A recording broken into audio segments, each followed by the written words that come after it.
all good. We're live.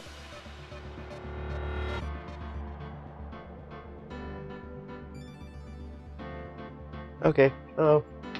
You're all good. Welcome. The finale, because I like this. I want to finish it.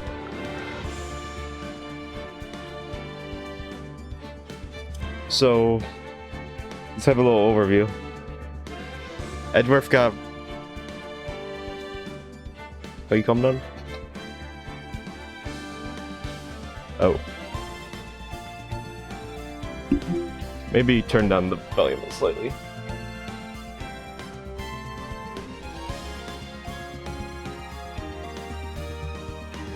Yeah, that's good. Okay, turn down slightly just in case, because I know this game can be loud.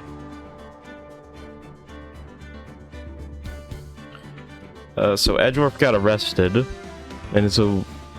what a sentence. So Edgeworth got arrested, we gotta save him, and we're in court 1, we just did the investigating. And I'm finishing it this stream, because I really want to know what happens. I'm really impulsive, okay? I really want to finish this. Oh yeah, at least my early times are always 9. But I am consistent.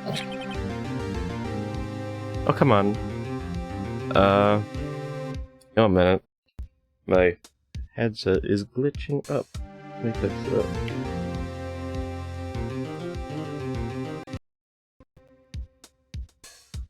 up. Karma. What?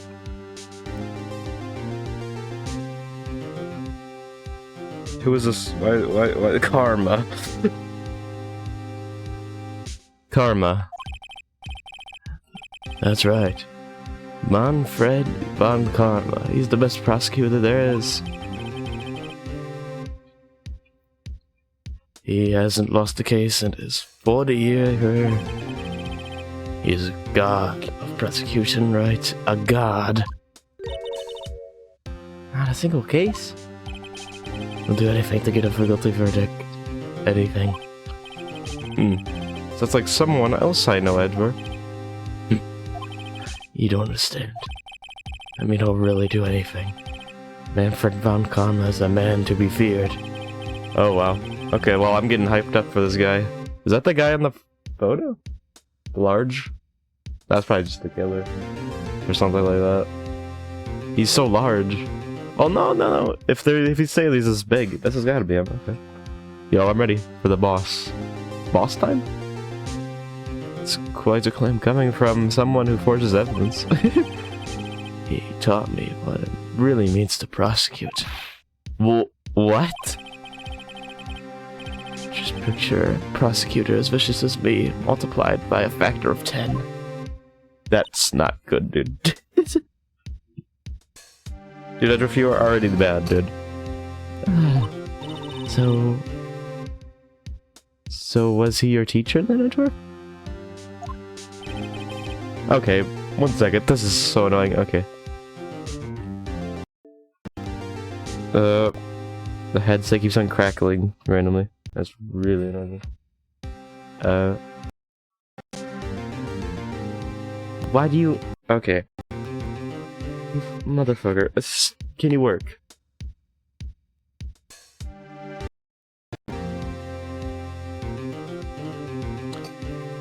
Something like that. And now he's trying to get you found guilty? What a creep. Oh wait. Maybe he's planning on losing on purpose to help you out. Not a chance. He hasn't lost once in 40 years. 40 years! He's as ruthless as me, times 20. No. That's pretty ruthless.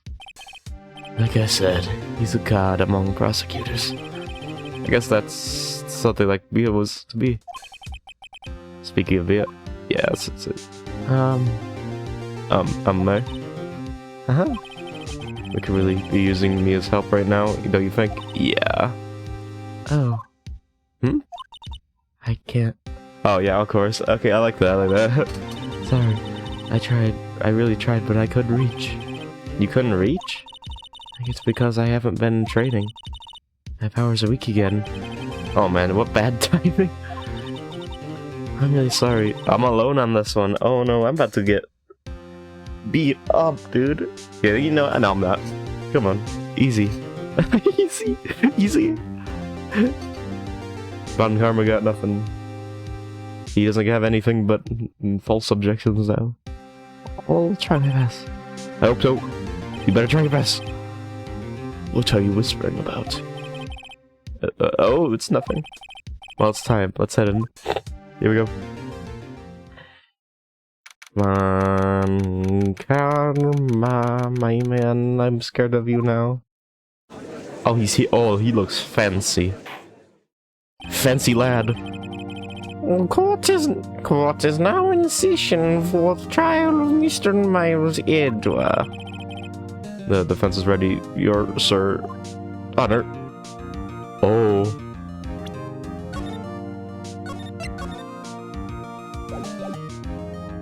Oh, this guy just looks... He's tugging at his shirt, he doesn't...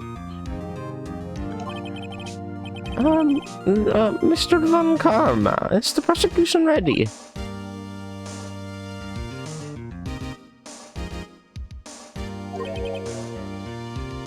Fool. You seriously think I would stand here where I'm not completely prepared? Right, my apologies. Oh my gosh, he just... He's even got the judge... Why is this... Okay, this is really... annoying me. Dude. Why are you like that? Okay. He's even got the judge scared. Why are you crackling? That's so annoying. Very well, your opening statement, please. You guys can't hear back. That's just me. Decisive proof, evidence. A decisive witness. What else could possibly be required? Nothing, of course. That should be fine. Oh my god. Prosecution may call its first witness. What's with this guy? Is he royalty or something? How am I supposed to fight against this? Oh.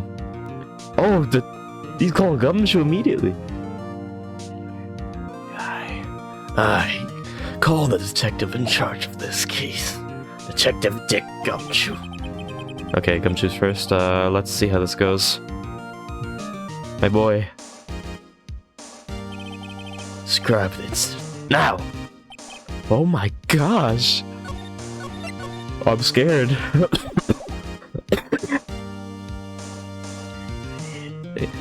You, sir. She looks nervous. Please take a look at this map. The murder happened late Christmas Eve around midnight. There was one boat in the very middle of the lake. There were 2 men on the boat. Now, there happened to be a woman camping here on the edge of the lake. At 10 a.m., she heard 2 pistol shots. 2? I didn't remember 2.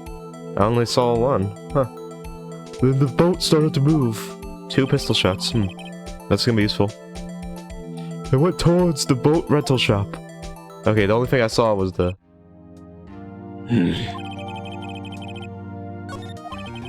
Testify to the court about the rest. Now!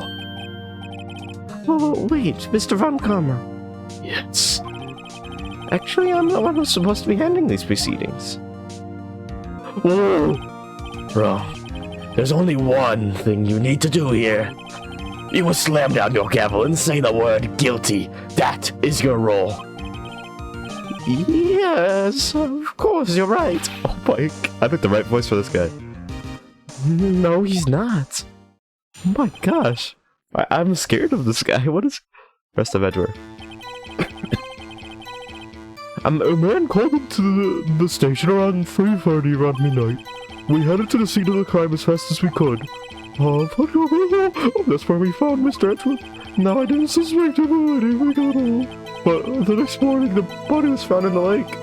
So we had to arrest Mr. Edward. I see. Very well. Begin your cross-examination, attorney. Begin your cross-examination, attorney, now! Judge is flustered right now.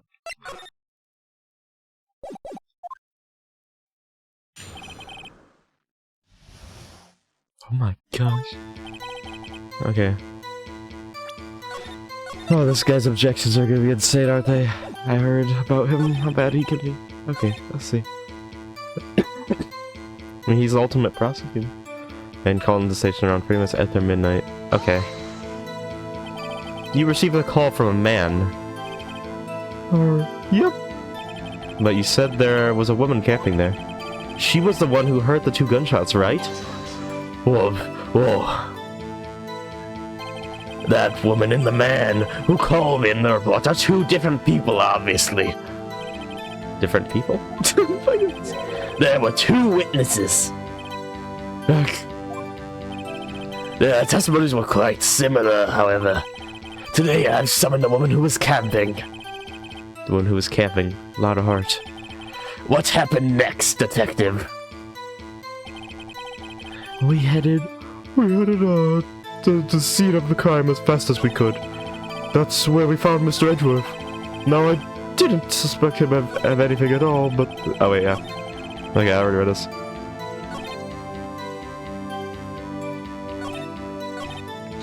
Okay, who was it? We know. Did you find any clues on the body? A single bullet was recovered from the body. He was shot through the heart, fatally. Judge, here's the bullet. It didn't strike bone, so its shape is well preserved. Very well, the court accepts this believing evidence. He's so shocked. I love vodka right now. I got to voice a villain. This dude's such a villain, come on. So, we 100%. Yeah. Nick, doesn't it seem like the detective is being a little vague? Yeah. But Von Karma's feeding him lines. His testimony is probably filled with landmines just waiting for me to press. What do we do? Grit our teeth and press, I guess. What else could we do? I'll say, Nick, you're in the hand. Okay. I don't think I'm the man for this stuff. Okay.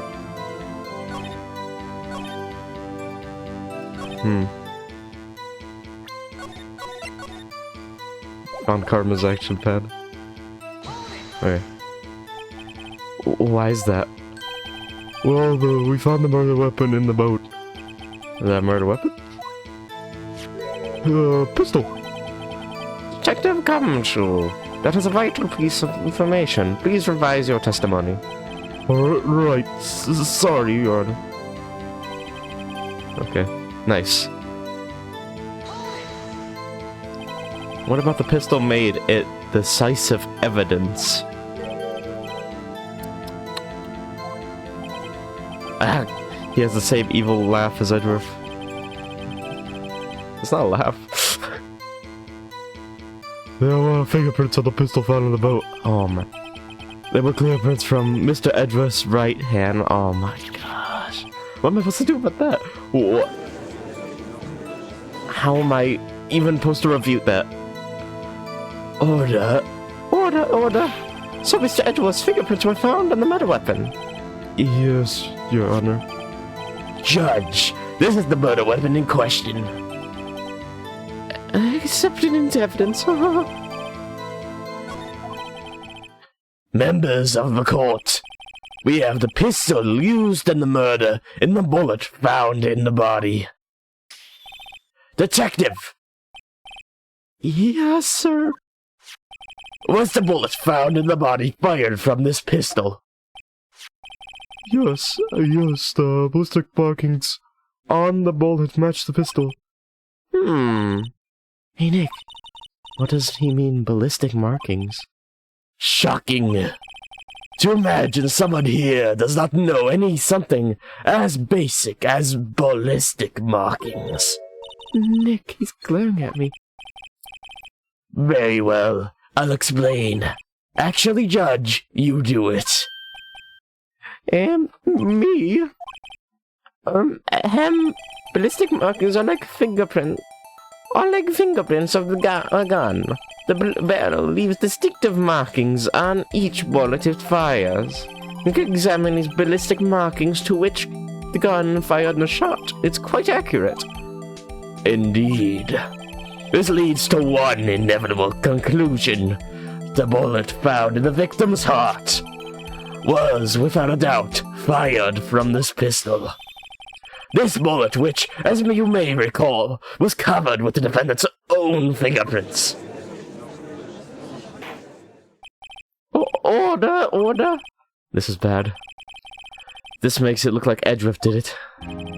Well, Judge, I'd say it's almost decisive, yes? Well, honestly, I could declare a verdict at this point. However... You wish to hear the witness speak, no doubt. Very well. I am somewhat fatigued, and so I will take a brief break. I will call my witness after the recess, which will last 10 minutes. Judge! Yes? What are you doing? A 10-minute recess, now! But, wait, Just bang your flimsy gavel and get on with it, man. Yes. This court will take a 10-minute recess. Judge, hurry up.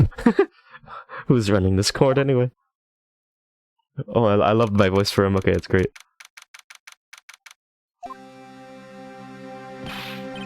Edgeworth, what's going on here? Your fingerprints were on the murder weapon.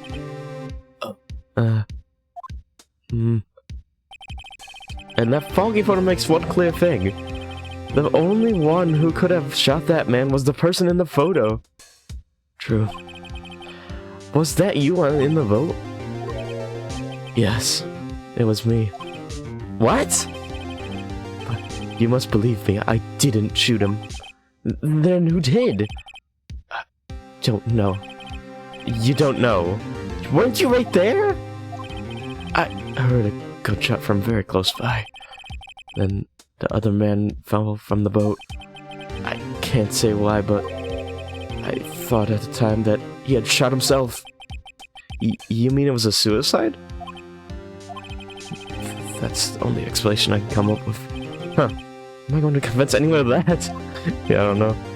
Say, Maya? Huh? What? Any progress with Mia? Oh. Sorry, it's no good. I know. I'm no good for anything, am I, Nick? I can't call my sister, I might as well not be here, right? No, yeah, you're useless. I'm just kidding. I need you here. No, of course not. I need you here. I can see why you're always trying to help out. Even if you don't actually help, it's the thought that counts, right? Hey, Nick, it's okay, Nick. You don't have to make me feel bad. I don't know anything about trials of defense. What's more, I'm a spirit medium who can't even talk like spirits. Aw, everybody has their off days. I mean, I've just been getting lucky lately. But you never know when my luck is gonna run out. Really? Whoa, right. Don't jinx this case any more than it is already. It's bad for my heart. Oh, sorry. Whoops, oh yeah, he's right there, dude. Don't say this is luck. Court is now in session. Mr. Von Karma, call your witness. Yes. Will Miss Lana Hart take the stand? Oh no, he's gonna have a... Lana Hart, you are a research student at our university. That I am. Good. Begin by telling us what you saw the night of the incident. And you don't add anything trivial or subjective. Understand? Y'all need me to learn some manners. Understand? Yeah, I understand. Very well. Your testimony, please. Jeez, this guy's terrifying. What the... I'm not scared of him no more. It was Christmas Eve, just after midnight, I reckon. I was in my car. I heard this bang come out from the lake. When I looked out the window, I saw two gents in the boat. And then there was another bang. There was a nary thing on the lake about that boat. Enough. Huh? Judge. She happened to take a photo of the incident. This is the photo. Accept it as evidence. Well, this is a surprise. This looks like the very moment of the murder. Yeah, I have that too. Order! I will remove people from this courtroom if I do not have order immediately. As the witness testified, she looked at the lake when she heard the shot. There were no other boats on that lake. So, the man in the boat with the victim must have been the one who shot her. Yes, it was the defendant, Miles Edgeworth. Order! I will have order. Well, Judge. The evidence is decisive. I have very little doubt about this case. Oh, what? I haven't got to say anything. Very well, this court finds the defendant. What? Wait, Your Honor. I haven't cross-examined the witness yet. Yeah. A cross-examination? We have photographic proof. What question is this? This photo is worth 1,000 words, and they all read guilty. You lose. Or do you claim to have found a contradiction in her testimony? Huh? Very well. If you have to, you may cross-examine the witness. You only found flounder and me ask meaningless questions. You will fail to find anything. And then I will have you held in contempt of court. Oh my gosh. What? Nick, contempt? Contempt of court? Contempt of court? You know, I'm gonna die. I'm like lightheaded from that Von Comer voice. I guess I understand. Well, what are you going to do? Do you really think there was a contradiction with the facts in her testimony? There has to be. There has to be. I think I noticed something, little thing. Wow, I'm impressed, Nick. I didn't notice anything. I didn't either. I'm just gonna look. Right, let's take him on. Yeah, I got a bad feeling about this. I understand. I will cross-examine the witness. Very well. He's so happy. He's about to, like, take me down. I pray for your sake this isn't a waste of time. Oh my gosh, I'm scared, dude. Okay. Okay. It was Christmas Eve, just after midnight the stakes, dude. I reckon. In my car. Okay. That's bang come up from the lake. I looked out the window, I saw two gents in a boat. Yeah. There's another bang.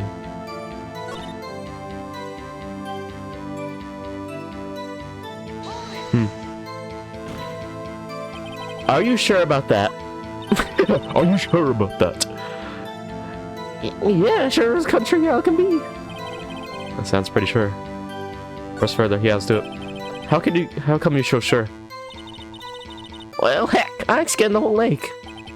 Scanned the whole lake? It almost sounds like she was more interested in the lake than the boat. Miss Hart, you...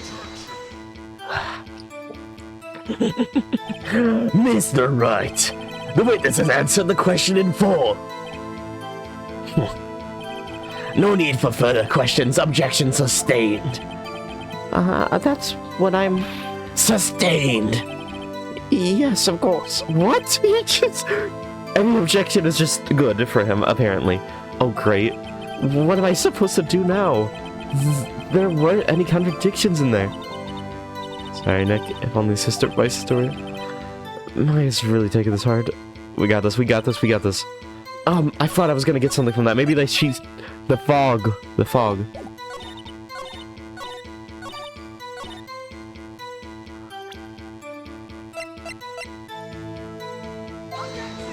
Objection. Your Honor, that statement contradicts evidence. Oh my gosh. Okay. I thought because of the smoke, there's barely anything to see. That's a fair contradiction. Okay, bang. So you weren't looking at the lake at the time? No. I looked after I heard that noise.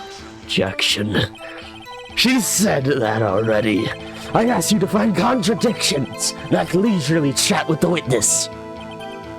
Look.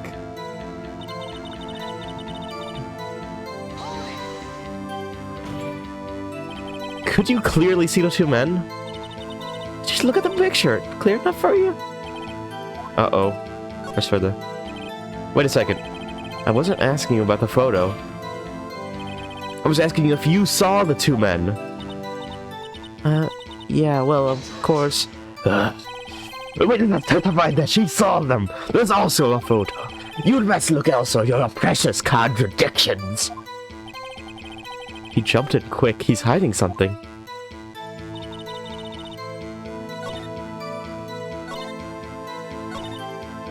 It's another bang. Were you watching the very moment the shot rang out? Well, yeah, sure. Oh my god! Stop! You're asking meaningless questions! Meaningless! Contradictions, Mr. Wright, not meaningless babble. Von Comrade, I think I hate you. He's trying to keep me from talking to the witness. To what end? Oh my... I can't literally press. I can't press. I literally can't press anything.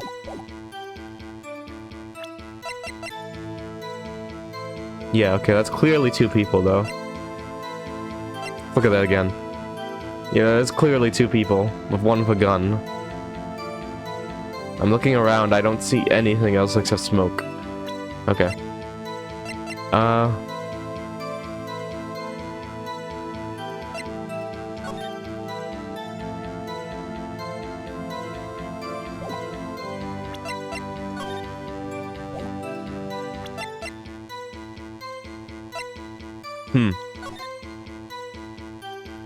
Okay, so her car's there. She would have been looking out onto the boat. Yeah.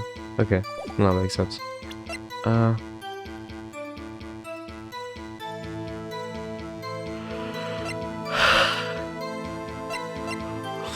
Oh my gosh.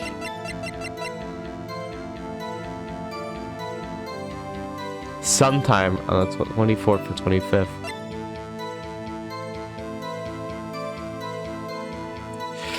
Oh my gosh, Von Connor's got me stumped, dude. Okay.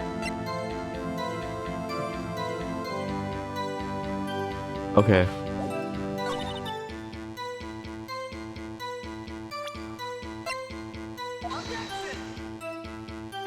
Okay, try that. Yeah, no, this. Oh, what? Yeah, okay. I'll take the boom for this. Okay. Look. It took another picture. She must have two pictures. He must have two pictures.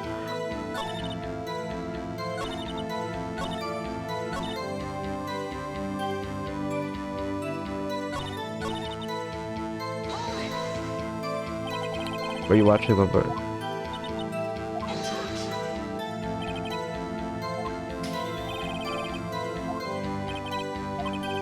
Okay. There's something there I can see. That's a contradiction. It's very...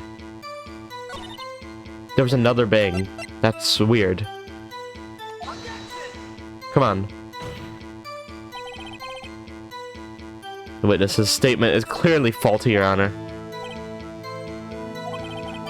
I'm sorry, dude. I can see nothing faulty. Actually, about to... Oh my gosh. Dude, There's another bang, yeah. Wait. No, maybe that was right.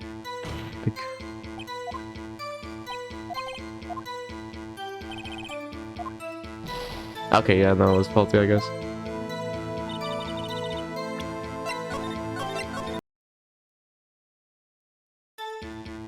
Okay. This has to be it. One bullet or...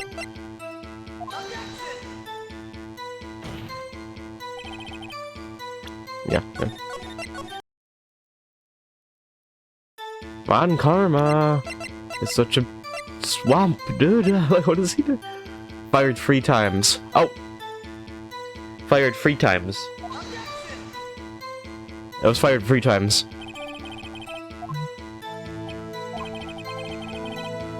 It's fired 3 times, and she said 2 bangs only went off. Something's going on here.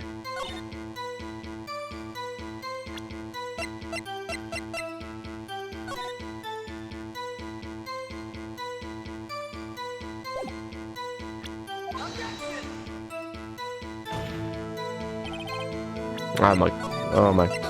Oh, the gosh, Von Karma's gotten me stumped, dude. Okay.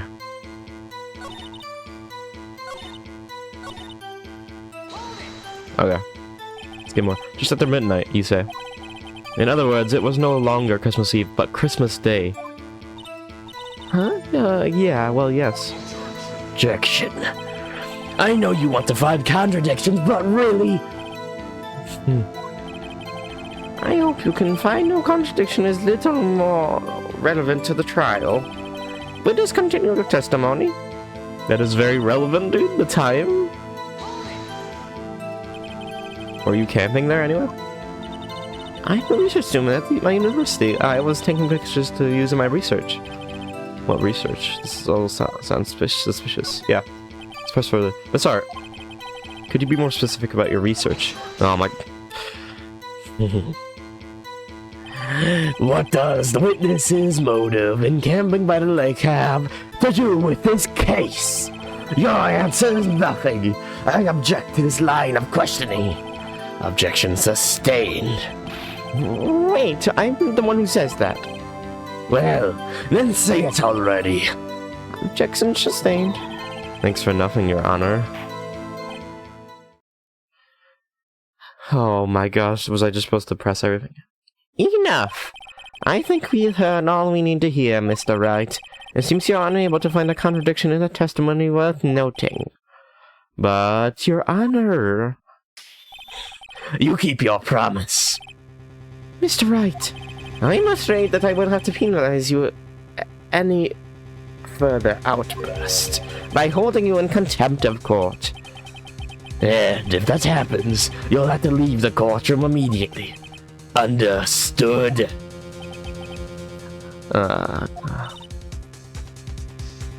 Nick. A lot of testimony's fishy, Nick. Real fishy. I know what you mean. But if I can't say anything, what do I do? I believe we've covered the evidence sufficiently to make a decision. Then pass your judgment. Very well. Mr. Isles Edwards, please take the stand. Hold it. Who was that? It was me. Yes. Maya. Okay. Is something wrong? You need to use the facilities. No, I do not. Lord Hart, your testimony stinks. It's unclear when you were actually looking at the lake. It's highly doubtful that you actually saw Mr. Edgeworth. Tell us the truth. This is a matter of life or death. Lada, did you really clearly see Mr. Edgeworth that night? Did you see him fire that pistol? You will stand down. The court does not acknowledge the defense's outburst. Answer me, Lada. What's a big idea treating me like some kind of criminal? I saw him, I swear. I saw him, Edgeworth. Objection. Enough. Judge. Declare the defense into contempt of court. Yes, of course. I'm sorry, but you were warned. Guard, escort Mr. Wright out of the courtroom. He is in contempt of court and must leave. No. No! Are you kidding? This guy got me... Wait? I was the one who made the outburst, Your Honor. Nick is innocent. Ha! What's the difference? All that remains is for the guilty verdict to be declared. Isn't that right, Mr. Phoenix Wright? Wrong. Wrong. What? Did you hear what Miss Hart just said? She said she clearly saw Mr. Edgeworth. That was not in the testimony. That changes her testimony, and I have a right to cross-examine her again. Yes. I'm smiling, that was good. Order. You're in contempt of court. It's too late for wild claims. Judge, sustain my objection. Yes, Judge, please. I'm sorry, Mr. Van Karma, but I cannot. What? Miss Latherhart has made a new testimony. The prince does have the right to cross-examine her again. But he's in contempt of court. No, I am. If you're going to arrest someone, arrest me. Very well. Maya Fey, you will leave the courtroom immediately. Nick, I did what I could. You have to do the rest. Good luck. Maya. See, I'm alone. I'm alone, dude. Bah, I care not for this melodrama. Listen well, Mr. Wright. I do not tolerate the badgering of my witnesses. I'm running out of time. I'd better find a contradiction in here or else... Mr. Wright, begin your cross-examination. Let's go, dude. He's gonna object everything I press her on.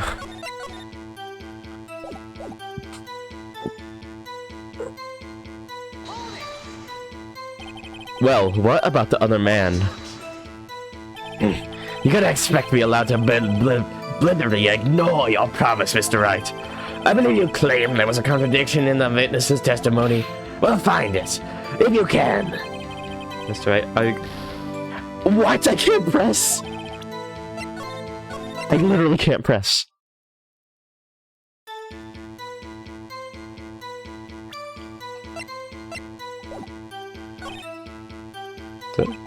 Uh-oh. I don't know if I can find anything in that. But I can't squander Maya's efforts either. Okay, let's do it.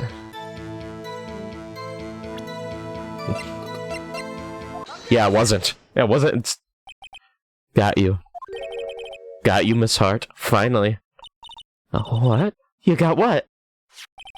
Look at this photograph. The photo I took? The very same. There's something I want you to see in this photo. It's quite clearly visible. The thong, Miss Hart. So? This picture was taken with professional, high-quality film, correct? Yet even it could not capture the faces of the men in the boat. Yet you claim you saw Mr. Edgeworth. How? Oh, what? Mr. Wright has a point. Objection! That's why I told her not to say that in her testimony, please. Yet, now she has said it, Mr. Von Karma. How could you possibly see Mr. Edgeworth? Explain yourself. Mrs. Hart. What? Could you see the defendant that night? Of course, I said I could. I meant I could. Then please testify as to the circumstances of your sighting. I did it. I finally found a hole in Von Karma's carefully vague testimony. Let's go, dude. It was a small hole, but I got it. You're right, it was a cold night and the fog was thick as grits. So once I finished setting up my camera, I got back to my car. In my car. Still, I brought my binoculars with me. When I heard that noise out in the lake, I looked at with my binoculars. See, no problem. Oh. You use binoculars. Very well. You may begin your cross-examination, Mr. Wright. This one better be good. Okay. Okay, save. Von Karma's just gonna... If I press at all, Von Karma's gonna get me.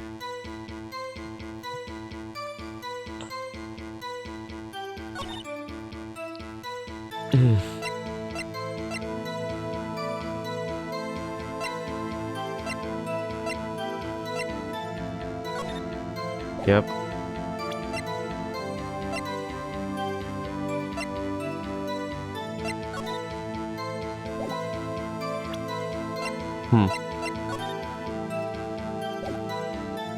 Okay.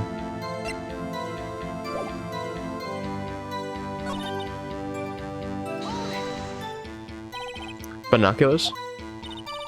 Yeah, binoculars. Yesterday, you mentioned that you were out looking for shooting stars, correct? Well, yeah.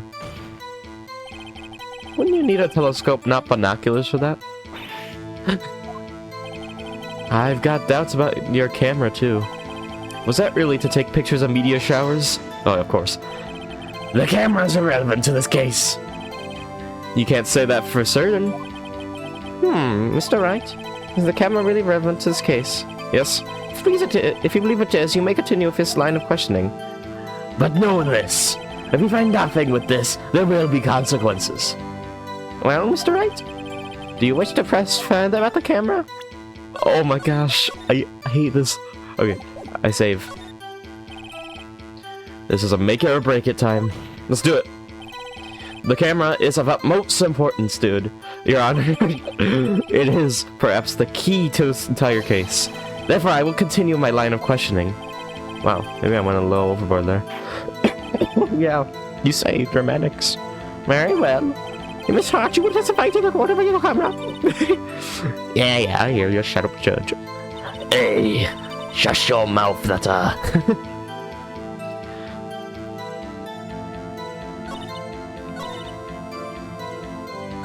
Okay. Oh, that worked. Okay, we're good.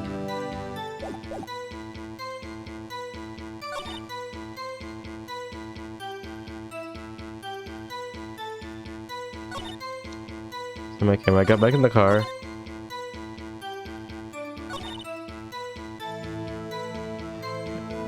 Yep. Of a meteor strike, why didn't take pictures of it? Miss Hart, what made you choose that lake to photograph meteors? You know, if lungs gets fixed on the lake, it's not very suitable to stargazing. Yeah, well, you see, I guess I wasn't thinking too straight, huh? Mr. Wright, I won't have you badgering my witness because of our challenged intellect. Hey, no, wait a minute. Continue your testimony. You were saying how it was that you saw Mr. Edgeworth. No unnecessary comments, please. Jeez, dude. Find a hole in this. It's the last thing I do.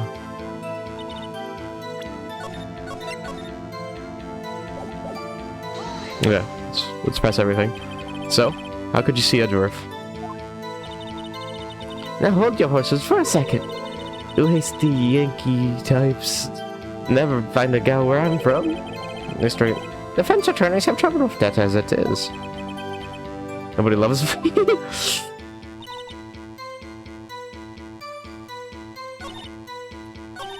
Okay, hold it. The camera. Yeah, it's got an automatic. The issue we are concerned with here is Miss Wright seeing Mr. Edgeworth. The camera has nothing to do with this at all. Objection sustained. He's not letting her answer any of my questions. He's good. He's also really seeming like he's hiding something. Okay, my stupid sucks right now. Okay.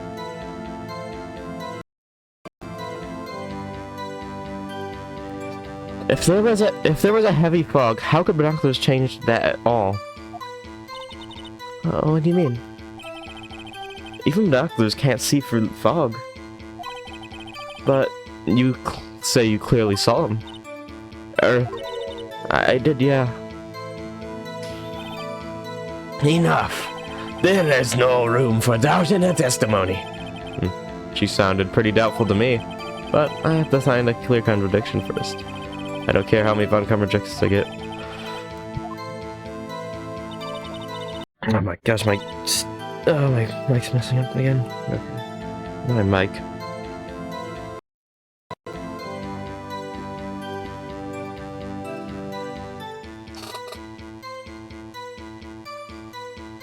Come on. There we go.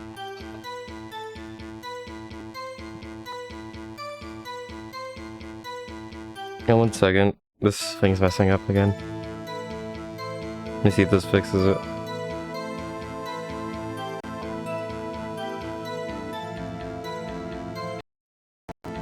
Okay. Yeah, alright, okay. Oh my gosh, okay. Turn off and... Sorry, I'm having trouble with this.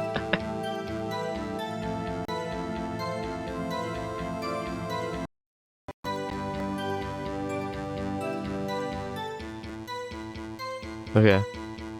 So let's see.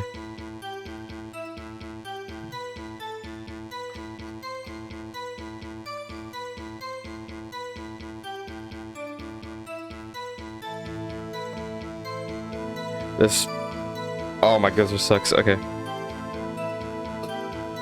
Okay, the camera was set up to take pictures of a meteorite trail, yes. Okay, there's gotta be a clear contradictions. Yeah, it's automatic.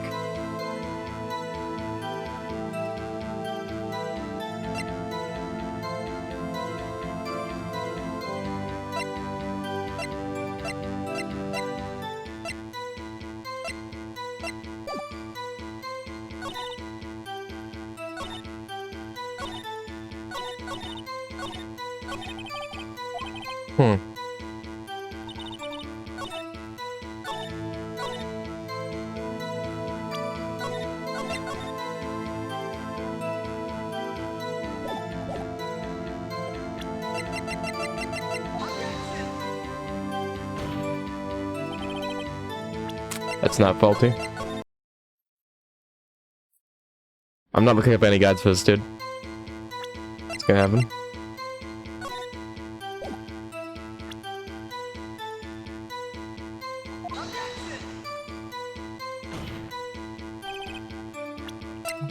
Yeah, okay.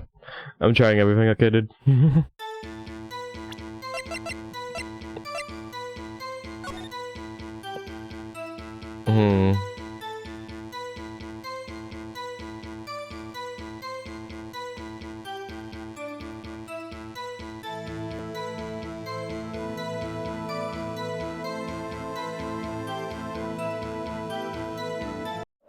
One second. Let me check. If it's not like my actual audio. Okay, it's my mic. It's my mic. Oh my gosh, my mic, you suck, dude.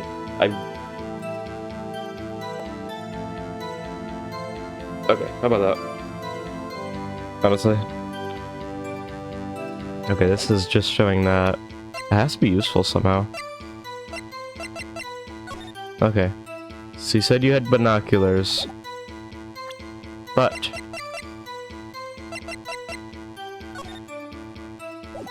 okay. So it's up a pistol.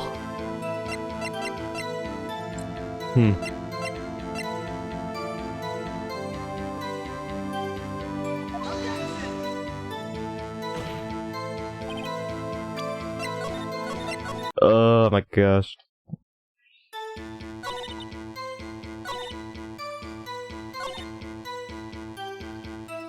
Wait a minute. Yeah. Yeah, why is it set... You were photographing shooting stars? That was a lie. Oh, nice. Sisu! I saw the camera you set up yesterday. It was pointing directly at the lake. That's true, yeah. You have to point the camera directly upward. Oh, I was getting at something else. To take pictures of photo stars with art. Okay, go. Mr. Wright, what are you driving at?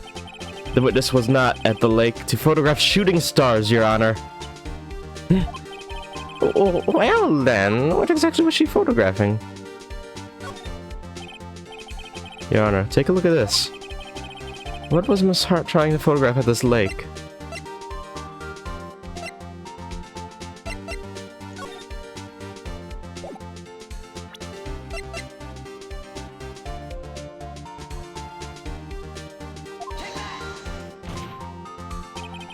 Well, Your Honor, what do you think? I think I'm confused. Wrong again, Mr. Rice, so very wrong. Can't get through this one with your weak bluffs. Your Honor. Not playing around, here's the real evidence. Not playing around is my line? Okay. It's my line, Mr. Right, you shush! Okay. It's okay. My audio is still messed up, dude. Forget it.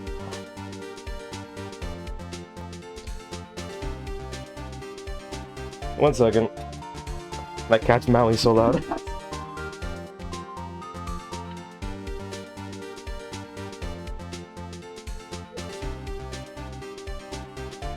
Okay, we're good.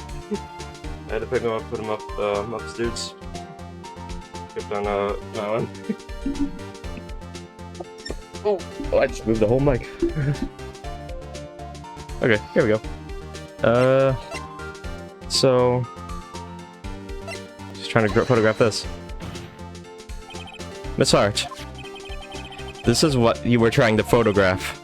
What's this? A newspaper article? Gordy. Ah, the sighting at Golden Lake. Well, Miss Hart? I never heard of no lake monster. You got proof or something?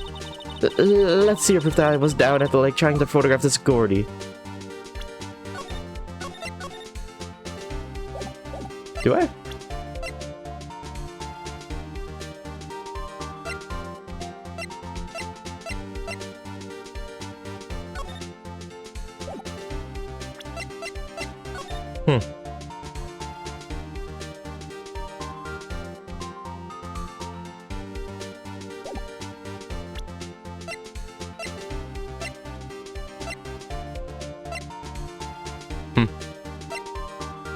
Your mic, dude. I have proof. Your mic. I have it. Proof. Intriguing. Very well, let's see it, and no joking around this time, please. What is the proof that the witness was trying to photograph Gordy, the lake monster? The proof, Miss Hart, is your own camera. Your camera was set to take pictures in response to loud sounds, correct? Thus, this photograph here was taken when a gunshot fired on the lake. And here, this article about Gordy. According to this article, Gordy made a loud sound when it emerged. Well, you were trying to photograph Gordy, weren't you? That's why you had set your camera to respond to loud sounds. Why would you lie about that? Order! I see. I, too, thought it was a little strange. Yeah, sure. Well, Miss Hart? You were camping there to try and take a photo of Gordy, weren't you? Yeah. Not bad. Are all you lawyers that smart? So smart, boy. I was down there trying to photograph Gordy. You got me. So what? Yeah, that's the thing. That doesn't matter. Huh? That don't change what I saw, does it? Exactly. What you just used several precious minutes of our time to prove is nothing more than a witness is an idiot who thinks monsters exist. Hey! But as she so succinctly said, so what? It changes nothing. Not true. You were hiding the whole thing about Gordy for some reason, I know it. But what could it have been? Yeah, that's the thing. Why is she hiding it? Whatever it is, I'm getting to the bottom of this. Miss Hart, why did you hide the fact that you were searching for Gordy from the court? Yeah, please provide your testimony. Yep. Alright, fine, I'll testify. It won't change nothing, though. Something will change, it has to. I'm going to spot it. Man, Bob Karma's kind of scared. You get scared, Bob Karma? My boy. I'm gonna take him down. Well, not maybe, hopefully. It's not the final thing, so we're gonna have more Von Karma tomorrow. What? I'm not a researcher.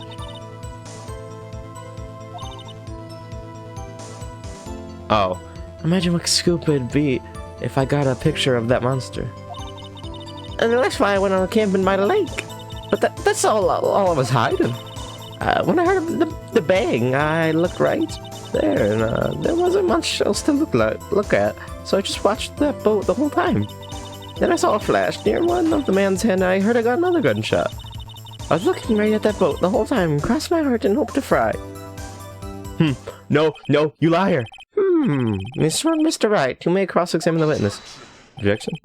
Witness's testimony is unchanged from before. Whether she is a research student or a photographer, she has no bearing on this case. No, there's no need to waste more of the time with another pointless cross-examination. No. Objection, dude. I claim the defense's right to cross-examine the witness, Your Honor. Von Karma's up to something, I know it. He doesn't want me to cross-examine her because why? Was there a contradiction? Very well. You may begin the cross-examination.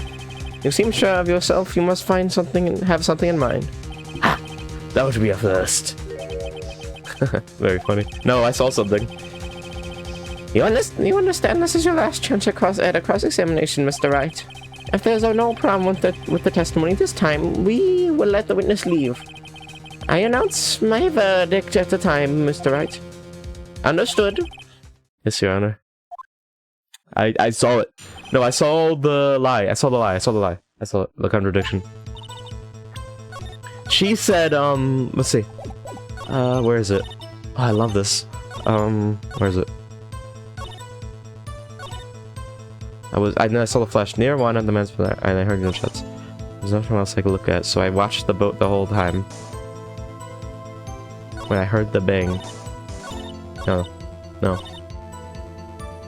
No, you didn't watch it the whole time. You went back in your car last one. There wasn't much else to look at. Yep. I don't know. If she heard a bang and she thought Gordy was out there, I kind of doubt she'd waste any time looking at that boat. What? What did I do now? What are you giving me that look for? Definitely suspicious. Maybe it's time for some evidence. Witness, continue. Hold your hush, Puppies Pops. I'm getting there. Yeah, that's what I'm saying, dude. Like, I don't like this one. There isn't much else to look at, so I just watched that boat the whole time.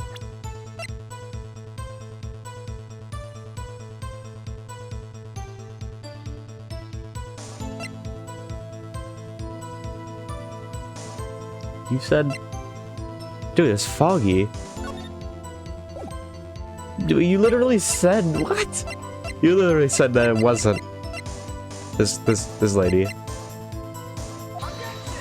I swear. Give me the objection, dude. Yeah, it's not. Okay, go back.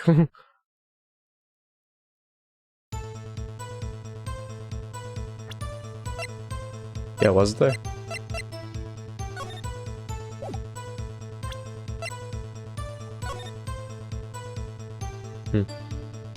Yeah, that makes sense.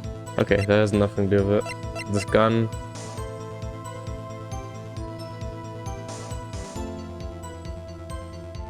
Fired 3 times. It was fired 3 times.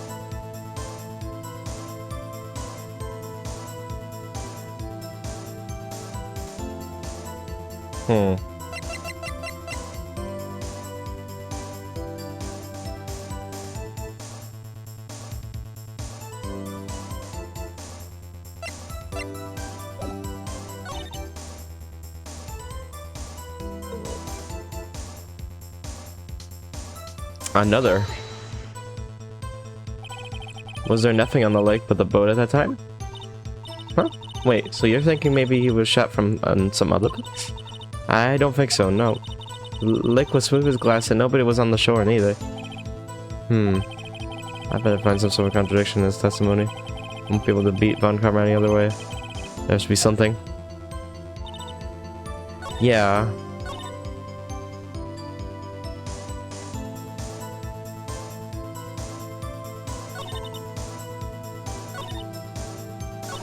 Why is your head down? Why is your head down here?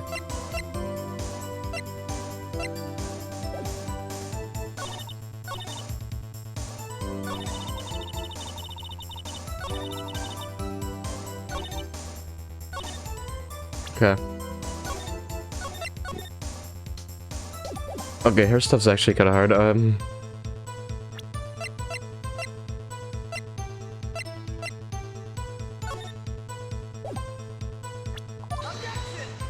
Yeah, it's probably not it, but I'll try it.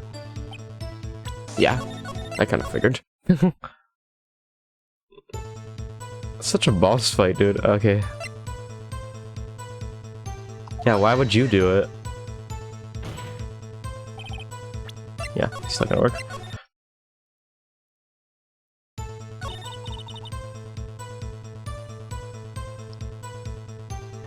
There are free gunshots, though.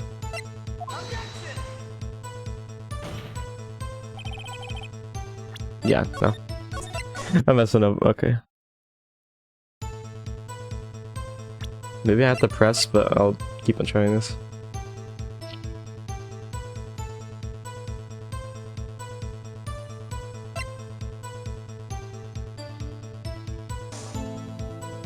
Okay, taken on 12th, 25th.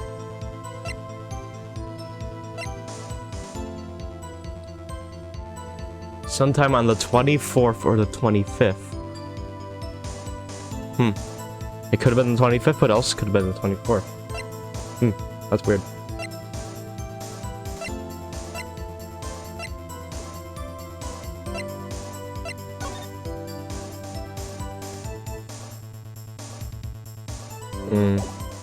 I knew that would come in handy though. Okay, so it's not this.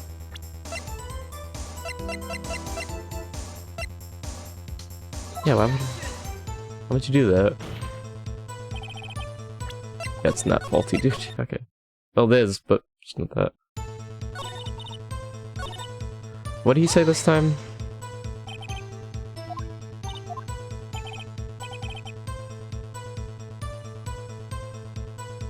She heard a bang and fuck.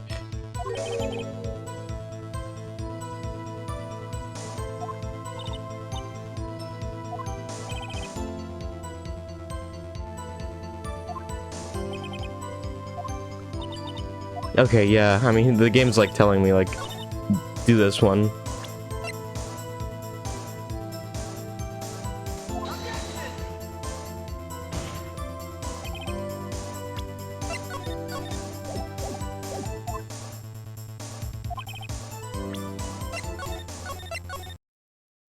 Okay. Okay, yeah, there's something wrong with this one here. So it's not the photo.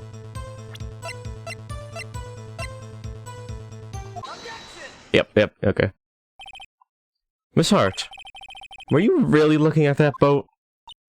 What's the matter with you? Of course I was looking at it. It was the only thing out there. Any normal person would be looking at it. I agree. Any normal person would. But you are far from normal. What? You don't want to step down here and say that?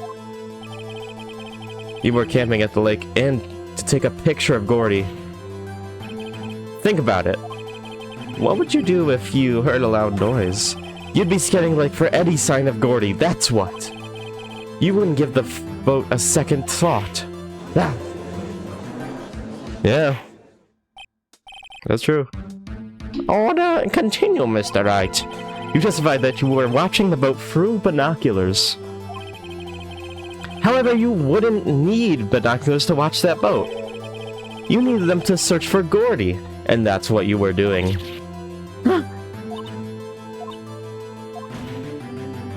Well? Well, now y'all mention it. I did sort of take my binoculars and kind of scan it a bit. Gordy might be out there and all, well... Miss Hart, are you saying that you were not watching the boat then? Sorry, y'all. I wasn't fibbing, really. I thought you'd know I could be a witness to murder and all. I kinda got excited. I was just watching that boat till now. This is totally uncalled for. But hey, you got the photograph, you got proof. Still, we can't see who is shooting and who in this photo. Who in this photo? Right. That's why I took this photo and... Objection. Witness! That's enough. You've had a long day. Shut your pie. Shut my what? What was she going to say? She took the photo and what? Wait a second.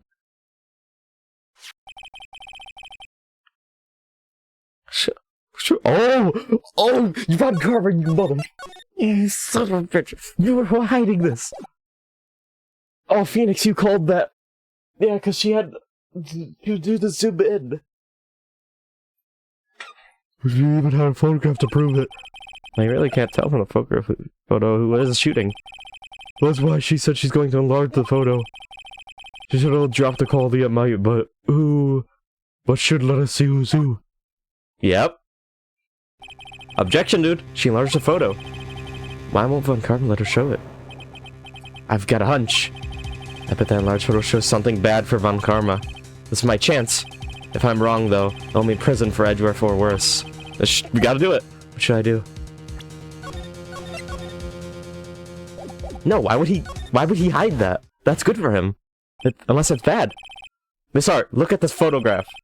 You enlarged this photograph, did you not? Yeah, I did. Why has the enlargement not been present to the court? Because it does not exist. What are y'all talking about? You were the ones who told me not to show it to court in the first place. You old fool. Yes. What's the meaning of this, Mr. Van Gamma? Miss Hart. Show the photo to the court. Show us the enlargement. Objection! The prosecution objects to the submission of this evidence. Objection denied. The witness will show the enlargement to the court. Here it is. That does not look like Edgeworth, dude. We still cannot see who is firing this. It could be the defendant, but maybe it's not. Regardless, I'll accept this as evidence.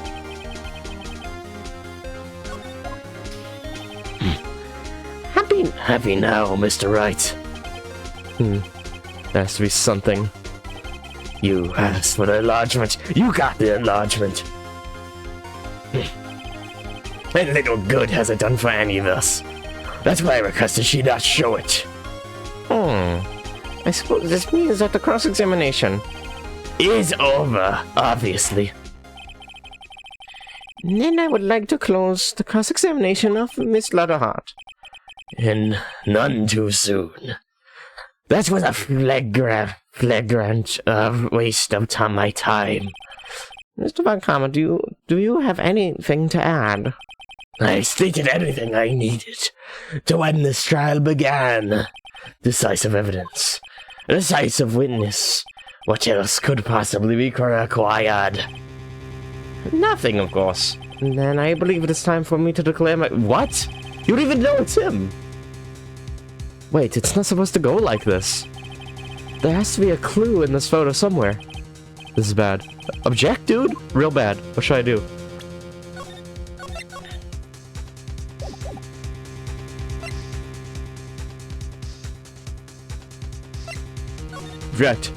Object, I believe. Your Honor. There's something that decidedly strange with his enlargement. Yes. I don't know what, but we'll see. What could that be? Might that be? Oh, the judge just turned child. Mr. Wright, you will show the court what you mean. What about this photo is strange? Okay, here goes nothing. I'll show the judge what's strange about this photo. Wait.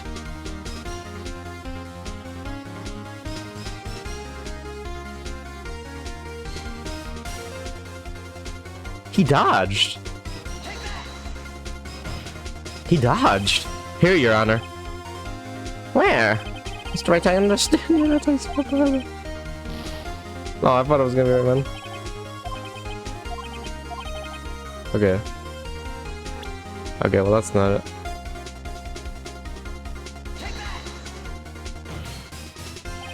Here, Your Honor. The shooter? I'm not sure I understand. What about the shooter strange?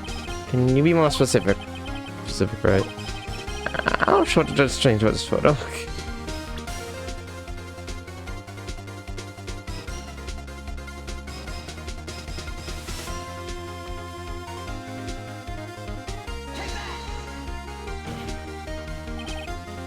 Here, Your Honor.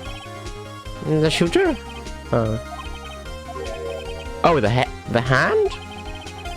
That hand directly contradicts another piece of evidence. This man's left hand does what? His left hand does what? Let me show you. I'll show you the evidence that left hand contradicts. Oh yeah! Okay, yeah. The evidence is here. Clear. The man in this photograph is holding that pistol in his left hand. However, the prints on the murder weapon were from Edgeworth's right hand.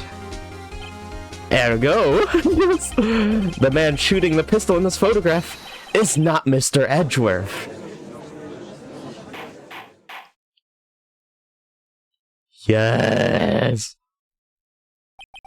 Now that everyone in the courtroom has quieted down, I would like to reconvene this court of law. Mr. Wright. Yes, Your Honor. You have given us definitive proof today. We know that it was not Mr. Edgeworth who fired the pistol that night. However, this leaves us with a rather large problem. If Mr. Edgeworth didn't do it, then who shot our victim? Precisely. As we have seen, there were no other people on the lake that night. Who but the defendant could have shot the victim?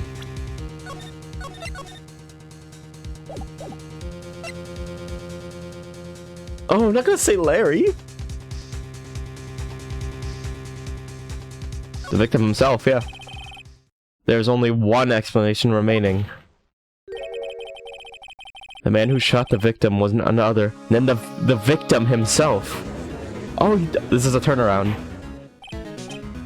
Order, order! So victim shot himself. He tried to shoot Edgeworth, maybe.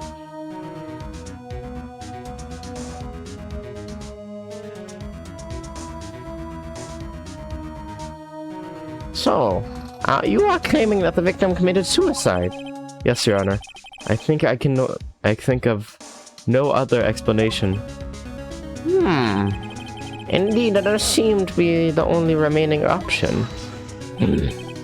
I am so very, very sorry, Mr. Edgeworth, but suicide is out of the question. What? An examination of the victim's wound reveals the distance at which he was shot. Really? The distance? The victim was clearly shot from further than a meter away. A meter? That's 3 feet. There is no way it could have been suicide. Oh my gosh, Von Karma! Order, order! Oh, wait. Mr. Van Karma, are you sure of the accuracy of your data? Of course. I've already considered the possibility of suicide, you see. So roughly 1 meter away.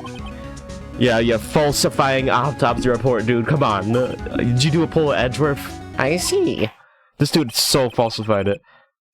Very well, allow me to state my opinion. Considering the situation, the shooter had to be the defendant, Mr. Edgeworth. However, the prints on the gun revealed that the shooter was not Mr. Edgeworth. This is a conundrum. Therefore, I would like to suspend proceedings for this trial for the day. The court orders the defense and prosecution to further investigate this matter. Understood? Yes, Your Honor. That is all. This court is adjourned. My gosh, I messed with the bowl and I got away. Oh my, that was good. My guy. Phew, that was a close one. Hey, don't you have anything to say? No, I have nothing yet to be declared innocent, right? Well, yeah, but what happened out there on the lake? Anything? Anyway, if he didn't commit suicide, then who? The shooter was about a meter away too. What? Don't give me that look. I did not kill him. I was just kidding around. Look, I'm going to go check on Maya. Oh, right? What? Tell her something for me. What? Tell her to watch what she says in court. That's all. Would it kill you to just state how you really feel with a thanks, Edgeworth? Oh, I feel really good. Okay. What time it be? 10:15 for me. Okay. A requisitioned transcript from Lada's entire testimony. I thought it might give me some ammunition for the trial tomorrow. Yes. Of course, she didn't see the shooter, so the only part of her testimony that she said was the bang that she heard. Yep. That'll be useful. But you continued, yep. We're on day 3, dude. We have one more day and another to go. Let's do this. Then our final battle with Von Karma. Let's go. I'm ready. Never done. And we only have the other games to finish, but I want to take a break from this for a bit, and then we'll do some other stuff. I love this though. We'll come back to it. Maya. Hey, Nick, it's you. I'm glad Mr. Edgeworth made it through the day, okay? It's a relief. Hey, why'd you do that anyway? I don't know. I just knew I had to do something. I know I'm not the lawyer my sister was. I'm sorry. Oh, you didn't take the child. Just behave from now on, okay? No child. Okay. Have you been questioned yet? No, not yet. The gumshoe was here just now. He said, seeing as this is your first offense, we'll let you go after questioning. Whew. Oh, and he wanted me to get bail money ready. You can pay for me, okay? Huh? How much? I don't know. I guess they'll send you a bill or something. Because how much is this? Why do I get pictured? Why do I picture giant bales of money every time I hear the word bail? My man. Shush. Any luck with Mia? Man, can't get through to her at all. I tried. I really did. I don't know what to do. She probably knows something that I do not, yo. Probably knows something really good about this case. I think I probably shouldn't have stopped my trading. That's probably why they're not letting her come in yet. She sounds like she really did her best. I should check and see if there are any waterfalls in the local area. I wonder if I'll ever see my sister again. Okay.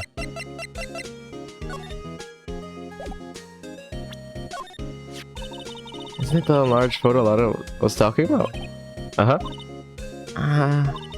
It's nice and big, but you really can't see the faces any clearer, can you?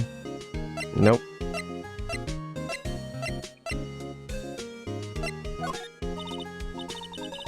Sorry, I'm fresh. He picked up the murder weapon, dude.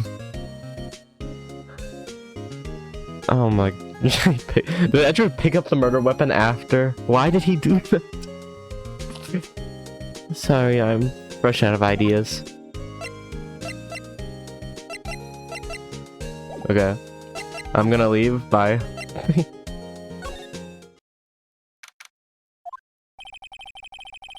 Yeah, if you're in there were yesterday, but the cops are still around in the park. I can't see them. I'm gonna check if Gumshoe was in here today. Let's see. Anything noticeable here? Nope.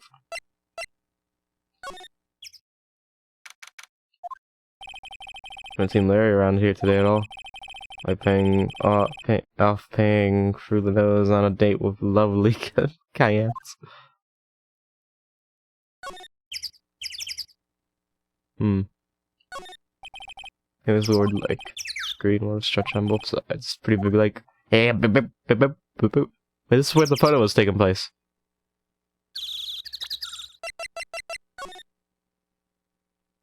Wait a minute.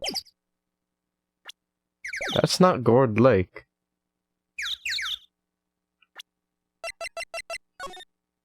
It's literally not Gourd Lake. The wrong lake, dude. This is empty. At least the place was well maintained. Yep. Okay. Let's go to the woods. Give me some woods. Gumshoe! Hello there. Gumshoe. Hey, Detective Gumshoe. Hey, pal. Trial today at, Yes? What about the trial? Well, I was going to say, good show, but it wasn't really all that. Though you did save Mr. Edgeworth, I guess. I just wasn't sure how to thank you, you know? Alright, thanks. I'll get a drink before we start. Tomorrow's trial, my man. Detective Gumshoe? Any idea what strategy Von Karma is planning for tomorrow? It sounds like he's bringing in another witness. Of course he is. Another witness? We didn't see another one. Is it Larry? Another witness? Alright, he said something about that in the trial today. Is it Larry, dude? There were two witnesses. There were two witnesses! I was wondering who that other witness was. Or, who was it? I'm sorry, pal. As much as I'd like to, I'm not at liberty to divulge that information. Right. That's fine then. We'll find out. Hope it's not Larry. Alright. I wanted to ask you about something about Edgeworth. What's up? Is he afraid of earthquakes? I never heard anything about that before. Miss Edgeworth doesn't like to talk about himself too much, you see. But there's one thing that's clear as day. Him hating crime the way he does. Then him becoming a prosecutor. And him being scared of earthquakes. It all started with that incident. The DL6 incident? Yeah. Yep, that's the one. 15 years ago, when he saw his father shot before his very eyes. He still feels the pain now. You can see it in his eyes. I want to talk to you about Maya Fey. Huh? She's not out on bail yet? That's strange. I told him to let her go as soon as they had the report written up. Man, I don't know what they would have happened in the courtroom there today if it weren't for her. Seeing her getting dragged out by the bailiff. I'll be honest with you, Val. I should have teared too. Mr. Edgeworth, he was so moved I saw his lip trembling. Yeah, dude, he was scared. Really? Cold as ice, Edgeworth? Yeah, he's scared, dude. He was really grateful for what she did, you know. I'm going to head back to the station. I'll get the report on Maya and get her out there as soon as I can. Thank you, sir. Oh, wait. I was wondering, how much is bail going to be? Don't worry about that. Miss Edgeworth is posting the whole amount. Oh my... What? Edgeworth? Wait, he's paying it? Didn't I tell you? He's grateful to her for what she did. Alright, pal, well, don't forget to go pick her up, okay? Oh, Edgeworth's cool. He's cool now. Maybe I can get Edgeworth to pay this month's rent too. Yeah, he rich. You rich, sir.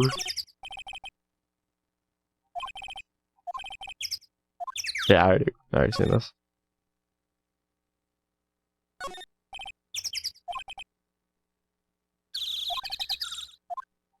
Okay. I think we're good here. Boat rental shop. No, I want to go to the boat rental shop. No, go back there.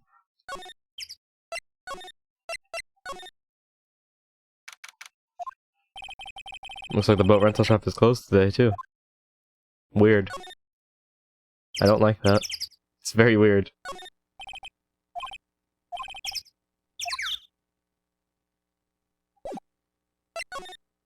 It's odd. There's something inside there? Possibly? That'd be crazy. Okay, criminal offers. Okay. Go here. The Gumshoe's not here. Gumshoe's at the crime scene today. Huh? Oh, really? He's like, why? That's one. I got into a fight with the chief for not following protocol. Following protocol. I bet he would help them build a case against Edgeworth. So the chief is glued to his computer. What? Look to Bishop 7. Checkmate. I don't believe it. He's playing chess on the computer. This dude, these guys suck.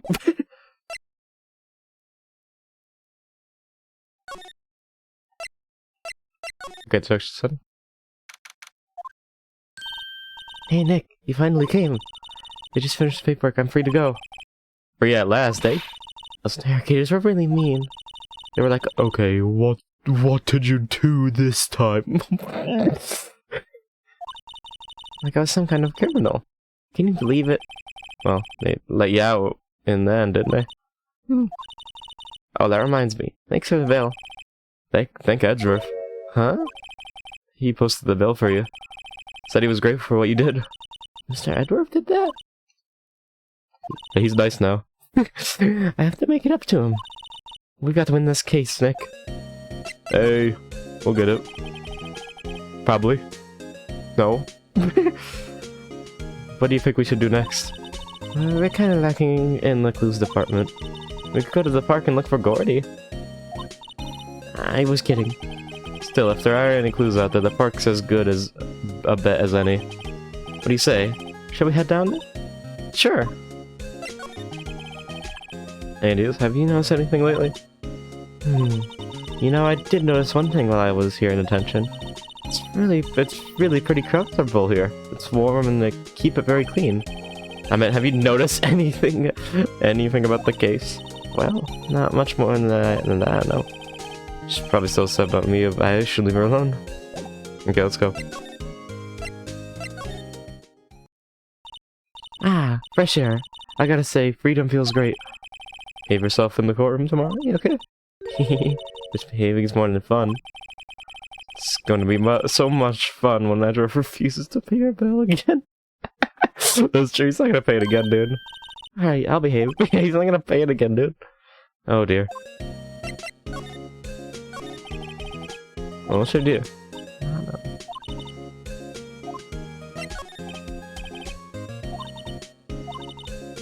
Okay, let's get this bit. It's just normal talk. Let's go here. There aren't any cops around today, are there? Probably back at the precinct working up the case against Edward. Hey, y'all! Hey, it's Lana! Y'all really did it today. What did we do? No, I'm not complaining. See, I did a little thinking. A little self-reflection, you might say. I realized that being a witness is a mighty big responsibility, but I just went up there and started babbling about any old thing that came to mind. Lana, so you see, I want to make it up to y'all. Make it up? Let's go tell me. What do you think of the trial? So, to be honest, I was doing just to say I'd be a witness, but a witness.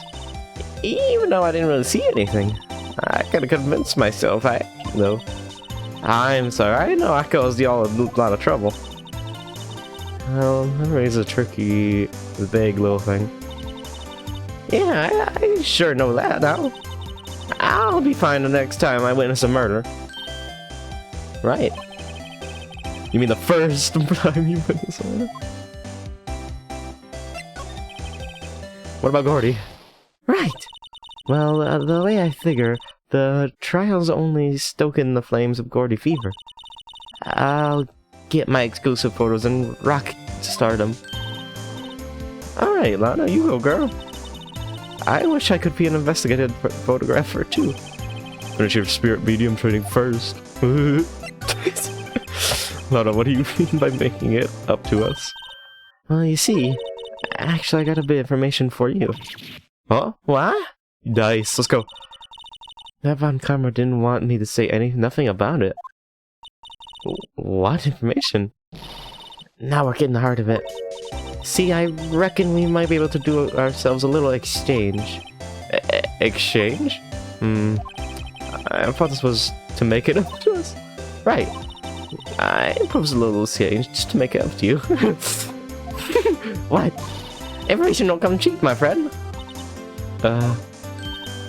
Hey! I see you thinking how unsophisticated you sound for a car. It's written all over your face. Let me tell you, most Southerners are way more sophisticated than you. I'm just the exception, okay? Well, what'll it be? We gonna deal or not? Of course. What do we do, Nick? Yeah, deal, of course. What do you want? We don't have any other leads, so I don't think we have a choice here. Okay, how much? Huh? You completely off your rocker? I maybe it's not sophisticated, but I'm not trying to rob the poor. The only fair exchange for information is information. This is good. What I need from you is information about Gordy. Oh, Gordy? About... Gordy doesn't... I mean, Gordy might not exist. And then bring me proof that shows he don't. I'll be keeping watch from the car, okay? You see something, y'all come to me first, got it? Okay. Right, see y'all later. Oh my. How are we gonna get that? Oh, we're not gonna find it. Okay, Nick, let's get hunting. Hunting? You don't mean seriously mean? Gordy, I sure do. What about Edgeworth? We're searching for Gordy for him. Nick, don't you get it? Okay, and how exactly do we search for a make-believe monster? Maybe we find a monster myth specialist? Yeah, maybe Larry's here. He'll know. He likes that stuff. What the hell? What is this? Wait. But then like. What's this? The Steel Samurai, Nick. Yo, manga! Larry, what the heck is this? Oh, it's my girl Kyance's idea. She was all like, if you like, put this here. It would be cool, like very, really cool. Dude, she gave it to me along with the banner. Oh, wow. That's really real impressive she couldn't find those for you. Oh, she knows a lot of people, you see. Yeah, that show's finished now, so she got them for free, you see? Right. My man, the arm? Guy. Yo, Nick! What happened with Edgy? Well, we made it through the first day in court, alright? I don't know how good our prospects are from here on, though. Huh? Hey, Larry. Did you know Mr. Edward's secret weakness? He's terrified of earthquakes. Acts like a little boy. Huh? That's weird. I don't think he was ever like that in school. Oh? Really? Yeah, well, we were only in the same class for a little bit. He transferred schools pretty quickly. Transferred? Right, when the deal's 6 incident happened. Looks like Larry knows about it, though. Hey, Larry. When did you get that big thing? Huh? Oh, the big guy! I've had that for about a month, yeah? It's to make it with the kids. Why wasn't it there yesterday? Huh? Oh, right. The compressor was busted. Compressor? Yeah, it's that little unit by holding my hot dog stand. Also, I got a hot dog. That's what I used to put this in the Steel Samurai. He looked like a sausage. It broke but a little while ago, so I sent it in there for repairs. Oh. I thought you inflated it by yourself. I'm gonna shoot you. Sorry, Nick. I don't know how much about that. I'm here selling hot dogs. Yeah, he's not gonna know anything, dude. Doesn't that Samurai look a little bit out of place? I mean, it's so huge. I guess it's good advertising. It's the Steel Samurai. This doesn't work for me. Huh? Really? It looks pretty well made to me.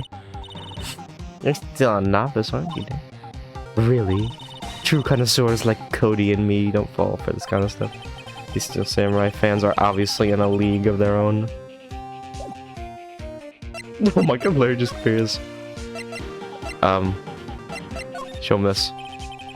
That's the guy that's selling my hot dogs faster than I can cook them. Do you think Cody really exists? Nah, I think somebody probably saw something else that they just thought was Gordy. But I'll keep selling samurai hot dogs until the truth's out. Yeah, well, go for it.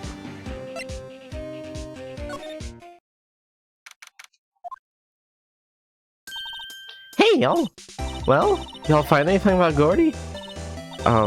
No, nothing. Well, keep moving. It gets cold out here at nighttime. It is a little chilly. I think I have to sneeze. Oh, no you don't. No sneezing. Won't you?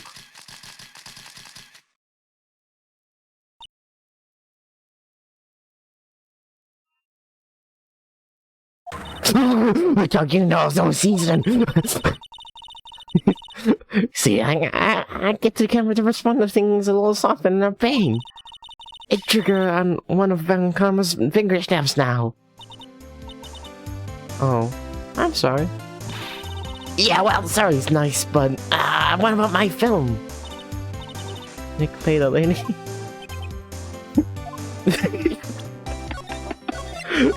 Christ. What happened? I learned something in today's trial, that's for sure. Testifying is serious business. That's why I decided not to talk about the case anymore. Huh? Whoa, didn't you say you had information about the case? Tell us that at least. Like I said, I'll trade it for the dirt on Gordy. What are you going to do if Gordy doesn't exist? I'll quit being an investigative photographer. What? After all, I only have one photo to make my name so far. Was it a good one? You bet. Yeah, you. Anyway, if you can't get a career making photo this time around, then that's it. I'll quit and go back to school. Huh? So you really are a university student? Yeah, well, I'm taking a break for a bit. To investigate Gordy Island. Right. What are you going to do if Gordy doesn't exist? Oh, yeah. Okay, yeah, I can still talk to you about that. I gotta find information, but... Yeah, that makes sense. Yeah, I can't.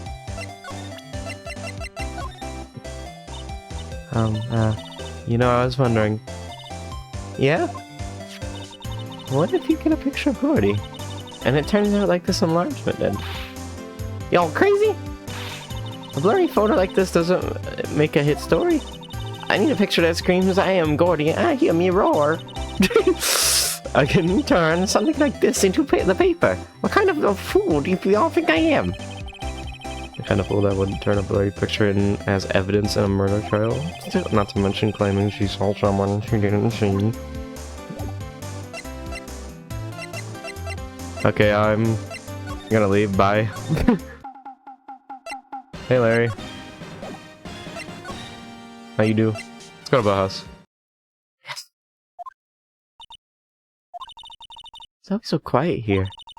I wonder if the boat shop is closed for good. Well, with the murder on the lake and all, they're probably just taking a vacation till the glow is over. I get it.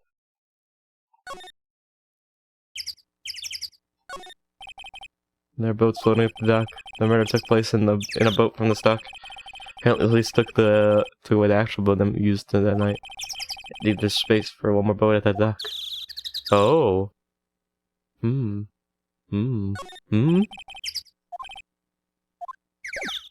Okay. Yeah, I'm not gonna find much over here. Unless Larry's got something for me. Hey, Larry.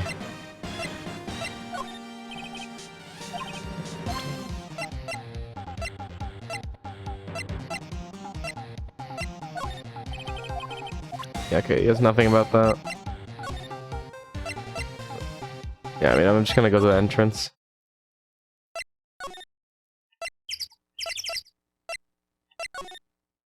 Maybe go here. Maybe Gumshoe has so much pictures of this guy. Maybe he hides them. Come on. Hey, pal. What's up? You look out of sorts. Wait, you didn't go and do something that's going to hurt Mr. Edgeworth's case again. What do you mean, again? Whatever, have a seat, pal. I'm here for you if you need anything besides money, that is. Yeah, man. How's the investigation proceeding? It's not really. We have another meeting coming up. We're supposed to talk about Mr. Edgeworth's motive. His motive? His motive? See, Mr. Edgeworth's father died in the Deal 6 accident. And the guy who got the loan suspect declared innocent was the victim in this case. Robert Hammond. They're saying that's why Mr. Edgeworth shot him. And Edgeworth never talks about his past. But they'll drag that out and hit him with it in court tomorrow too. Oh, Mr. Edgeworth. I gotta admit, it doesn't look good, pal. Yeah, that could... Oh, they got him with that, though. That motive. Yeah, that is a motive. They do have that. That's a possible motive. Ah, okay. Gordy. Say Detective Gumshoe, do you know anything about Gordy?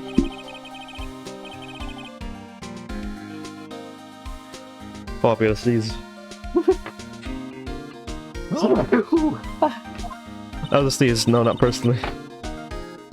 Well, we're looking for it. Huh? Are you out of your minds?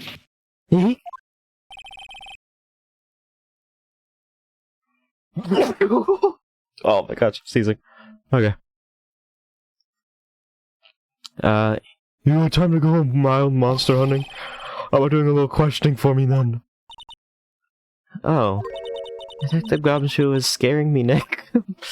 Chill, he's just upset. I told Detective Gumshoe about the deal with Lada. Nick, trying to tell him sooner next time. Or, sorry.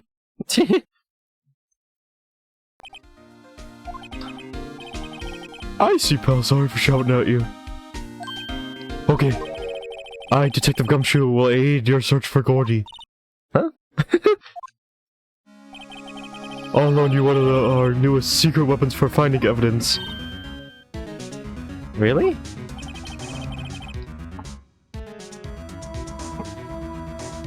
You can take whatever one you like.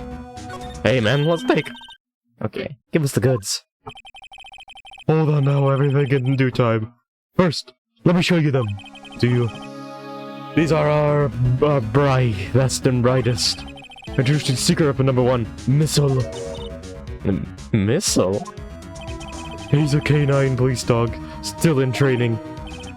Missile! Missile! Here, boy! Boy!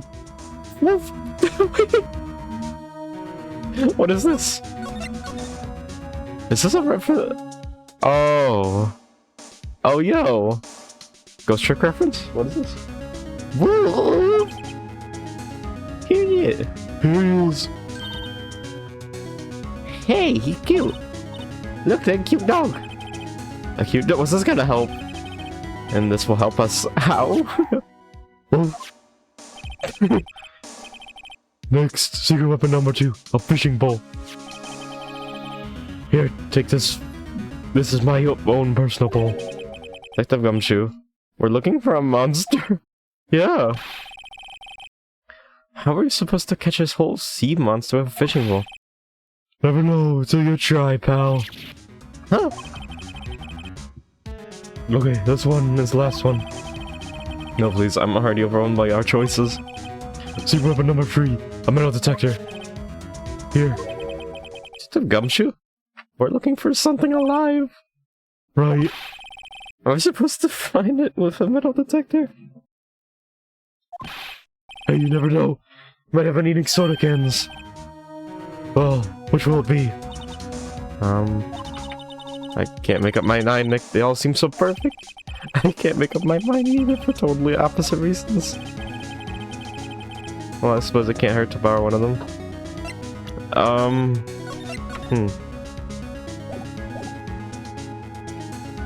Honestly, I'll take the fishing pole. Fishing pole, boy. Right, be sure to Respond properly, okay? Right. Dubious utility. Okay.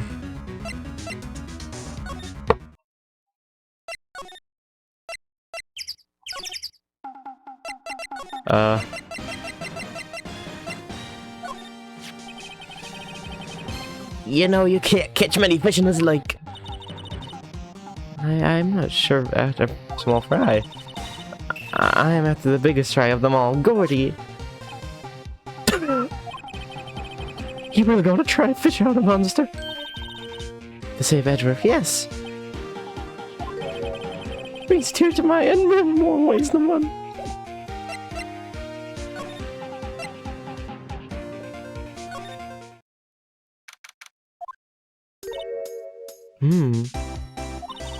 Okay, this looks like a good spot.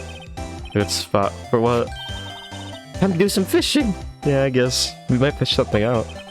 She's serious. We might actually miss that. I don't know. What are you going to use it for bait? Oh. Yeah. Oh. I figured something like this would happen. We should have brought Missile along with us too. At least then we had the bait. Nick, how could you? I'm kidding. I'm kidding. Some jokes are better left untold. Oof, she hit me. Okay, watch this, Nick. Just try not to reel in any empty cans or poops. She does not get sarcasm with this. Okay. Okay, here we go.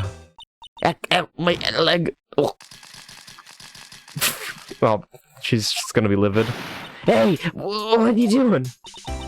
Sorry, Lana. Don't tell me you're on some Phil complete payroll. Nick Payer. My poor wallet.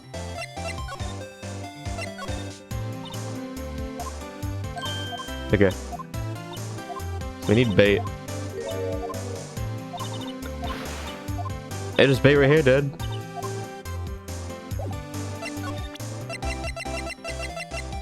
Fish. Lana, wait. We're catching Gordy. A fishing pole? Are you out of your doggone mind? Yes, I mean... yes, it's a fishing pole. Huh? I never thought of that. Good luck. Thanks. I don't believe it. Give us something, please. You have stuff here. Give us your bait. Oh my. Okay, don't give us your bait. Bye. Can you give us a hot dog? Bro, buddy, give us a hot dog.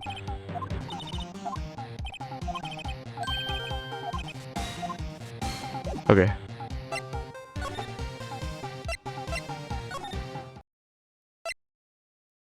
Yeah, I mean, I'm not.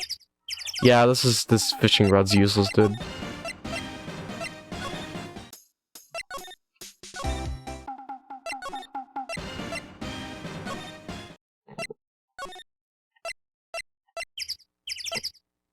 Yeah, Detective Gumshoe, can I have the other one? Secret weapons, man. Detective Gumshoe, we borrow one of those. Sure, pal. I'll have to take back the last one I let you, department policy. I'll take your pick. Which will it be? I'll take the metal detector. Can we borrow that metal detector? Sure thing, pal. I'm not sure what we're going to find with this. No, we are hunting up a monster. Anything is possible. Anything. Yeah. Might be useful, actually. Never know.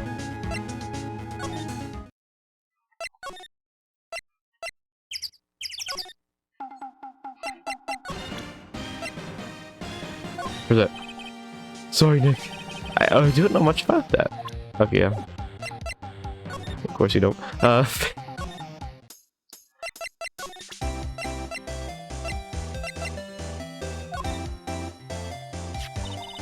Hey, Lana, look at this. This is a metal detector.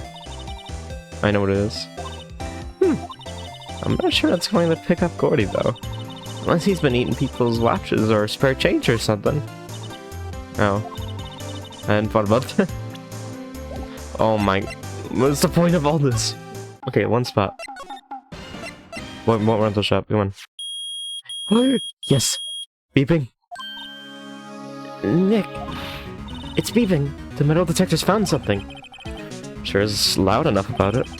Whatever it is, it must be in those bushes. Let's go. Go check it out, Maya. Why do I have to check it out? Nick? Look! Huh? An air tank.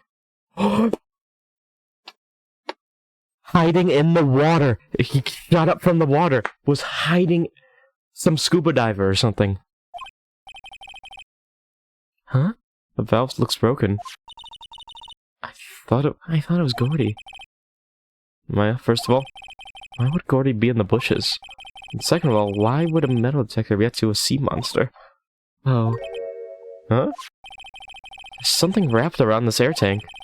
Looks like a string of flags. Well, we might as well take it with us now that we found it. It's heavy. Suspicious. Why would that be there? This is my theory, dude. Scuba diving. Somebody was under the water. It was someone, and they shot. Next to Edward, because that explains... Yeah, that explains the proximity. When had you ever heard that?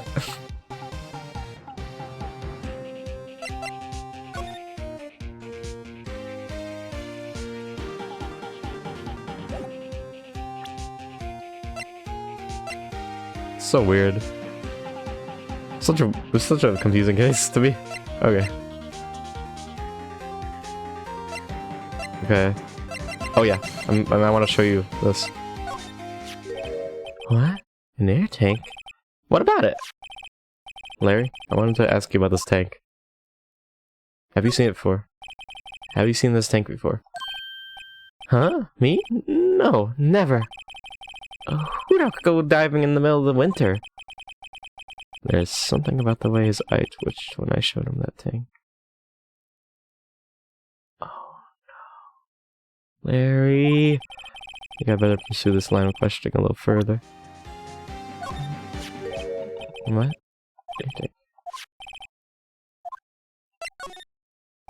Say, is this air tank yours? Why would I have a thing like that? Look, see how there's a string of flags attached around the tank valve? It's like the string of flags around your around your steel samurai there. Ooh. Must be a coincidence. There's strings of flags everywhere these days. Like elementary schools. Larry, what did you do? And use car dealerships. Look, why would I need a tank anyway?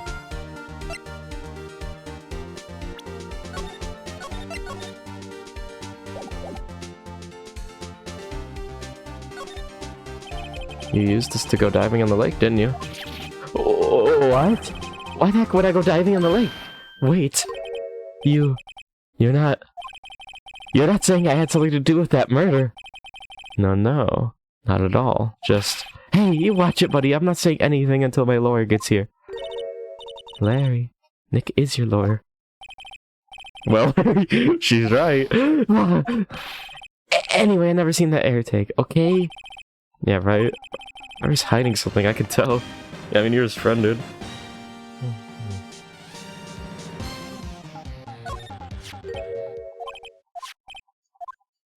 Okay, let me go through this again. Let me try the other one.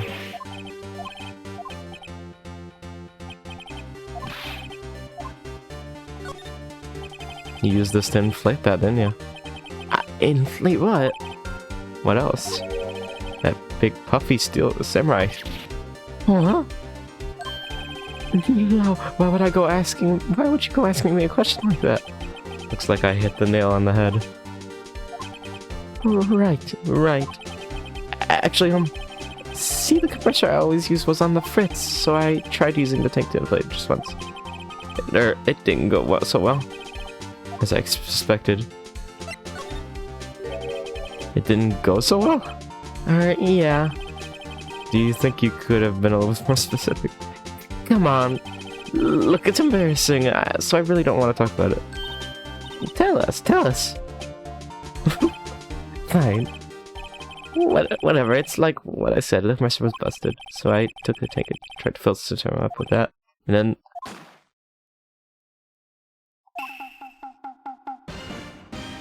Oh my... Larry, what are you doing, bro? And Val busted up and made this incredible sound, and that tank there took off like a rocket, and it took my poor deflated steel samurai with it.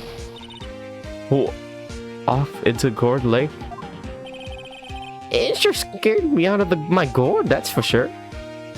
Ooh. So the tank and the steel samurai you were trying to fill up flew away? What happened next? Well, that'll happen on the 20th or so. The 20th. or a week ago. Now, as I could tell, see, the tank went flying out into the lake. So I went out every night, looking in a boat, looking for it. I mean, kinda gave me that Steel Samurai, after all. And when did you find it? Just the night before last. Oh my. It flew way out there. It took me 4 whole days to find it. The night before last was the night of the murder. Sorry for not telling you, Nick. Actually, I was there on the night of the murder. But, you see, I went home before midnight. So you didn't know about what happened? No. That's too bad. That's not all bad. We've solved the one mystery at least. Mystery? Maybe we should go tell her. So this was the Steel Samurai? Yeah. Was the Steel Samurai float the whole time? I don't see it though.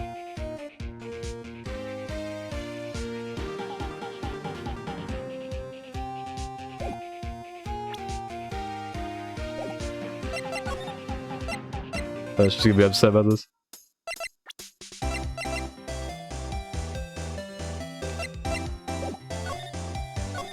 Hey, Lana.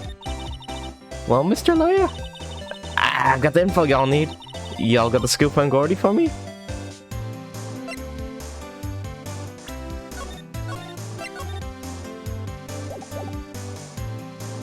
Yeah, we found him. Huh? Gordy? Oh, we found him already. What? I haven't seen any monsters yet. Oh, for real, Gordy? It really exists? Wait. I need proof. You get a photo? I have proof. Of course I have proof. No fair, Nick.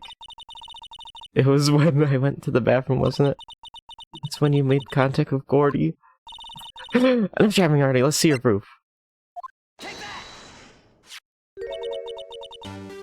Larry's air tank? Yeah. What are y'all doing with the air tank? This is Gordy. Excuse me? Yep. What are you exactly trying to say, Nick? There's a stand near here. A hot dog stand. It's a giant inflatable samurai doll there. Oh, you know, I see it, actually. By the way, go, an idiot. It's to be a friend of mine tried to fill it. And he used this air tank, and when the valve blew, that tank flew into the lake. Apparently it made a pretty loud bang when it blew. A bang? Oh, yeah.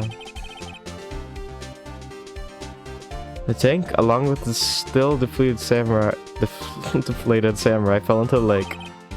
At the same time. Oh, yeah, makes sense. Can't really see it from this far either. A couple was taking a photograph of the lake. This photo. Hey, so you're saying that Gordy is really the Steel Samurai?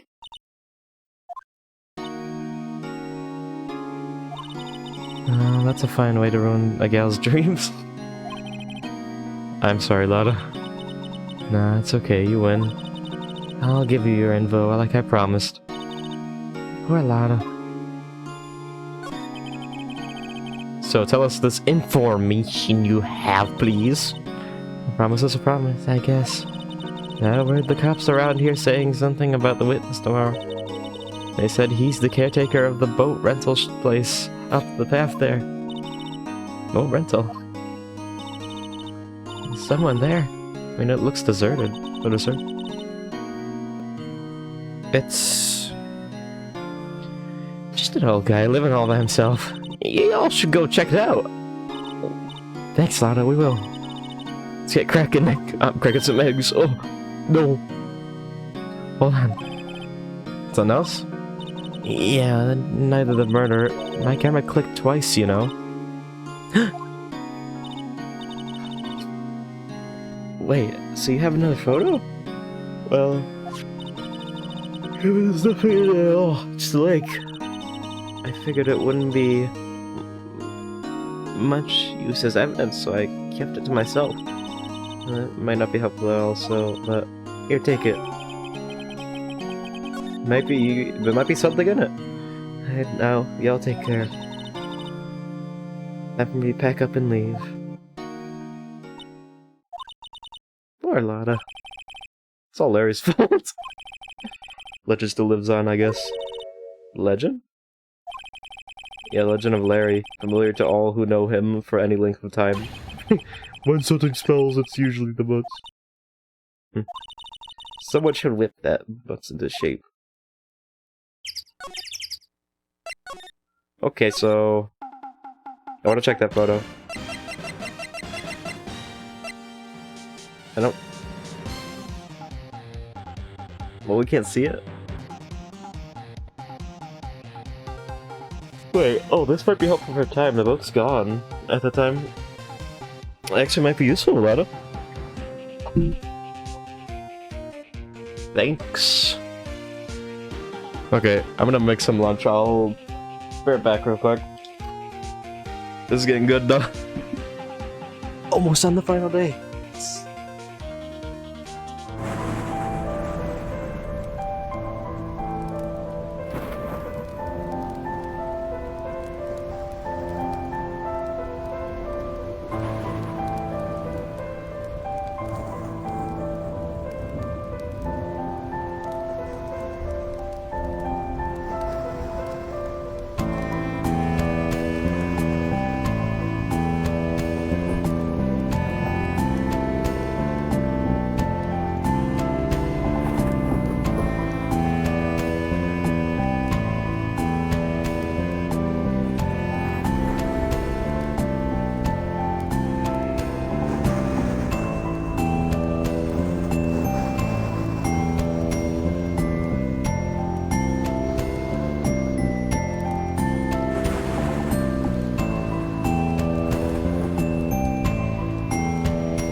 Okay, back.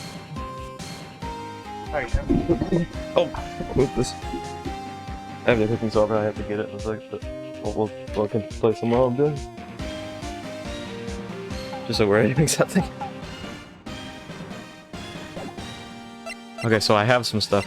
Go run to the shop. Yeah, old man. Hey, Nick. This is the boat rental shop that Lotta was talking about. You're right. Of course, you're right. Yes, it doesn't seem to be anyone around here at all. Well, let's check it out anyway. And is that a coincidence that... Let's do it. Oh.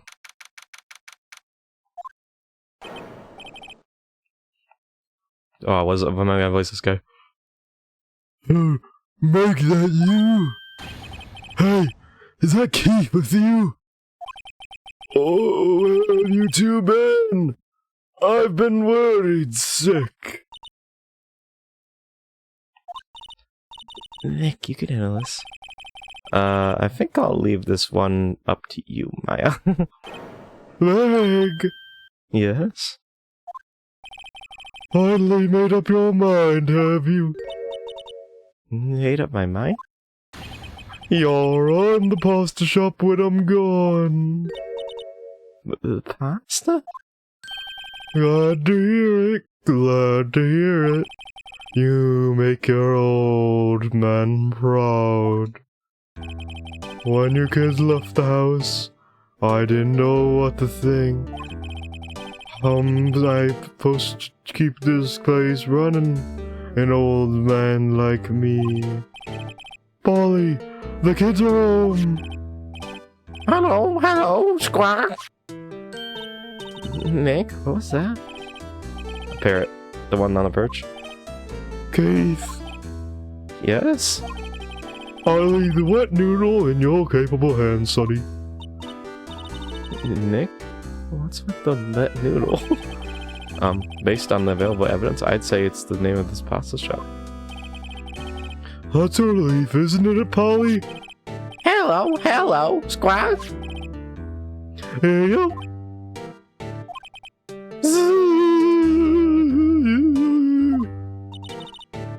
He fell asleep. I guess he's relieved. Okay, my thing just beeped. I'll be back. Oh, I'll not put on back because I'll be like, 1 second.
Yeah, we're good.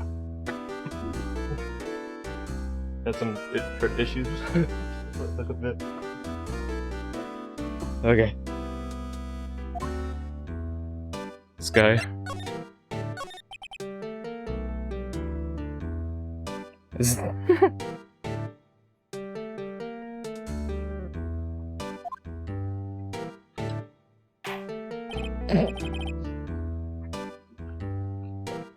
I'm a pasta shop.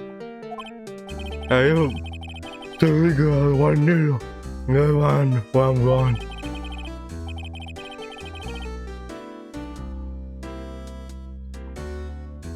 Oh my.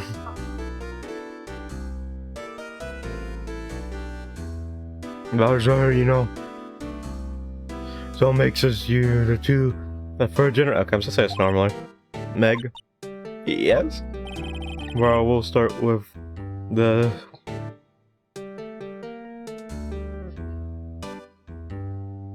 secrets of dough tossing. Dough tossing. You do, Keith?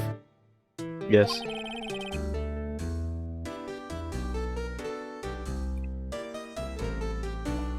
He'll be the best pasta wrangler the West has ever seen. Pasta wrangler. The West? Is it pasta from Italy?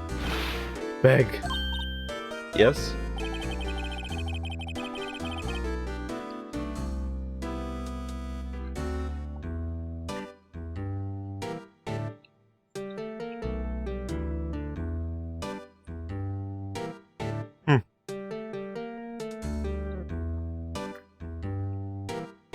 You know. Best pasta's always been made west of the Rockies, don't you? Right, of course, everybody knows that. Nick? Huh? We have to keep this up in the whole family charade.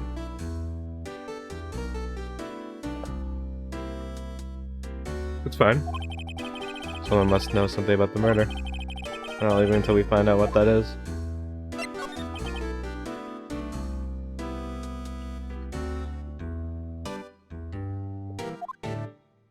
Sleeping again?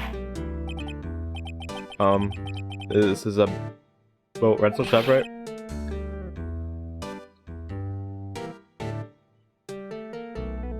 Is the dude lying or something?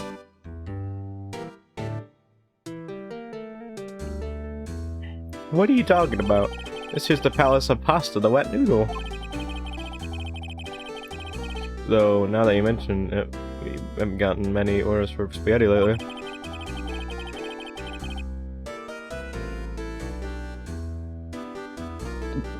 I'll come up and say, yo dude, we want to ride in one of your boats. That's why I keep them boats out there. Oh, this was just a shop?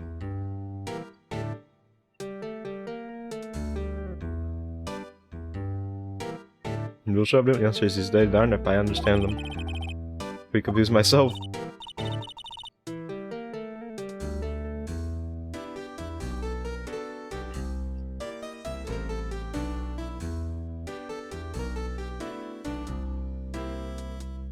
Hold on.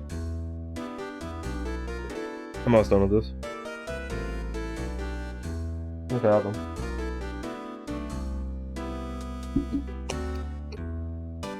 Nick, this isn't going anywhere. That's very true. This old man's the witness tomorrow, right? We have to find some way of getting information out of him.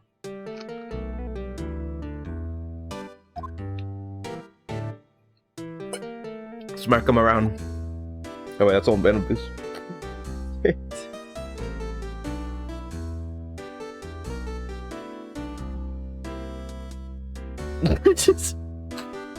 Okay, let's question him.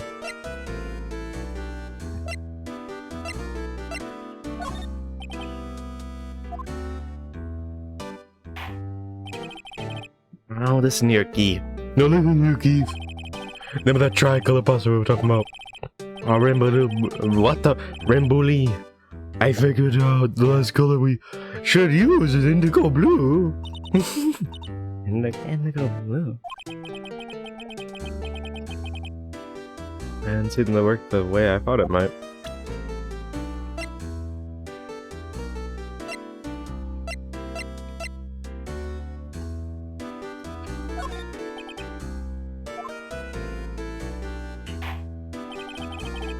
Okay, yeah. Yeah, if he doesn't know how to say it, he'll just say it.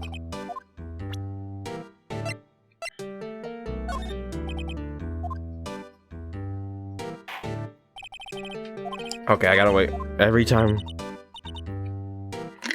Oh, whoa, the cap! Okay. Scaring me, Cap. Captain, oh, the captain. The captain has appeared. Oh! That didn't seem to work the way I thought. Okay. What do I have for this guy?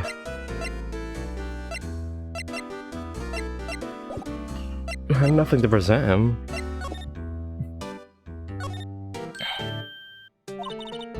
Good morning. Hello. It ignored me.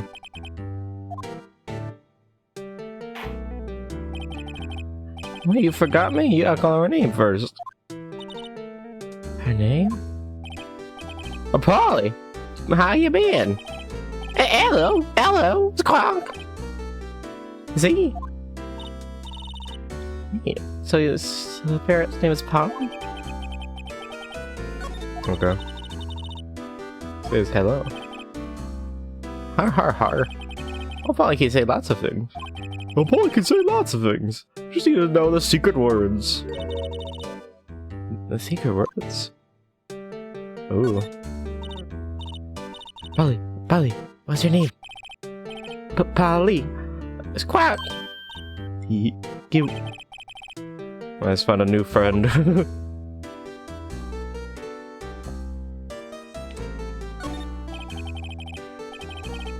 Looks like a kitchen unit. It's pretty clean. He doesn't look like the type who would keep things tidy like that. What's you getting, Nick? He's running a puzzle shop here. What is this? Look, Nick, he has an electric basket on his table. Looks warm. That's a great idea. We should do that at our house. We can sit down with our clients, snug and warm, and drink hot cocoa. And what? Talk about murders? Ah, you're a party pooper, Nick. Wow, he has a television here too. That's it. This fishing pole looks expensive. Look at the little safe. It's locked. What you trying to go? This guy doesn't talk.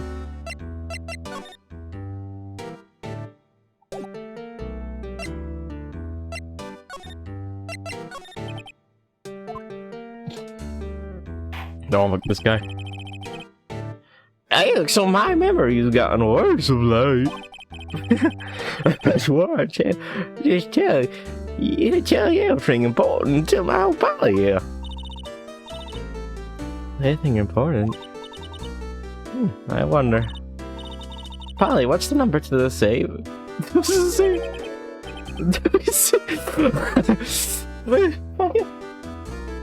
1228. Ah. Alright. Hey, Polly, watch it, will ya? Seen it? All it takes is a little clever think. And a criminal mind. Quick, Nick, write that number down. Hey, don't be involved in your little heist schemes. We might have something in there. We're all about crimes here at Phoenix Wright Detective Offices. That Inc. We're that Inc. We're not that Co. or whatever. What's this? The one in that safe, dude. What?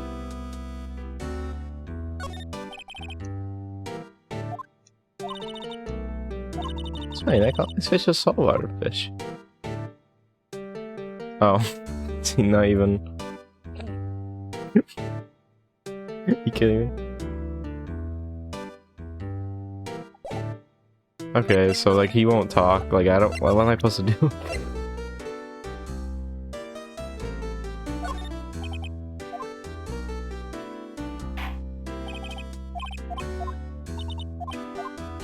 This guy literally won't talk to me. Okay, bye.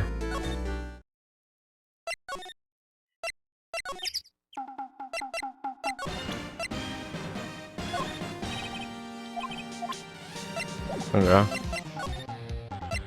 Then you tell go check everything. So we know the poly. Okay.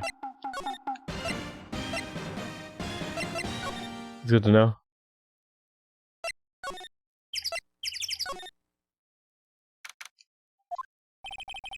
This guy drove isn't questioning. Let's come back later. Guess so. Grossberg! Wait, I can go Grossberg's.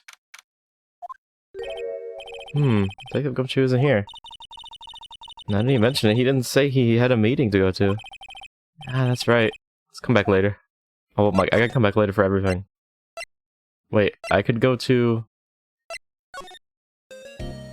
Let's see. Grossberg. Go to Grossberg.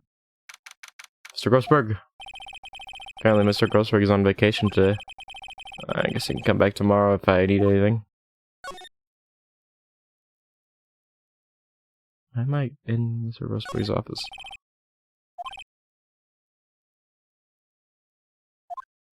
Yeah. Okay. Okay. See?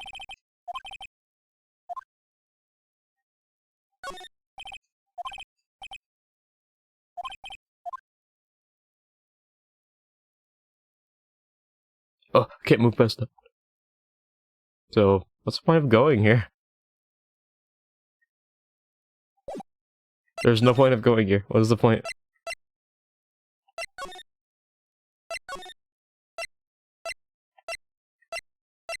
I gotta head to Gourd Lake, apparently. I talk to you about anything, Larry? No.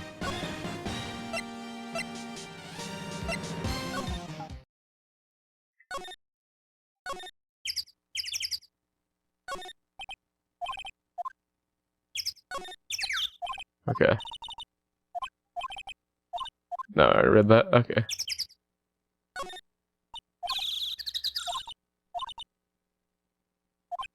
No, yeah. Okay, we already seen this. Let me go. I gotta go back to that guy, apparently.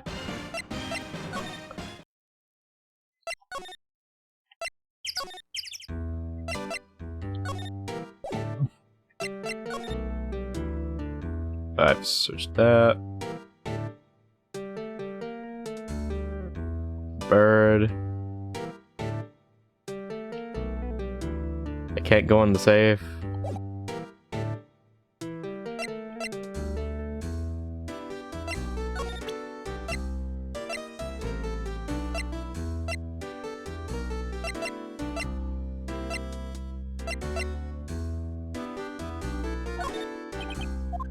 Anything you gotta say about this?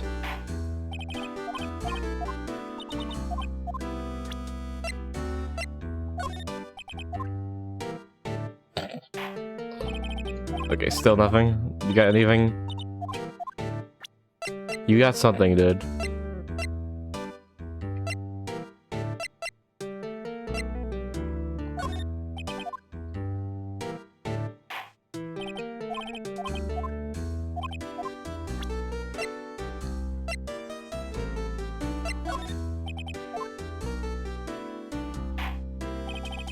Oh my. Can you just... It's not answer to any of my evidence.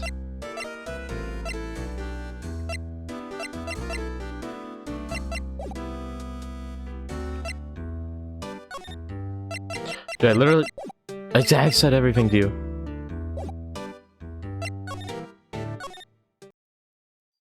There's gotta be something else I can examine.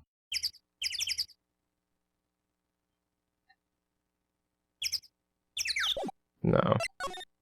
Larry's here still, though.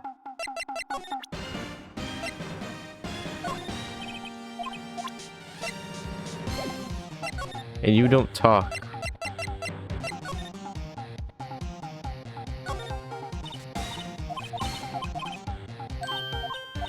I know, I already read this. I'm kinda stumped here.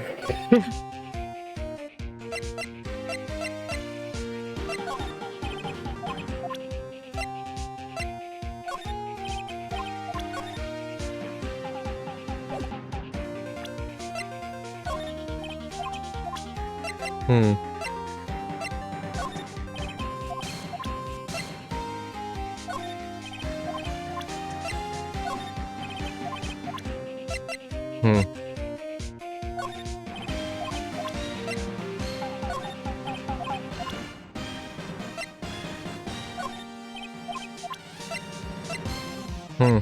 Yeah, he won't say anything. This is... Am I missing something?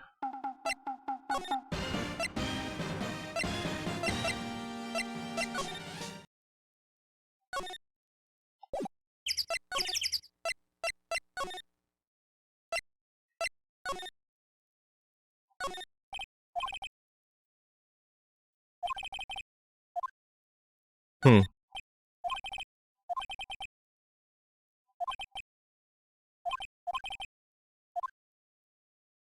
Hmm.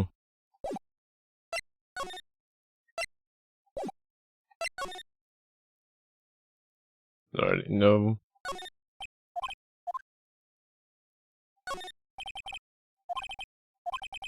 Mascot? Really?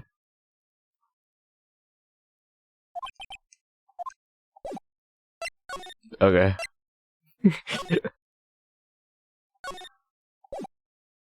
So Edward's not here either. Grossberg's not even here. What's the point of going to Grossberg's place if he's not even here?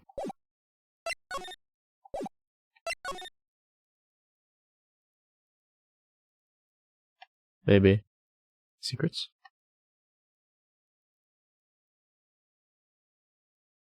Oh, yeah, I wouldn't be surprised. Grossberg's a secret lord.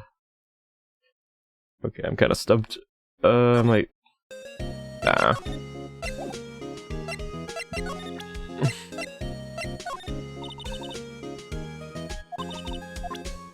Okay. I don't know what... Okay. I guess we're going back here. It's something with a guy. I didn't get anything for him, though.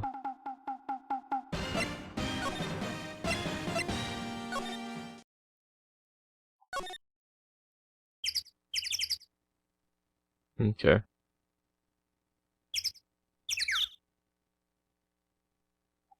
I gotta be missing something like vital.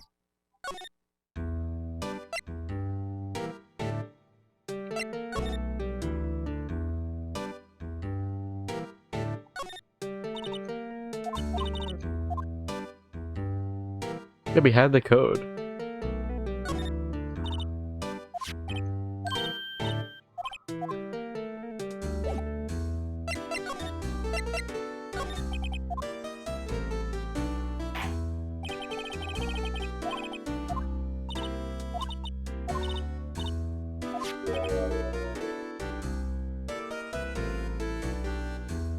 One, 2, 2, 8.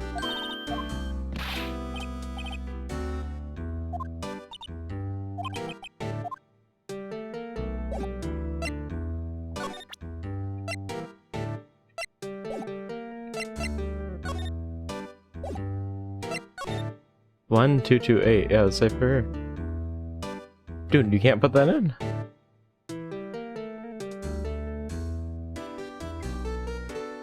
I'm gonna have to look this up because I'm very unsure. I can't talk. Can I present? I didn't present everything.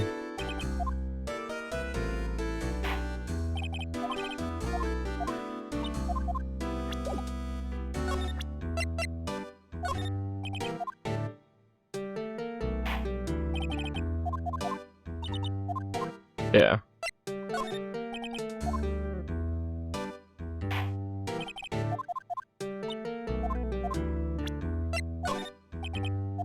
I mean, he won't know anything about this.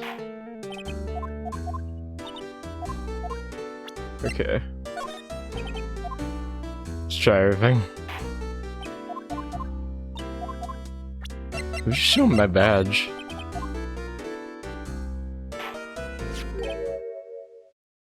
Oh, well, that worked. That's that lawyer's badge?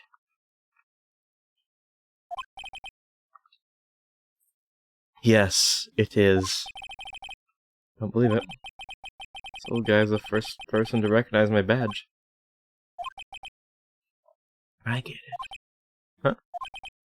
Yeah, I got you figured out now. You're not Keith! You...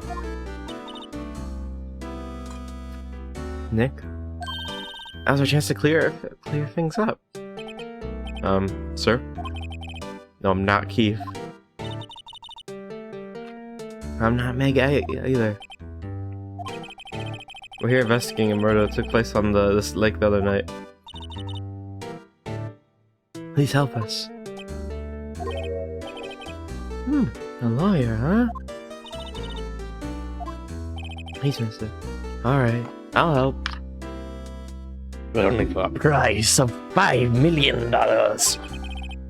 But on one condition. What's that? This case is over and done. You'll run the wet noodle. Yeah, sure, dude. Okay, we promise. Nick, are you sure about this? Hey, anything to get this case solved, yeah. Also, I wouldn't want to eat Phoenix noodle. Okay. I guess so. That's my boy. Good for you, Keith. Wait, didn't I just say? You too, Meg. Yes. You bring a tear to your old man's eye, you know. Now, what was that you wanted to know? Speak up, Polly. Oh, hello, Squawk. Alright. Let's talk to the bird. How do we get to talk to us?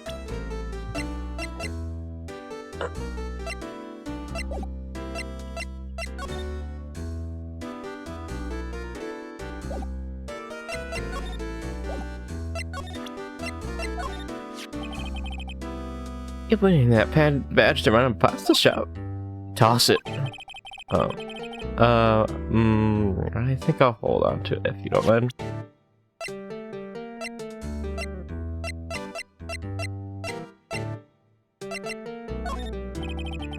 Polly here's my only friend in the world. Isn't that right, Polly? Hello, Squawk. Hey, yo.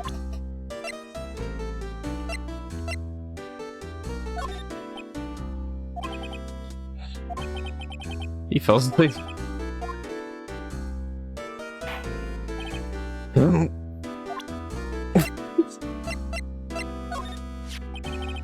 You know about Gordy? No? Okay, it makes him tired whenever you present something boring to him. Hey, have I seen this?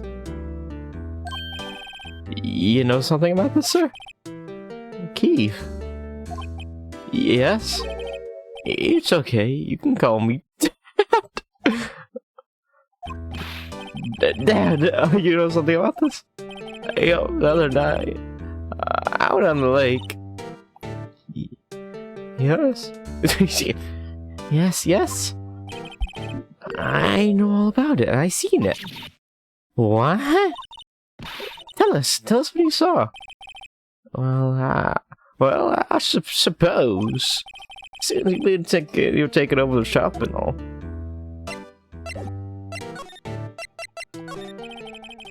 I forgot the time, but it was pretty dark outside. Probably night. Yeah. It was after midnight, but okay. Then I heard this bang. So I looked outside and I heard another one. Bang.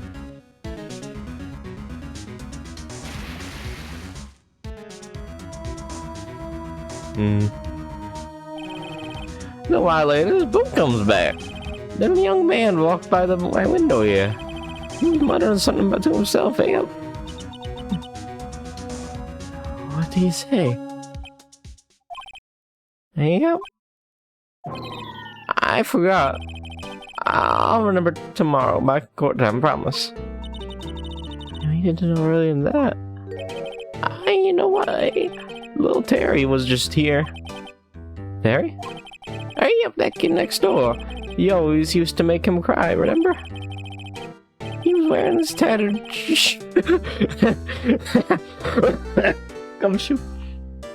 It's a gumshoe. He was wearing this tattered old coat. Got himself some whiskers growing out of his face. Must be talking about Detective Gumshoe.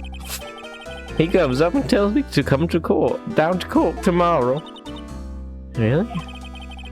Somehow I don't think we're going to get much useful information from this guy. Well, maybe we should be leaving. I think you're right. Oh wait, I have one more question. Huh? Polly, have we forgotten something? Quack! Don't forget deals.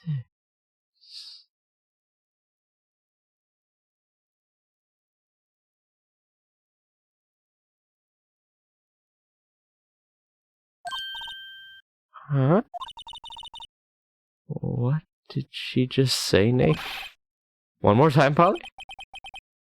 Don't forget about DL6. What? The DL6 incident? Hey, mister, I mean, Dad. This is getting weird. Who is this old guy?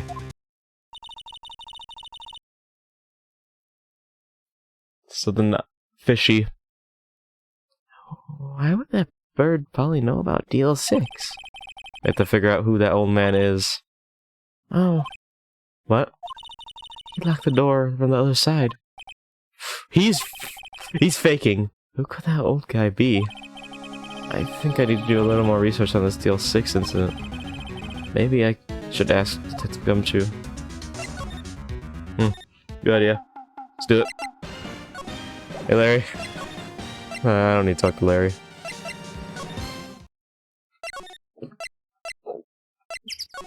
He should be here.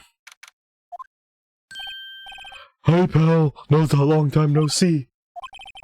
You don't look so happy. What's wrong this time? Actually, we wanted to ask you something. Yeah. You know the boat rental shop down at the Gold Lake? Oh yeah. The old man who runs it is appearing as a witness in court tomorrow, right? Huh? You how'd you, That was supposed to be top secret? you know who that old man is? Actually, I don't. He's a bit of an odd bird. I don't know if to get a straight answer out of him. I decided first that I wasn't persuasive enough to stand and testify as a witness. That's why we called Miss Lotta Harden yesterday.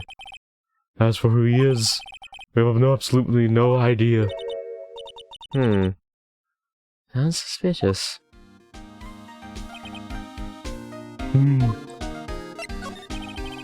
Detective Gumshoe, please help us. Huh? We need to know about the DLC incident. The DL6 incident? I need some DLC. That was when Miss Edgeworth's father died. I can't help but think that it has something to do with this current case. To tell you the truth, I don't know much about DL6 either. Mr. Edgeworth forbade us from reading the file, so I'm afraid I can't show them to you either, pal. What? However, if you can convince me somehow that the DL6 incident is related to this case, well, I guess I'd reconsider opening the file. Hey, huh? Buddy?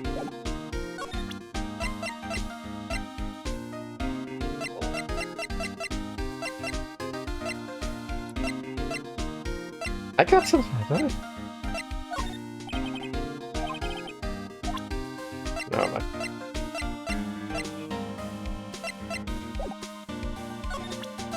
We have Polly. Was that a parrot? Little man at the boat rental shop's parrot. The parrot knew about that incident. That incident? DL6. What?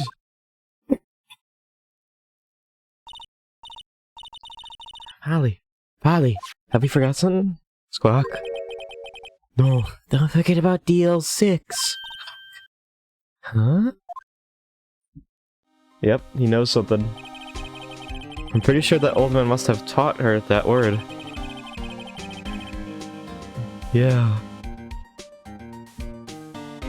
But how would that old man know about the DL6 accident? Wait, what if that old man was connected to DL6? Nick, you think he might be? I get ya. Sounds like you need information on the DL6 accident. Through there is the station's records room. I'll give you special permission to go in and find what you need. Alright, way to go, Detective Gumshoe. Okay, Nick, go to the records room. I guess it's time we faced Edward's past.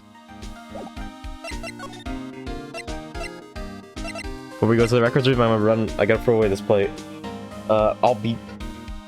Sorry, the codes are out so much. I'll be fast. I'll be seriously fast.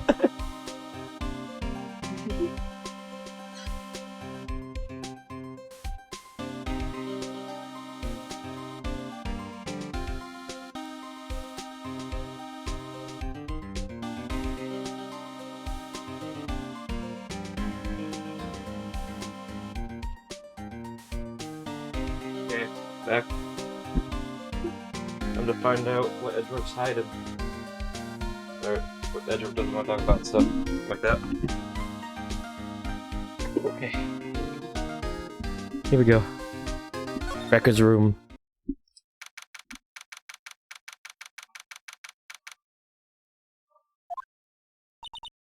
Wow.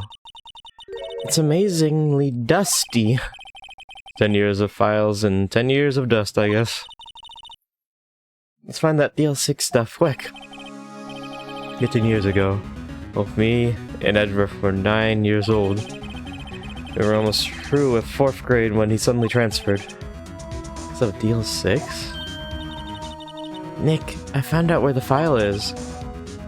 Oh, thanks. Shh. let me know what you want to know about the DL6 incident. I'll go get the right file. Okay. Case summary. Well, first I have to get the handle on the main facts, like a summary. Right. Summary. Found it. Here you go. December 28th, 2001. Is this when the game came out? Original. That's exactly 15 years from now. Ago from the day after tomorrow. So in 2 days, the case is closed. The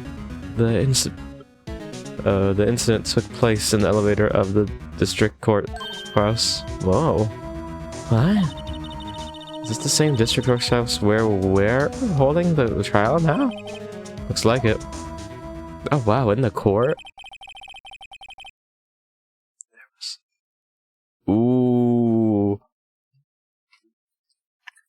No wonder he's scared of earthquakes.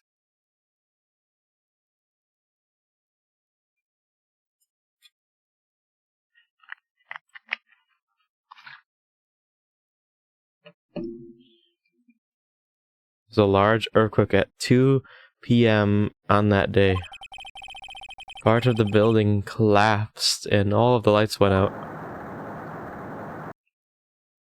Oh wow. Wow, that was some earthquake. At the time, 3 people were trapped in the elevator. It took 5 hours for them to be rescued. 5 hours? That would be scary like that in the dark.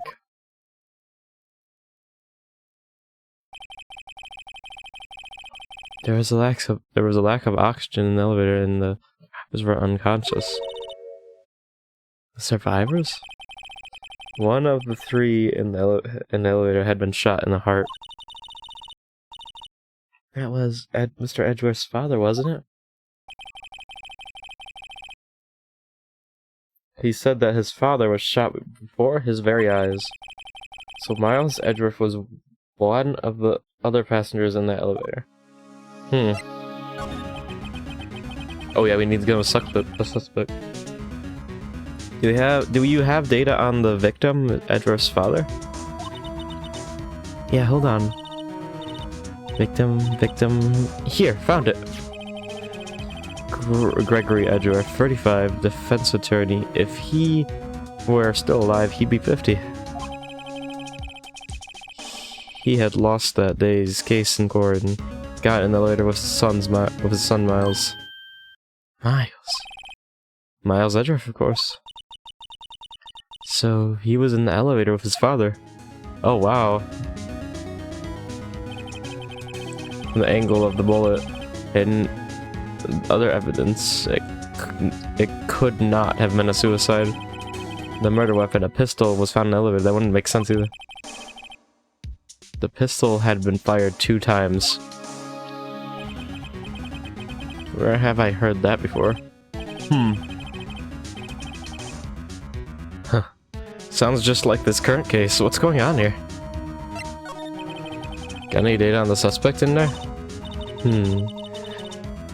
That would be the guy that my mom got arrested. Hold on, this is it. The man arrested as a suspect in DL6 was Yanni Yogi.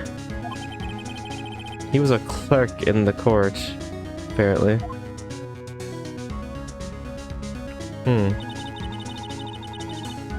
So he must have been the third person in the elevator.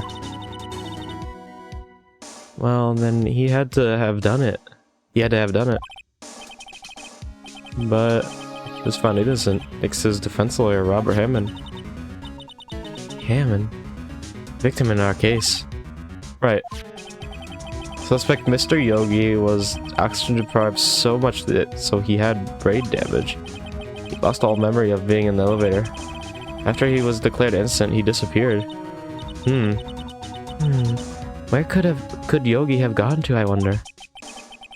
He may be closer than we think. Is that him? I guess I know generally what happened in DL6 now. Still don't know what sort of impact the whole thing had on Edgeworth. Using the elevator, dude. Alright, Nick, are you going to take the whole file? There's too much. We'll never get out. You're right. How about we just take what we think we need? Yep. Right. That's probably all we'll be able to find here. All that's left is the trial tomorrow. I wonder how Dad will do testifying in court. Oh, it's time? It's time. It's the finale, dude. Here we go.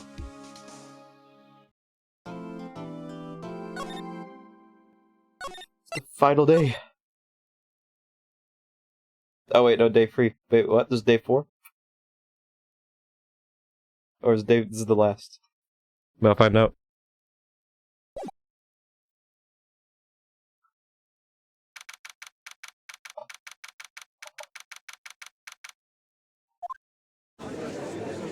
Hey, Von Karma, how you doing, bo? Court is now in session for the trial of Mr. Miles Edgeworth. Defense is ready, Your Honor. Very well, apparently the prosecution is also ready. Who's the judge here, anyway? Mr. Von Karma, your opening statement? Very well, no opening statements then, so... Not so fast, Judge. I was taking a minute pause before speaking. Right, of course. A prediction. Today's trial will end in 3 minutes from now. What? Order, order! Mr. Von Karma, what is the meaning of your statement just now? Bah! Must you question everything? It will be over in 3 minutes. We have no time to waste. I'll call my witness now. Right. I call my witness. My decisive witness to the stand.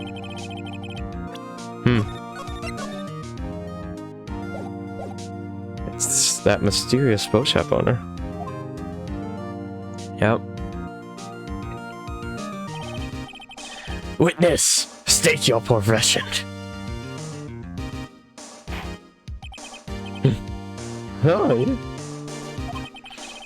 I am the proprietor of Luthor's restaurant, the Wet Noodle. At Gold Lake. And I also rent boats. The night of the incident, and you were in the boat rental shop, correct? Yup, I was. Please testify. Wait a second. At least I haven't heard who this old guy is.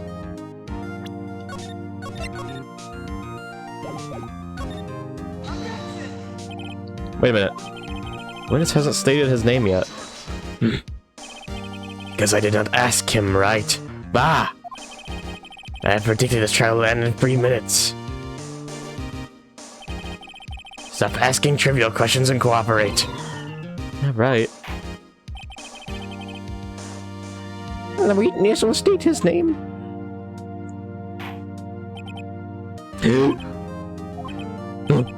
Well, I'm not really sure. What do you mean? My memory. Your Honor. The witness does not remember anything beyond the last several years. Ergo, he cannot recall his own name. He can't recall. He can't recall, you say? Yes, but the incident in question took place 3 days ago. He can testify. Very well. Let's hear his testimony then, shall we, witness? Yep. It was the night of the 24th. Just after midnight, I was in the West restaurants where I rent boats as usual. Then I heard a bang. When I looked out the window, I saw a boat just a-floating on the lake. Then I heard another bang. Oh, that's a sick gun. Just about then, the boat comes back to shore, and a man walks by my window. Very well. I'd like to begin the cross-examination. Oh, not likely, my lord. There's nothing to question in my witness's testimony. No, ergo, no need for cross-examination. Besides, there are only 10 seconds left before our 3 minutes is up. Judge, your verdict, now. Yes. Mr. Wright? Cross-examine, dude, what the... What are you saying? Of course I'll cross-examine the witness. Very well, you may begin. Excuse me, Mr. Von Karma? 3 minutes just passed. I see, well then, let's just take our time. You may cross-examine the witness. Is he okay? This dude's freaking out. Okay, let's do this.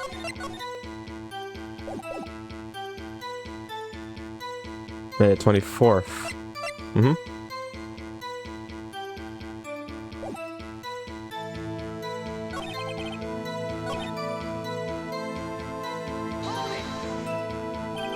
Just after midnight, you say? Yep, just around then. Are you sure?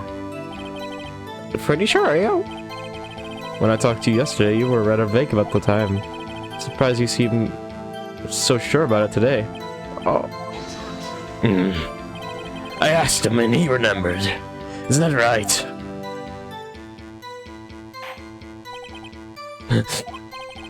Don't glare at me like that. I remembered it clearly. I did. You see, continue.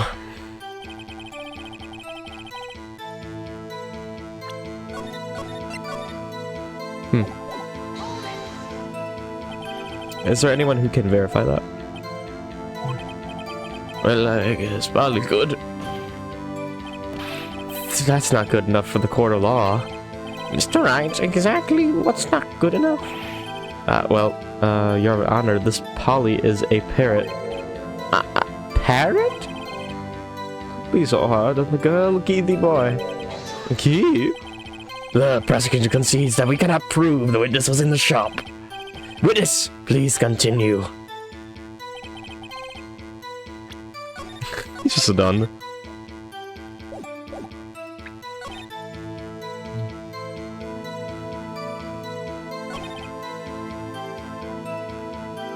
I heard a bang.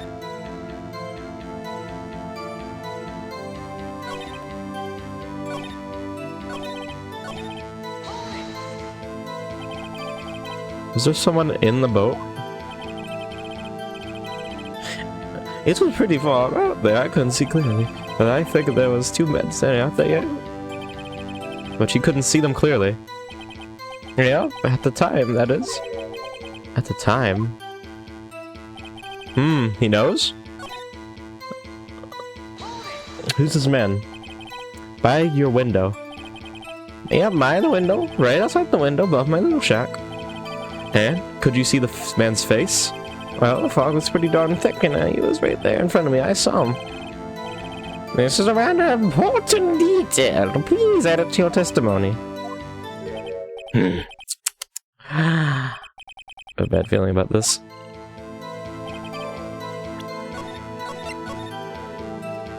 It's probably gonna catch me in a trap. That man was the defendant.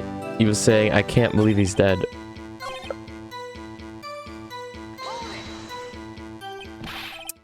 Are you sure? Uh-oh.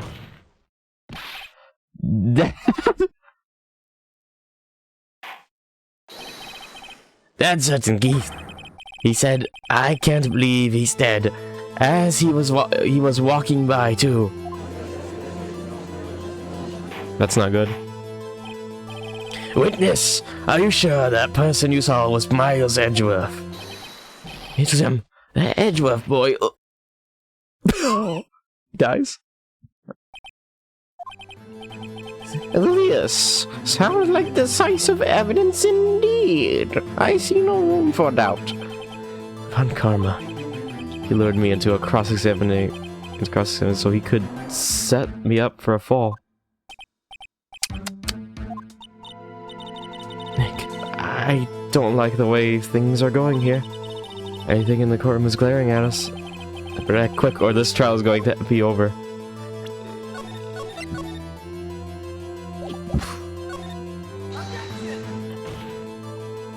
Your Honor, we provided in Reister's trial that it could not have been Miles Edgeworth who fired that gun.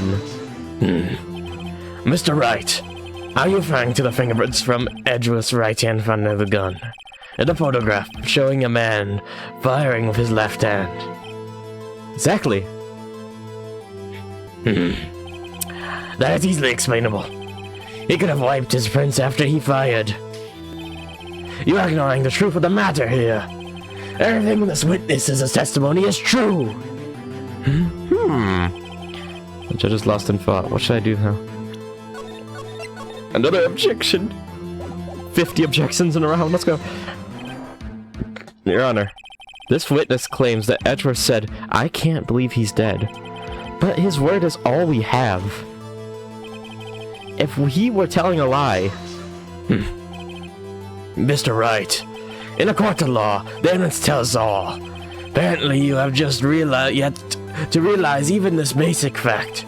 If you say his testimony is a lie, show us proof. Same on your side, buddy. Nick, do we have evidence? It's no good. There's nothing I can do. Are you sure?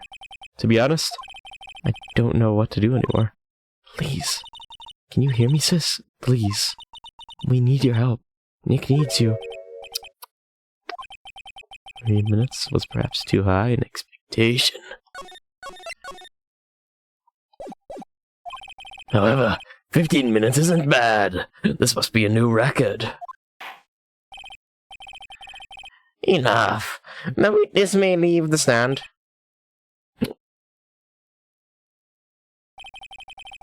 This court sees no reason to further prolong the trial, nor is there any need for more time to decide the case against the defendant. This case is extremely clear. I see no room for misinterpretation of the facts.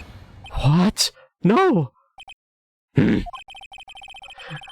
court finds the defendant Miles Edgeworth. Don't! What? What? Wait, what? What? The accused was surrendered to the court immediately, to be held pending trial at the higher court within a month from today's date. That is all. The court is adjourned. What? We lose? Wait!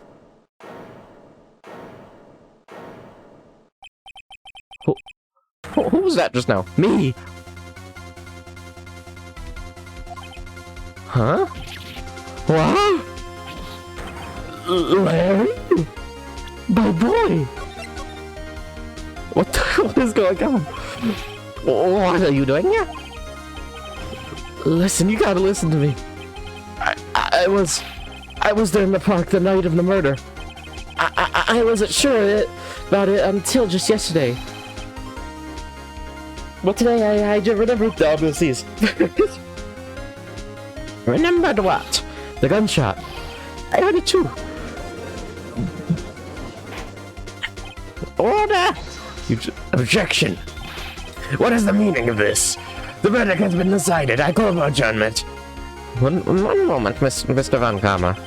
So you say you heard a gunshot? I did, a gunshot that night. I was sitting here in the audience listening to the testimony. And then I realized something he said was different from what I remember. Anyhow, I can't just sit here and let you call Edgy a murderer. It's just not right. I'll testify. Let me testify. Order! Well, this is the first time something has happened like this in my court. I'm not quite sure how to proceed. Judge, you've already given your decision. This trial's over. Nick, this is it. Larry's given us one final chance at this. She's right. If only it wasn't Larry. He could make things even worse. Mr. Edgeworth was just declared guilty, Nick. It doesn't get any worse. You're right. Okay, isn't this against law? Like, Your Honor, if there is another witness, it is our duty to hear him speak. Right here, right now! A waste of time! The verdict cannot be overturned!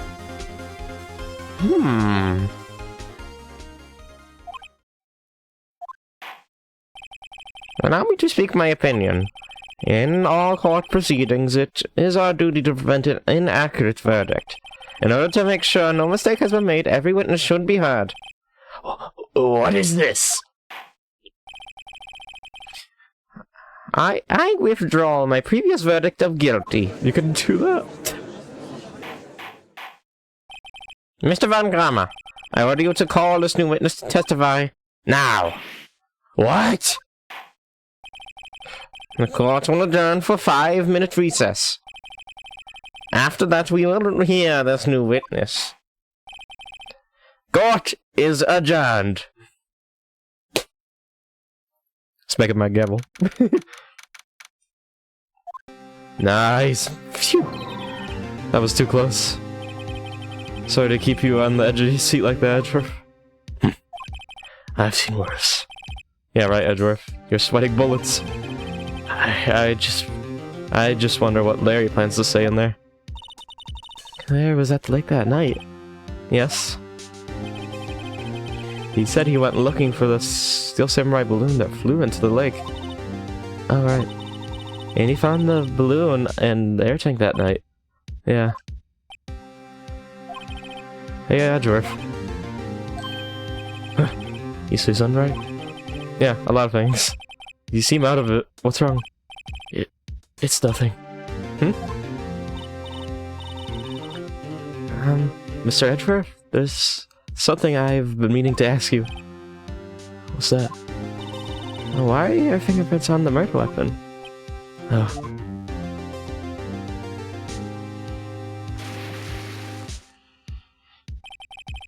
He felt like I went into a daze. I couldn't understand what had happened. I couldn't think straight. And I saw the pistol lying on the floor of the boat in front of me. I picked it up without thinking. I didn't have a reason, really. Yeah, not gonna see that. I see. Right. Yeah? This might be our chance.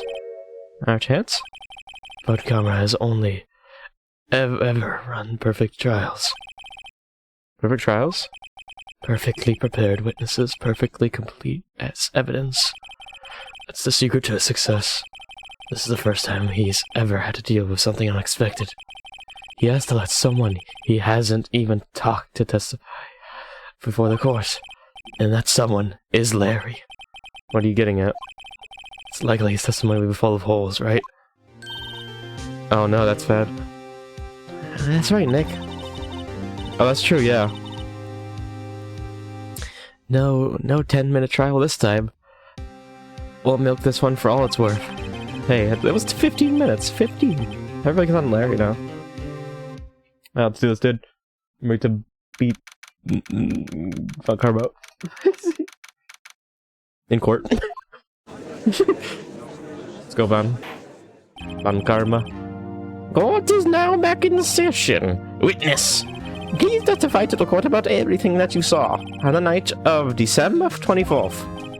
Right, leave it to me. Please, Larry, don't mess this one up. Just saving. I hate to admit it, but you're our last chance. Van Karma didn't even have time to prep his witness. Just hope Edgeworth is right about this being our big break.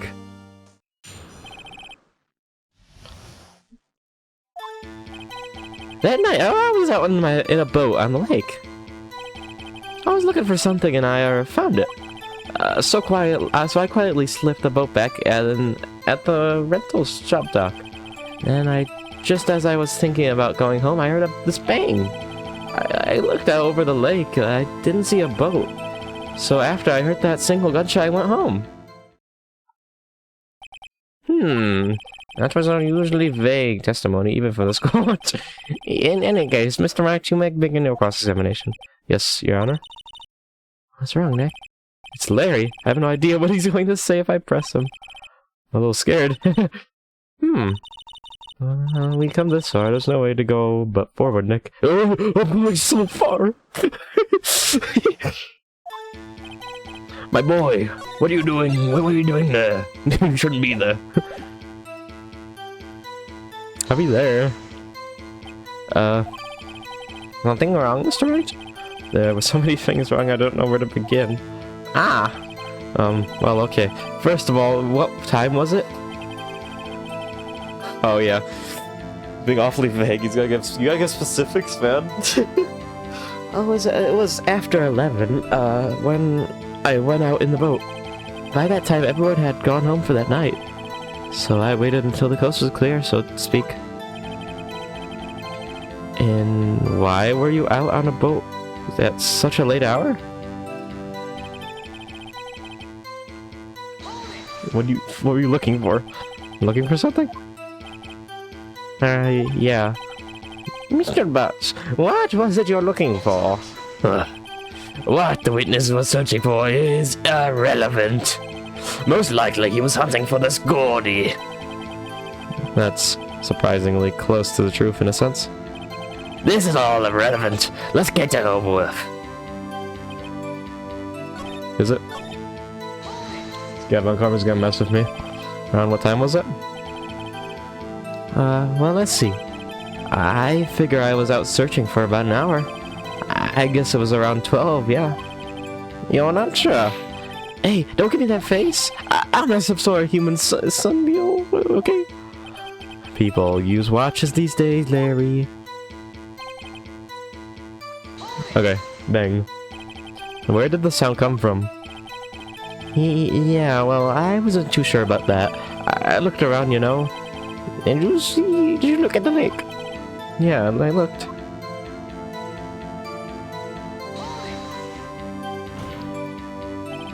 Wasn't there a boat on the lake? Order, order! Well, Mr. Butts? Whoa. Everybody just calm down, okay? I mean, it was real foggy that night. I'm not sure whether there was a boat out or not. Okay, no problem. That's just the most important part of this case.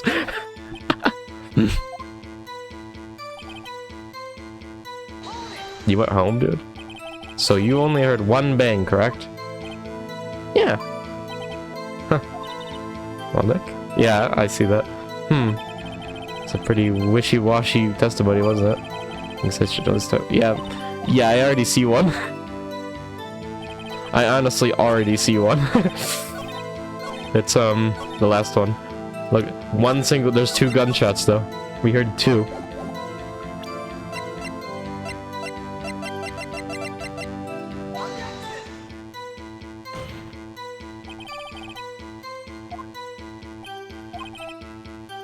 What?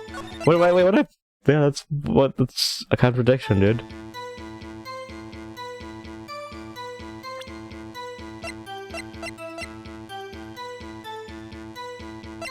You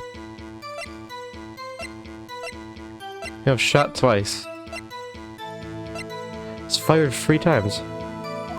Yep, there, okay, I have to use that one instead. Wait a second, Larry. What? You only heard 1 bang, you're sure? That's what I said. But Miss Lotta Hart testified yesterday that she heard 2 bangs. And the old man just now said the same thing. They both heard 2 gunshots at night. Huh? Were you even listening? Were you paying attention at all to what they said? Yo, Nick, please. Huh? You know, something's been bothering me. I'm a witness, see? I'm like a customer here. So you gotta treat me nice and stuff, okay? Oh my gosh, dude. Mr. Butts. What? You only heard 1 gunshot, are you sure? Well, to tell you the truth, I'm not sure. Eh? I'm not sure. How could you not be sure? Yeah, well, I might have missed the other gunshot. I was, listening to something else. What? Something else? My radio, dude, with my headphones. What? Oh my... Larry... What you doing, dude? Orna, and stop that booing. Mr. Butts, you weren't listening to the radio with your headphones? Yeah, so what? Was that a crime? I listen to my radio. Everybody listens to the radio. What's the big deal? Mr. Van Karma, your opinion? Waste of time. I do not accept this witness nor his shoddy testimony. Well, Mr. Wright, should he continue his testimony? Yeah, that's our only thing to go. Your Honor? Please allow the witness to continue his testimony. Nah! Nothing is more pitiful than a lawyer who doesn't know when he's lost. Very well, Mr. Butts. Please give your testimony and be sure to include detail like your radio. Right.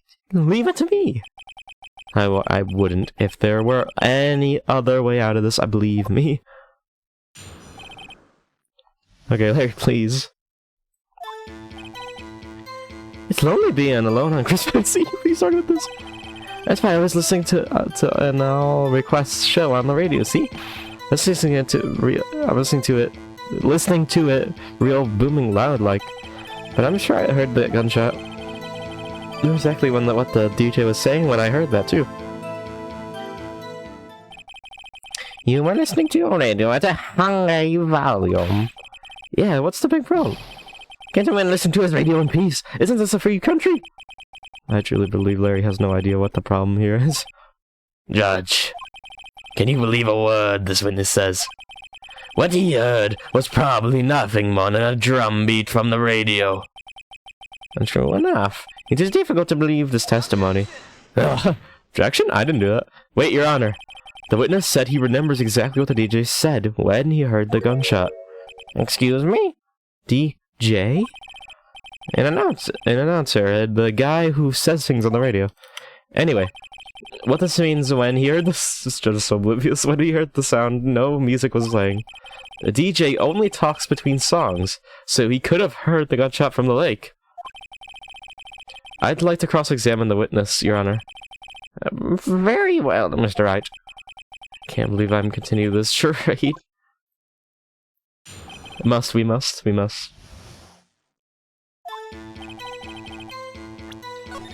Okay.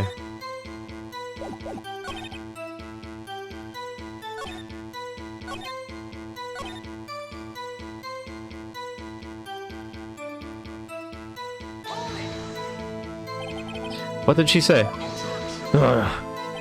Mr. Wright, please cease these pointless questions. What possible good could knowing what a radio DJ said to us do? The sentence is all messed up in every way possible. Indeed, Mr. Van Kammer has a point. Some of the, dialogue is messed up.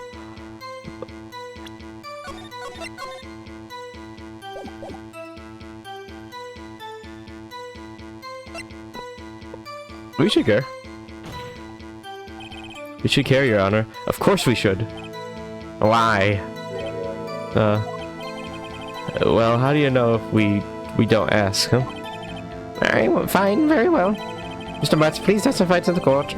What was the radio announcer saying when you heard the gunshot? Yeah, it might be useful, dude.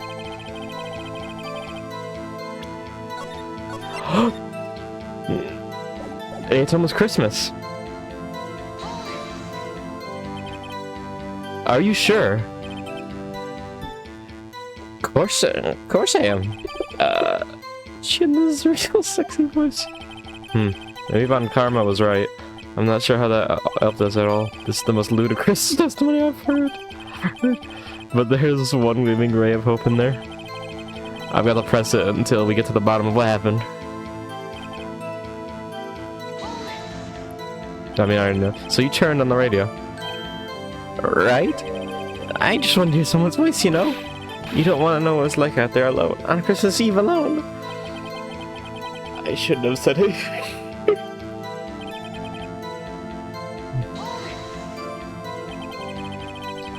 Do you, by chance, remember the name of the program you were listening to? This has nothing to do with the case, Your Honor. Objection sustained. Witness was listening to the radio, that is all we need to know. Tell us, Mr. Butts, how loud was your radio set to the night?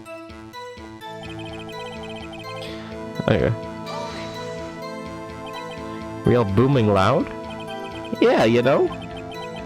And you had headphones on. Yep. He's not lying there. I didn't think you could hear anything going on outside at all.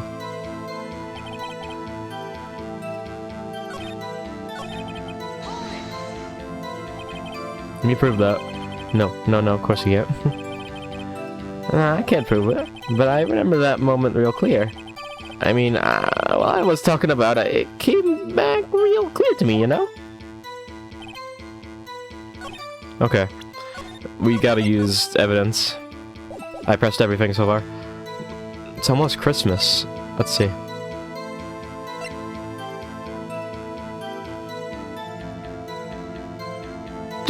Dude! That's after! Larry, are you absolutely sure what you're saying is correct? Huh? What's with the face? You look scary, dude. Hey, if you're trying to scare me, you better know I don't scare that easy. There's something the matter, Mr. Wright. Your Honor, did you hear what the witness just said? The DJ said, hey, it's almost Christmas, when he... Christmas? When he heard the gunshot. Indeed, and... Almost Christmas means it wasn't Christmas. Do you realize what this means? When he heard the gunshot, it was still Christmas Eve! And that would seem to be the case, yes. But he would have heard that gunshot after midnight. This photograph is irrefutable proof of this fact. Let's see what the time was on the photo taken when the gun triggered Miss Hart's camera. Oh. 15 minutes after midnight on Christmas Day. This is a clear contradiction, Your Honor. Let's go, dude. Order! What does this mean? The two prior witnesses heard gunshots after midnight? However, this witness says he heard a gunshot before midnight. Judge, the answer is simple. The current witness is plainly mistaken. Just look at him. Suspicious. What? Well, Mr. Wright, what do you think about Mr. Butt's claims he heard the gunshot before midnight?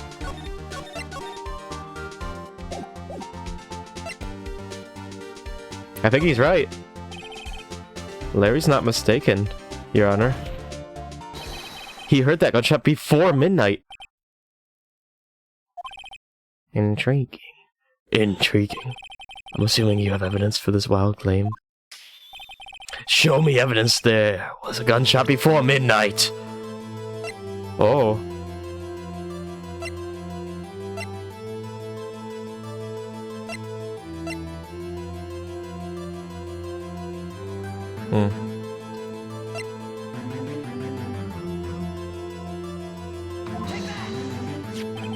This is my evidence. The murder weapon. Something about this pistol is bothering me, Your Honor. Both of the witnesses who testified yesterday heard 2 gunshots. However, the murder weapon was fired 3 times. Yep, when, then, was the last shot fired? Only now I have realized the truth. That third shot was a shot Larry heard just before midnight. Ooh. Order! I guess that would make sense out of yesterday's testimonies. Bah! You waste our time again with your empty statements. Yes, the pistol was fired 3 times. But do you have any proof that it was fired before midnight? Do you have any proof that the witness didn't just think we heard something? Indeed. Well, Mr. Wright, there's no turning back now. You have evidence that proves there was a gunshot before midnight. I'm gonna save. You have evidence that proves Mr. Butts was just hearing things.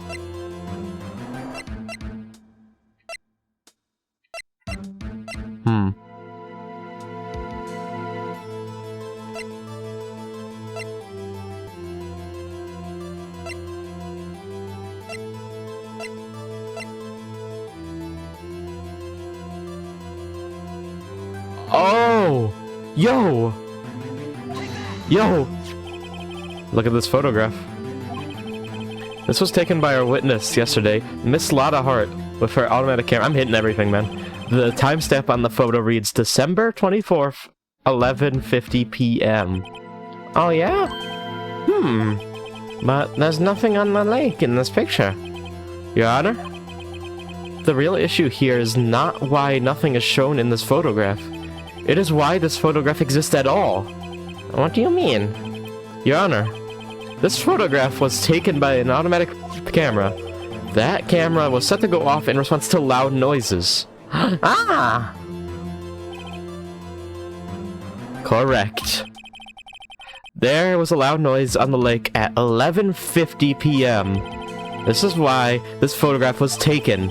In other words, there was a gunshot at the time that Larry claims. Order, order.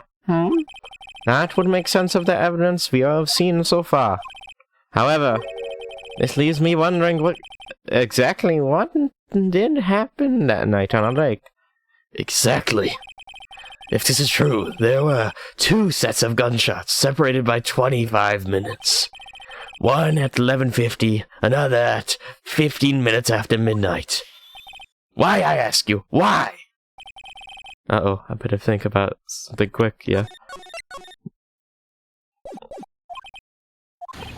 Wait a second.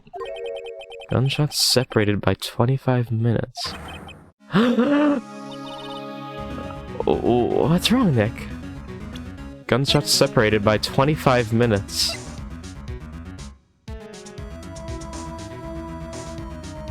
Are you saying he died on the 24th? But...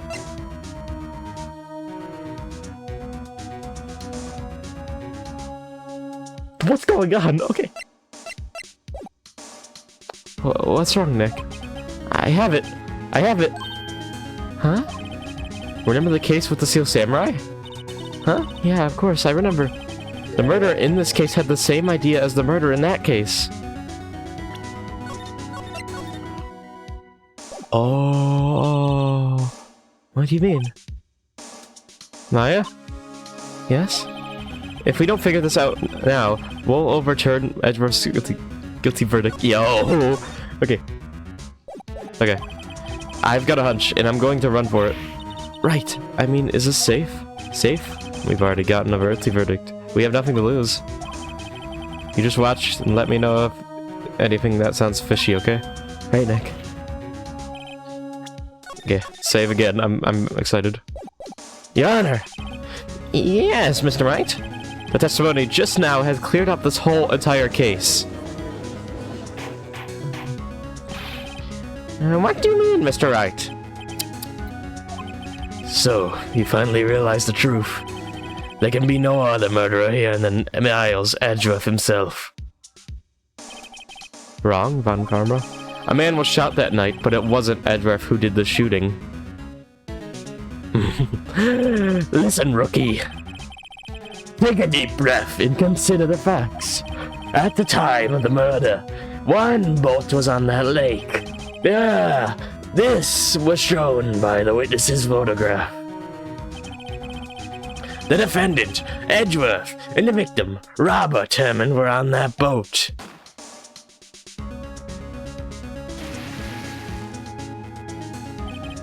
There was a gunshot fired on that boat, and Robert Herman fell into the lake. The distance of the shooting was 1 meter. It couldn't have been suicide. Well, the guilty party has to be the other man on that boat. I admit it is hard to imagine any other possibility, yes. But this assumes that the victim was shot at 15 minutes after midnight. What do you mean by that, Mr. Wright?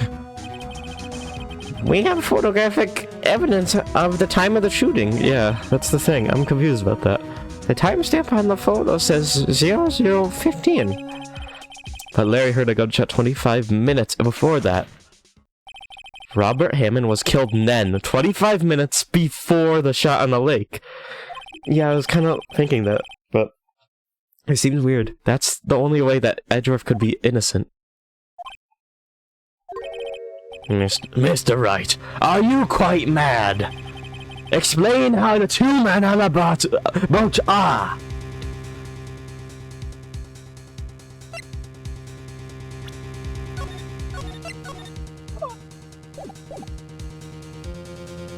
Edgeworth and the murderer. Wait, that makes more sense.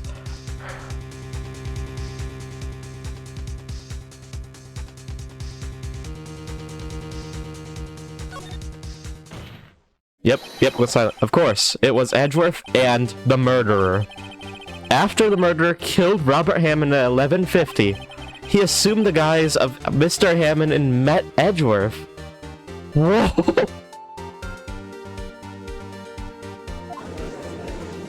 That's insane!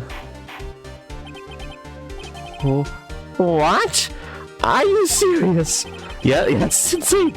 Yes, Edgeworth won't tell us why he went to the lake that night. However, I have a hunch. That night, Robert Hammond called Edgeworth to the lake. Now, Edgeworth didn't know Robert Hammond's face that well. That's why he didn't suspect anything when the murderer took Robert Hammond's place. The murderer tried to kill Edgeworth, too. I'm not sure what to make of all this. Ludicrous. Mr. Wright, tell us the name of the murderer, then. The murderer's name. Right, it's...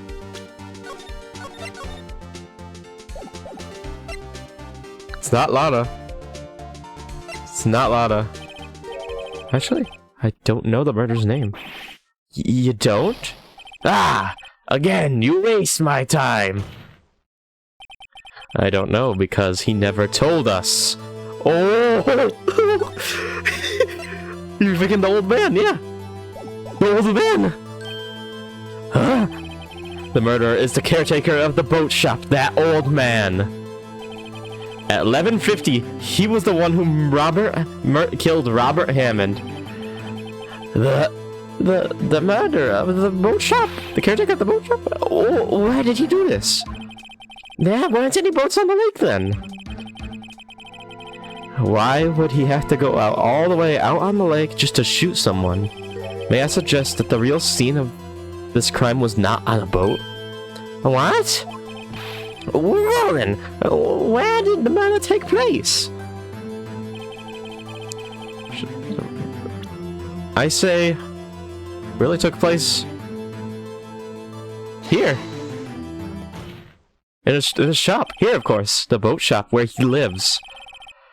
That way he could meet with the victim without anyone seeing. That is true. Do you have any proof that the boat shop was the scene of the crime? Recall Larry's testimony, if you will.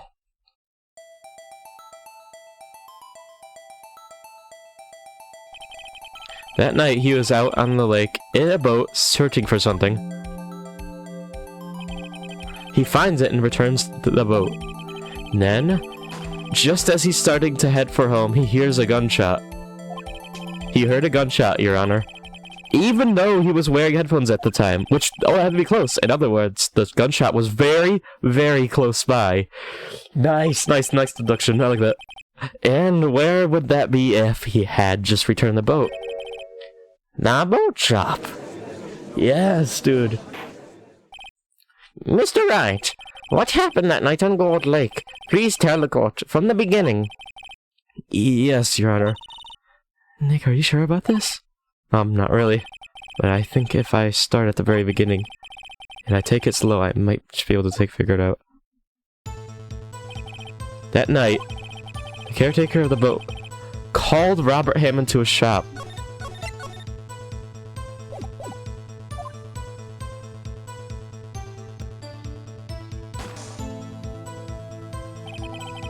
This was around 11:50. That was when the gunshot that Larry heard was fired. After that, the caretaker put on Robert Hammond's coat.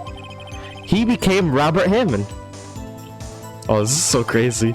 Then he got in the boat with Edgeworth and went into the middle of the lake.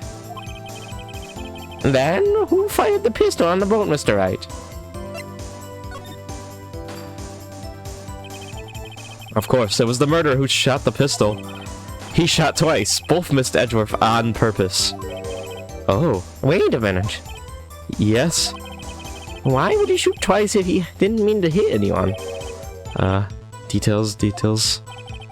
Know this, Mr. Wright. The moment you run out of explanations is the moment you lose. Tell us why the murderer had to fire twice. Intense, dude.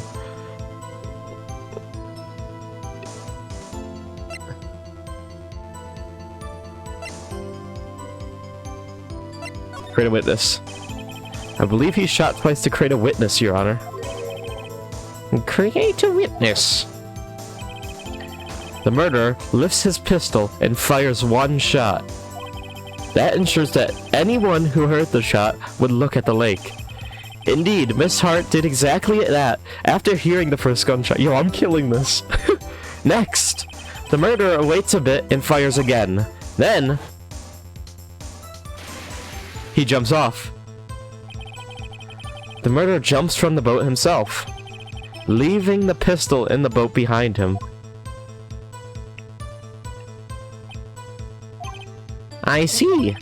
To someone looking from the edge of the lake, it would appear that one of the men on the boat had shot the other. Yo, I thought it was like, took a scuba suit and went under the boat and somebody was there. That would have been insane, but that wasn't that. Okay.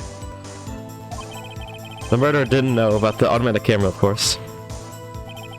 That's why he shot twice, to draw attention to the boat. Once you realize that, everything falls into place. Yo, this is crazy, dude. The boat shop caretaker swam back to his shop. Then he put Mr. Hammond's wet coat back on the body and threw the body into the lake. This is what happened, Your Honor. These are the events that transpired that night on Gourd Lake. Oh my gosh.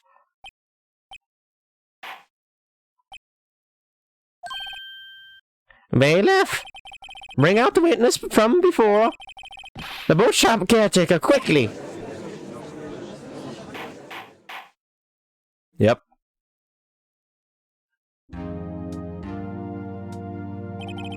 Very well, while we are waiting for the caretaker, I'd like to ask the defendant Miles Edgeworth a few questions. Mr. Edgeworth, please take the stand. Oh, he's on the stand, yo. Yo, Edgeworth, what's up, dude? Mr. Edgeworth, you heard what the defense has said? Yes.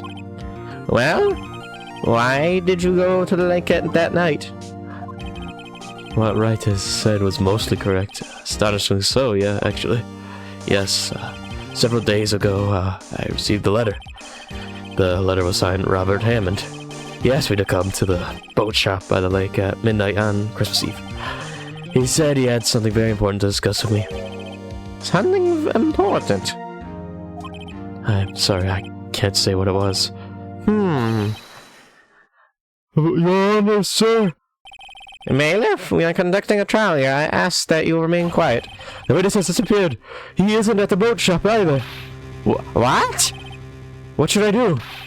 Find him quickly. We cannot allow him to get away. Yo, he knows. He knows. Oh no! Get him! Mr. Von Karma, your witness has disappeared. Search warrant has already been issued. It goes without saying that I cannot declare a verdict under these circumstances. I will extend the trial until tomorrow, the final day allowed. Oh, we're going longer? I requested the police department to utilize all its resources to find that witness. Am I understood? One more thing. Just who is that boat shop caretaker? I think his identity has become very important to this trial. I want him, and I want to know who he is. Very well. Court is adjourned. My car was not saying anything weird. We know something, Von Karma. Why try to hide something, dude?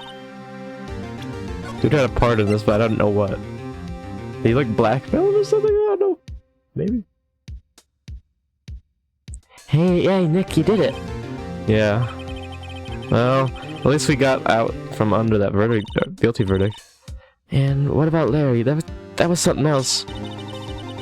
Even Von Karma didn't know what to do with his testimony. Larry really helped us out. Sure, once I sifted through his unique testimony. Still, he did save us. I just wish our cases weren't so down to the wire all the time. I know what you mean. Sometimes I feel like it's us on trial instead of our clients. Hey, Edgeworth.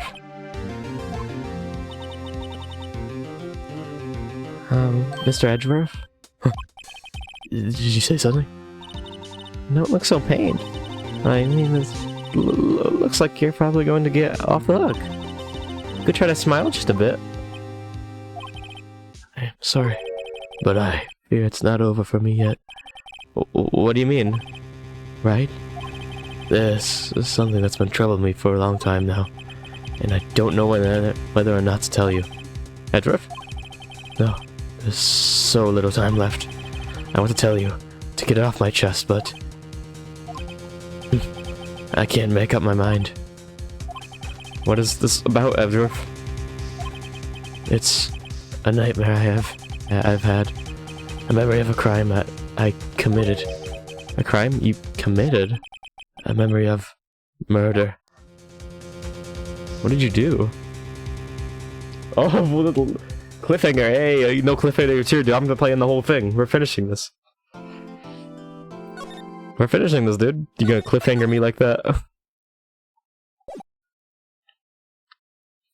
One more investigation day. And it's time. We'll go 5 hours if we have to, dude.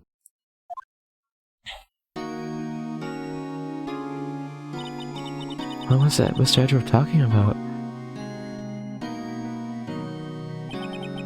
A memory of a crime that I committed. Memory of murder. You really think Mr. Edgeworth killed? I don't believe it. Not Edgeworth. Some painful memory has been troubling him recently. But he never takes someone's life. Never. Nick? Yo, how's everybody doing? What do you think of my performance today? I had him swooning in the aisles, my man. Swoon at me? Oh yes, I do remember feeling fate. Right on. Tell me the truth, it was like love at first sight, right? Right, Nick? Huh? Me? Hiya. Well, maybe my heart skipped a beat or two.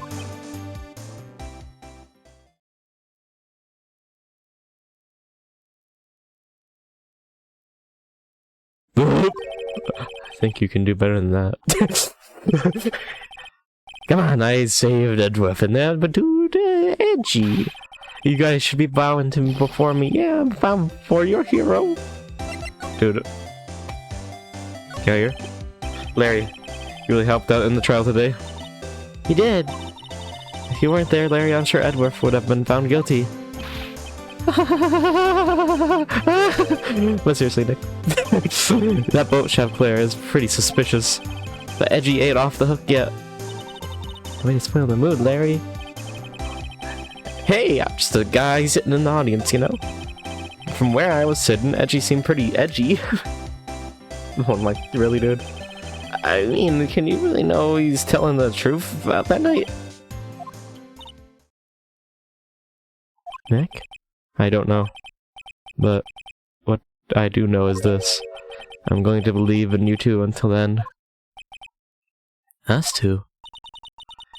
Edgeworth and who else? You mean me, right? Nah, he means me, right, Nick? Yeah, you, Larry. Me? Why you, Larry? Huh? Actually, yeah, I mean it. Yo, enough with the silent treatment. Nick, why do you trust Edgeworth, Mr. Edgeworth so much? I mean, he's changed recently, true. But when we first met, he was kind of a jerk, didn't you think? You didn't know him back then. Back then, he wanted to become a defense attorney. Wait, was that when you two were classmates? Yes, in grade school. Oh, here we go. Details. They saved me, Miles, and Larry. They saved me, and I'll never forget it. That's why I became a defense attorney, you know? What? And the music, by the way. Hey, Larry, what's he talking about? Huh? Oh, sorry, I kind of forgot. Really, dude? Really? Okay, Nick, out with it. I'm going to hear this story today, and it's final. Okay. It's the final episode, so yeah, sure. It's kind of a long story, so hang in there. I gotta tell you at the end of the game, of course. Well, not the end, this first game. It was at the very end of 3rd grade. It was on trial. A class trial. A class trial? You remember, Larry? Spring, end of 3rd grade? The kid in our class got his lunch money stolen. Lunch money? Our school was really small. Every month kids would bring in an envelope with money for lunch from home. Huh, I see. Anyway, this kid's envelope was disappeared with $38 still inside. Jeez. Oh, yeah. I didn't even mention that. I do remember that. I can see why you'd forget, though. You were out of school that day. Anyway, the envelope had been stolen during PE class. I was coming down with a cold, and so I skipped PE class that day. I was the only one not in class. So, they thought you did it? Yeah. Kids in class said I should be put on trial. Trial? So the next day we held a classroom trial with me as the defendant.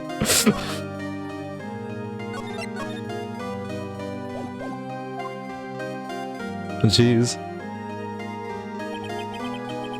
I didn't do it. Guilty. He did it. We're guilty. Oh, you did it. Give me the money back. You're such a meanie. Just maybe you did it. You got it. Oh, we're gonna play with you anymore. You can't be allowed like this happening. You're gonna be able to say I love you. No, Phoenix. You know you shouldn't steal people's money. It's not right. And they can't even let the chip out. I done it. Go over there and apologize, Phoenix. Little boy, Phoenix, little boy. I didn't know what was happening. He's getting blinded. I was so sad I couldn't stop crying.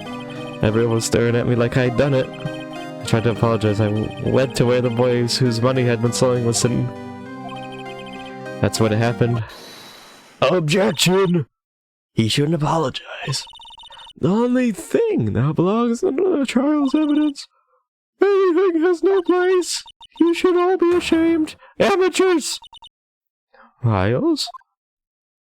It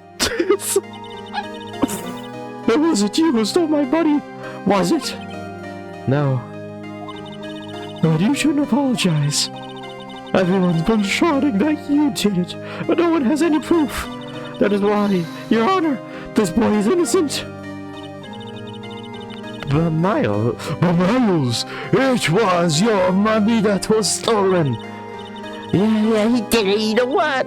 We don't need proof. Let him come and say he's sorry. Why don't y'all just shut up? This is always how it is. Everybody ganging up and picking on one person. Just think about how he feels. He said he didn't do it, so he didn't do it.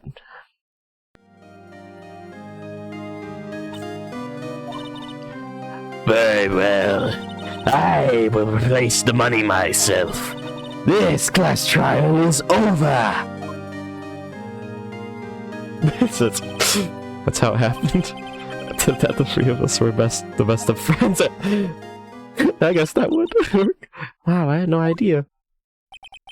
Yeah, I had no idea either. I mean, I forgot. That's when I learned what I meant to be alone. Totally alone without a friend in the world. You did a good thing, Larry. Yeah, well, I was lucky. I took the day off in school. If I'd been there, they would have thought I'd done it. So I took it kind of personally, see? When something smells, it's usually us. Okay, what we got next? Lore. Anyway, Edriff and I talked at the class trial. That's when I heard his father was a defense attorney. Remember his eyes were shine when he talked about his father. I'm going to become a defense attorney, just like my father. A famous attorney, a defense attorney. Then a few months later, he suddenly transferred to another school. The DLC incident. The DLC incident. Right. I'm not sure, but the transfer probably had to do with his father's death. That's so sad. It was several years later when I heard Edgeworth's name again. There was an article about him in the newspaper. The headline was something like, "Dark Suspicions of a Demon Attorney." Fabricating evidence, manipulating testimonies, covering up facts. The article said he'd do anything to get a guilty verdict. Anything. Why? What happened? I mean, that's not the Edgy I used to know at all. That's what I thought too. I tried to get in touch with him, but I don't know how many times. He never replied. I guess he didn't want to see his old friends. I couldn't just drop it though. I wanted to meet him, to learn why he had become who he became. Oh, that's why he became a defense attorney. That's when I decided. Huh? Wait, you don't mean... That's why?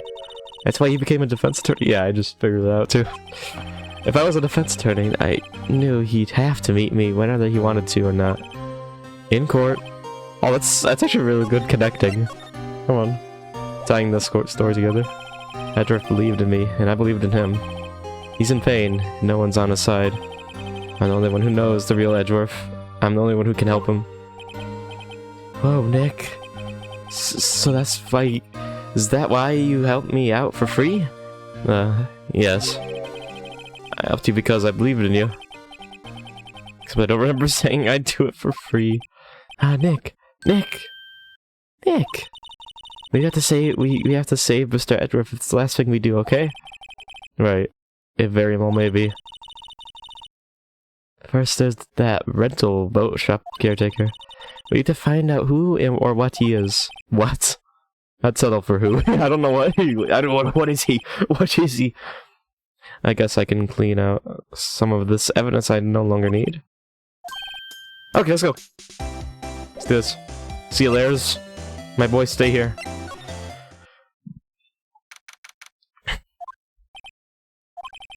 You look as grim as always. Mr. Edgeworth, I heard the story about the class trial. Class trial? What do you mean? You don't remember? No, I don't. Your lunch money was stolen, wasn't it, in 3rd grade? Lunch money? Oh, right. Yes, I seem to remember something like that. Nick, you're the only one who really remembers. Well, it probably only mattered to me anyway. I'll save again. Mr. Edgeworth, didn't you know? That trial was the reason Nick became a defense attorney. Ridiculous. Gee, thanks. That said, that sounds like the kind of thing you'd do. You haven't changed a bit, have you, right? So civil to a fault, even. This guy. Well, maybe yeah, but I think you changed too much, Edgeworth. Perhaps. Hey, Edgeworth, why did you become a prosecutor anyway? You used to look up to your dad. You said you wanted to be a defense attorney, right? I couldn't let myself... I couldn't let myself deny reality like you. What do you mean? My father was taken from me, and you want me to defend criminals? I'm sorry, right, but I'm not that good of a person. One suspect was apprehended in your father's murder, right? Yes, the man trapped in an elevator with my father. His name was Yanayoki. He had to be the shooter, any way you look at it. Yet, he was found innocent. A defense attorney got him off the hook. That would be Robert Hammond. On that day, 15 years ago, 3 of us were trapped in the elevator for 5 hours. When we were rescued, we all suffered oxygen deprivation. I had lost all memory from the murder. Lost your memory? Even now, I can't recall what happened in the elevator. That was the crux of Yogi's attorney argument in the court.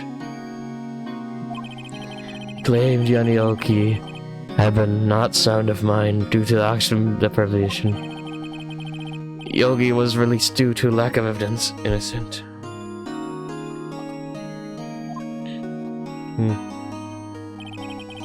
That's when I changed my mind. Started to hate defense attorneys. What's your relationship with Von Karma? He's my teacher, and a man who deserves respect. I learned everything I know of courtroom techniques from him. So he's like my sister was to you, Nick. He's a perfectionist in all things. In court, in his personal life, he's obsessed with doing everything perfectly. Perfectly, In all cases he has taken on, none were left unsolved. And not one suspect was declared innocent ever. But that's... I know.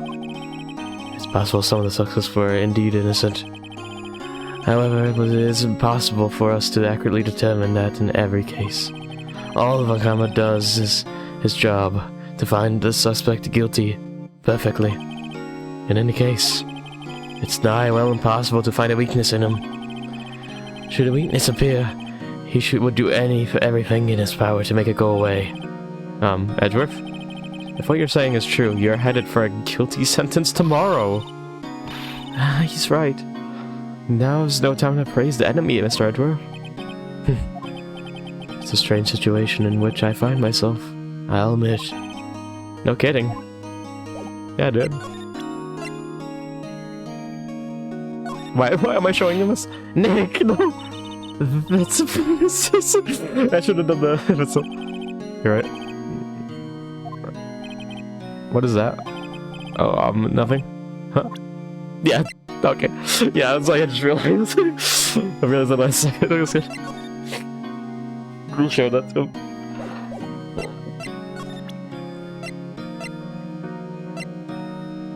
Yeah, let's see this photo. So, like, there's a gunshot through the window, though. Somebody shot him through the elevator window.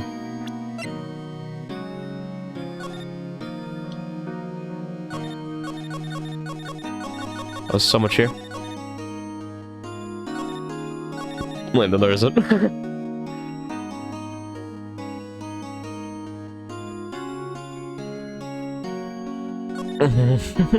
Yeah, there was clues right there.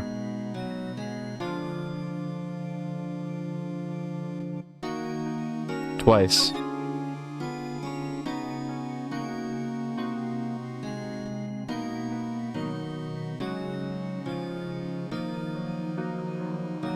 Wait! Court bailiff trapped in the elevator with Edgeworths. Memory loss due to oxygen deprivation. After his arrest, fiancé Polly Jenkins committed... Come on. Yanioki is the old man. I mean, we kind of knew that already, but that proves it right there.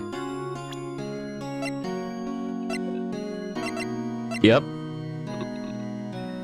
Answers to the name Polly. That's him. Okay, that's useful, and we'll use that later. Okay, man, I don't need to...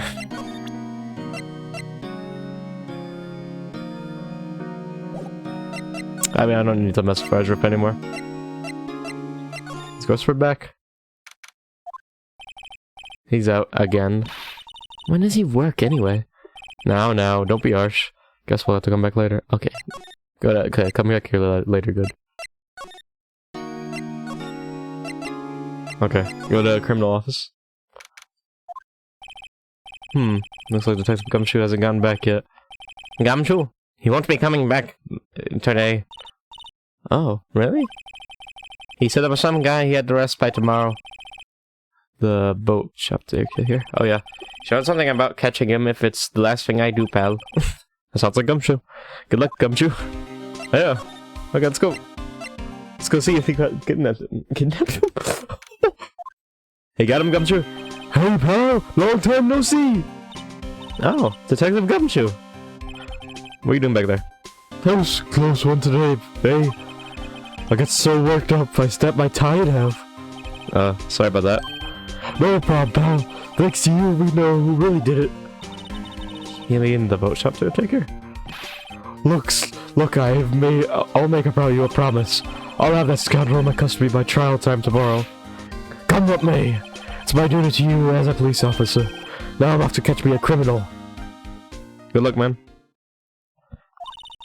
Detective Gumshoe sure is active today. Oh, one other thing! No one can go into the woods today. The woods? Where Lana was camping?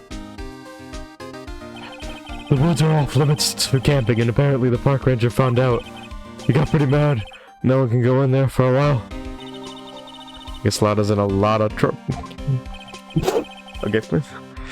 Oh, guess I'll be seeing you tomorrow. See ya, man. Hopefully this section's not too long, because I don't want to do some other stuff. I want to get to the trial, man. I'm excited. Huh? The steel eyesore is missing. Eyesore? Looks like the hot dog stand is closed too. I guess Larry's too busy worrying about Mr. Edgeworth to come show up for work. A rental shop. That old caretaker got away. Yep. I never imagined he might be the real murderer. Huh? I know that clearing the throat anywhere. Oh, Grosbeck? What are you doing here? My guy? What is he doing here? Oh. The stretch. I'm stretching. I woke up early for this, okay, it's fine. Oh, hello! What might you be doing here? Out for a walk? The days of my youth like the scent of fresh lemon. Mr. Grossback, this is no time for idleness missing. Mr. Edward's trial ends tomorrow. That is true, yes. But from what I saw of today's trial, Edward should be fine rule. Well, I'm not sure. What are you talking? Why are you talking like that? Matt, why are you talking like that too? I'm not sure about that, dude. Oh, you want to mean I lad? Oh, my curse! I'm cursing my with my hero. Well, I'm not sure. What are you? Shut up, dude. If you find anything out, to come by my office at once. I am not Gru. I'll make of you some assistance. Thanks, big boy, everybody. What do you mean, Mr. Grossberg? Okay. What do you think Mr. Grossberg was doing here anyway? Also, the curse has gone on fine now. Who knows? Yeah, what is he doing here? That's weird. Go into shop? Okay. It's because he probably was lying. Dude was lying for sure. Did he take his bird? Oh, he didn't. Hey, we can get into a safe! Michael, let's go look at this safe, dude. Nobody's home. Hello, Squawk! Hey, it's Polly. I wonder where your owner's gone, Polly. Hello, Squawk! Can't believe he run off and leave his poor parrot to fend for herself. Hello, Squawk! So this dude was the victim, Yogi. He was the guy who did it. Or did he do it? Oh, he had to. I mean, he didn't. I don't know. That reminds me, Nick. Holly here knows the number to the safe, right? Yeah, that's right. Holly, what's the number to the safe? 12228. Squawk. Let's open it, Nick. Come on. I'm sure there isn't any money in there. Aw. But hey, it keeps it locked, right? So there must be something of value in there. I'm not so sure. Okay, Nick, let's see what's in there. Let's do some crimes. Oh, crimes! I guess there might be a clue or two. The only thing in here is a letter. A letter? Aw, boring. Oh, that was useful. It's not, yeah, boring, but it might be useful. There's no name or signature on this thing. Well, it might not be boring. It's handwritten in very precise, clear letters. Ooh. Get your revenge on Miles Edgeworth. Edgeworth? Nick, why would Mr. Edgeworth's name be on there? How should I know? I'm going to read the whole thing. Yep. I mean, you should have anyway. Get your revenge on Miles Edgeworth. It also says, this is your last chance. Now is the time to get revenge on the 2 men who ruined your life. The 2 men who ruined your life.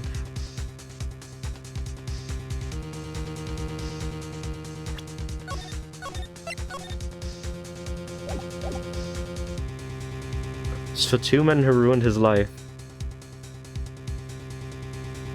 So this guy got sent that letter. Is this blackmail? And then he told him to kill that one guy and then kill Miles also. But he didn't kill Miles. That's the weird part. He didn't kill Miles. Now it's time to get to it. Okay. The rest of the paper goes on to describe the murder plot in detail. How to kill Robert Hammond and frame Edgeworth. Oh! Oh! Oh! This is... okay, no, he didn't want to kill Edgeworth. He framed him. Calling Edgeworth out to the lake, getting on the boat, firing twice. This is exactly what I figured out today in court. It's all here, in perfect detail. Who could... wait. What do you think this means, Nick? I don't know, but it looks like these are instructions for the caretaker. Somebody's blackmailed him or something. When he killed Robert Hammond and called out Edgeworth, he was following instructions. But who could have written that letter? And what does it mean to get revenge on Miles Edgeworth? Look, I don't know, okay? But one thing's for certain. This letter is an amazing clue. Yeah, it is. Keep that. Okay, so the one Edgeworth dead, right? So this somebody watched Edgeworth dead. So Von Karma's suspicious, but he doesn't have a reason to want him dead, so I don't think it's him. I think he's a part of it, but I don't think it's him. Might be, I don't know. It's hard. Could also be... who else could it be, though? Who could the blackmail be? It could be the judge? Honestly, I think it's just... or it could be somebody we don't know. You're gonna be here though for a second, sorry. Okay.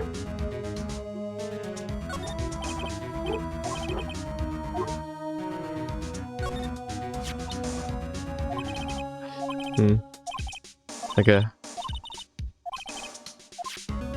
Von Karma's on the sus list, man. Okay.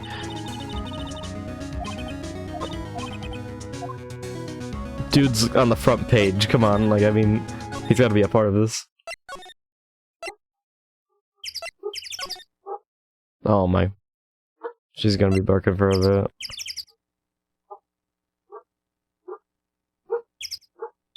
Yeah. It's because people are over. 1 second. Oh, not 1 second, I'll just wait. It's just up.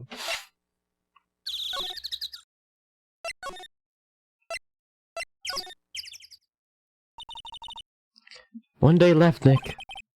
Yeah, I know. Well, no time to waste. Let's get going.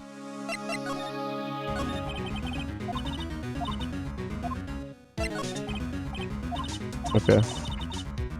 Yep, it's all tied.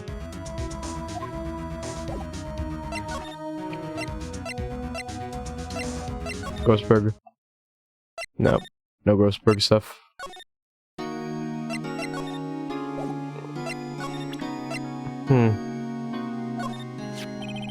Edgeworth? see this letter? This came out of the safe in the shack where the boat rental caretaker lives. I see. Revenge on me? Who is this? Who is that old guy anyway? He's Yogi. I already know that. I looked into the thing. I don't know.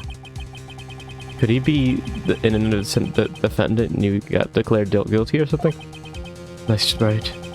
But I don't remember that old man, not at all. Nah, I know him. So he was following this letter then? Like, just found out? Which means there was someone else behind it. Now is the time to get revenge on the two men who ruined your life. Two men, meaning myself and Robert Hammond. Why did Robert Hammond ruin his life, though?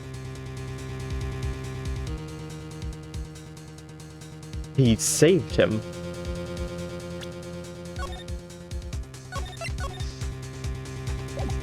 He didn't get guilty. It says also, this is your last chance.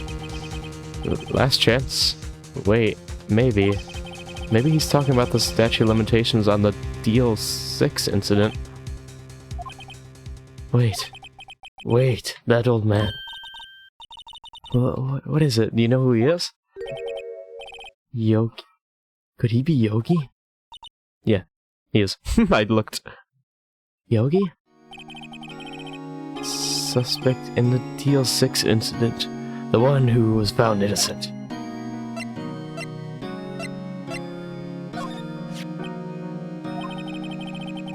It was that case that changed my life. Tomorrow, December 28th, statute of limitations runs out. Tomorrow, could that be a coincidence? But if this case is finally closed on paper, it will never be erased from my memory. Never. Oh, Mr. Andrew.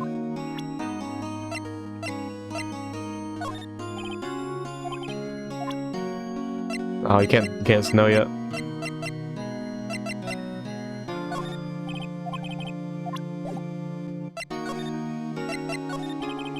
Yeah, he was a court bailiff at the time. We just happened to be in that court together 15 years ago. Oh, he wasn't the defendant? Oh, I know, he was in the elevator. The quake was incredibly strong. Before I knew it, everything was dark. We were there for so long, it felt like forever. The air thinned, the darkness closed in on us in that little box. We became unsettled. Help, I can't breathe. Quiet, I said quiet. You're not making this any easier. I want to get out. Help, get us out. Don't shout. You'll just use up more oxygen.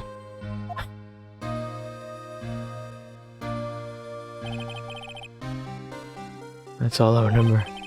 When I came to, I was in the hospital bed staring up at the ceiling. In court, Yoni Yogi's mental condition was called into question. They claimed the oxygen when stress had caused temporary insanity. In the end, the claim passed the court and Yogi was found innocent. Huh. But isn't that strange? Sort of tells him to get revenge on Edgeworth. Why would he want to take revenge on you? Right. Yeah? There's something that's been troubling me these last few days. I didn't know whether or not I should tell you. You mean a nightmare? Let's see it, dude. It's a nightmare I had. Memory of a crime that I committed. Crime you committed? A memory of a murder.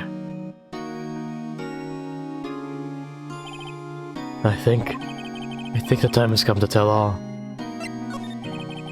For the last 15 years, I've had the same dream almost every night. I wake up in a fearful sweat every time.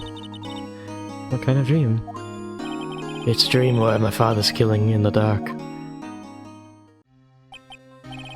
Help, I can't breathe.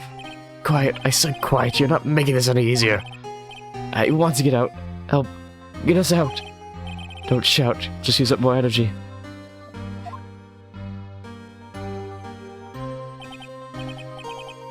I can't breathe. You're using up my air.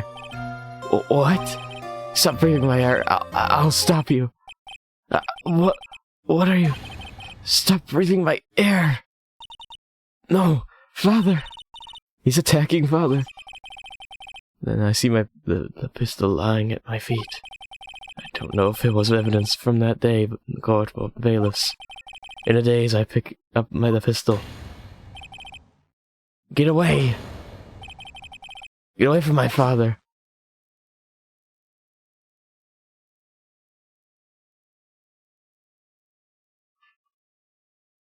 Dude. Oh.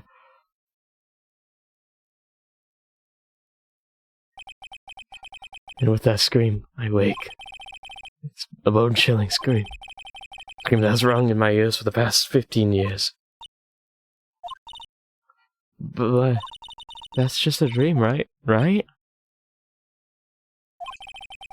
That I thought is the only thing that's kept me thinking. Last 15 years. But what if I'm wrong? What if it's real? They say that sometimes people shut out memories in self-defense. Maybe it was I who killed my father. What? If you think about it that way, just let it make sense. Get your revenge on Miles Edgeworth. Think about it. Yogi was really innocent. That's why he wanted revenge against me. Wait, Edgeworth, you mean... It was me. I was the true criminal of DL6. I shot my father. This is bad. What are we going to do? Nick, what can we do? I don't know. I don't think there's anything we can do. Like it or not. Oh no. I mean, it was an accident though. He didn't mean to. If there's someone else who knows a lot about the DL6 incident, maybe. There is Nick. There's someone else who knows about DL6. Yeah.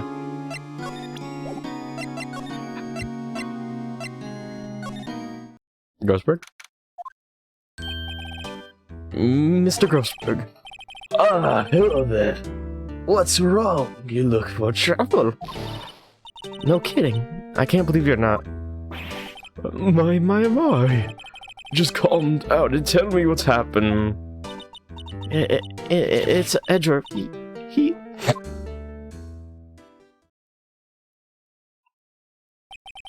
I see. So, Edgeworth jumped. He shot his own father. It's only a dream. Only a dream. I wonder... what? If that's the case, then... If that's the case, then why do you look so troubled, Well... Also, consider this. Quite certainly holds a deep grudge against Miles Edgeworth. So deep he wanted to frame him for murder. This leads me to surmise that Mr. Edgeworth's dream was not a dream, it was real, as you imagined. Now... Oh, that's so... Not poor Edgeworth, dude. Miles Edgeworth threw the pistol to save his father. The pistol fired, and the deed was done.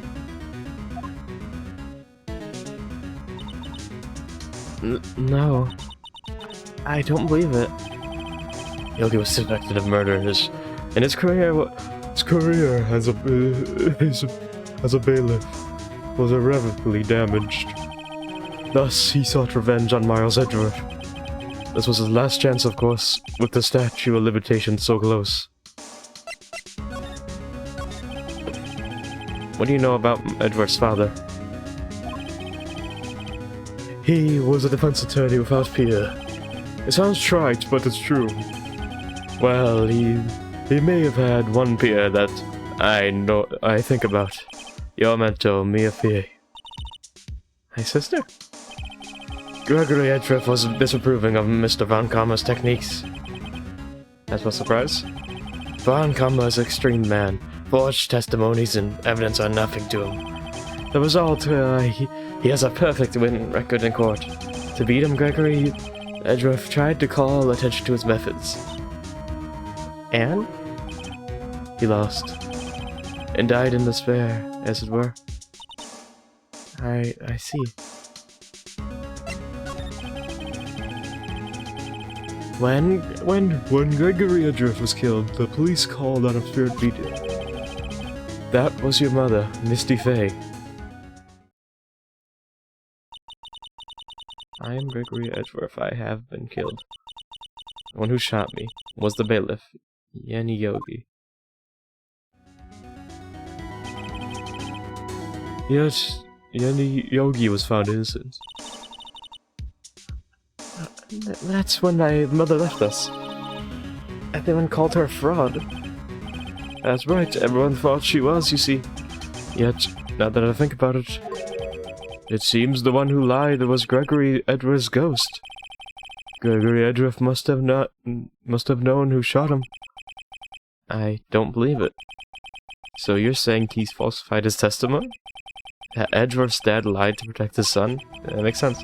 So it's only a possibility, mind you. But a possibility nonetheless. Oh, so this letter. It does seem that Logie was following this letter when he killed Hammond. But why kill Robert Hammond? Hammond was a skilled defense attorney. But he defended clients not for their sake, but for his own. Huh? His own sake? He never trusted his clients, that one. The only thing he trusted was his own ability. He got his client found innocent, so why should it matter? Actually, my dear, it's quite different. He found that innocent verdict for no one but himself.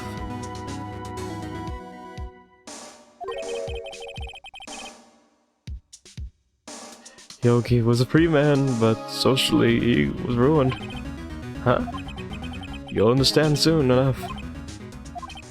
Wait. What is it? This letter.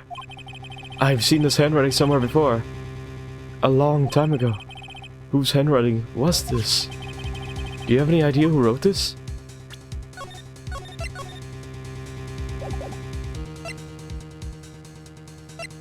Yeah, I mean, it's not these two. It's Von Karma, dude. Could it be Manfred Von Karma? Von Karma? Why would he have something to do with this? Yeah, I don't know that part.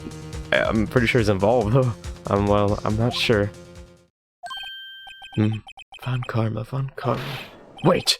You're right, my boy. This is Von Karma's handwriting. I'm sure of it.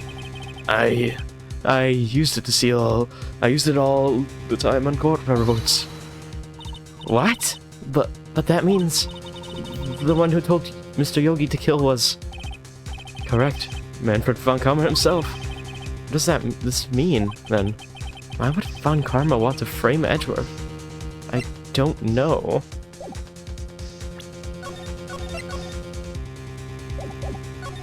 I don't know why he would want that. If it truly was Von Karma who wrote this letter, then he would know the truth. He would know that Miles Edgeworth had accidentally killed his own father. We'll say as much tomorrow in court, I should think. I'll press the point until the court finds Miles Edgeworth guilty. Oh no. But how could Von Karma know that about Edgeworth's past like that? Even Mr. Edgeworth, I thought it was just a nightmare. That I do not know. Yet I do know that Von Karma is both presented and a perfectionist. He may be seeking to satisfy a grudge against Gregory Edgeworth by hurting his son. What do you mean? It's 15 years ago. Von Karma met Gregory in court. And Von Karma did win, but he didn't make it through the trial unscarred. What happened in the trial between Edgeworth's dad and Von Karma? Von Karma got the guilty verdict he wanted. He won the trial. but Gregory Edgeworth accused Von Karma of faulty evidence, and though he lost trial, Mr. Edgeworth's accusation stood. Faulty evidence? It was the only penalty Von Karma ever received in his career as a prosecutor.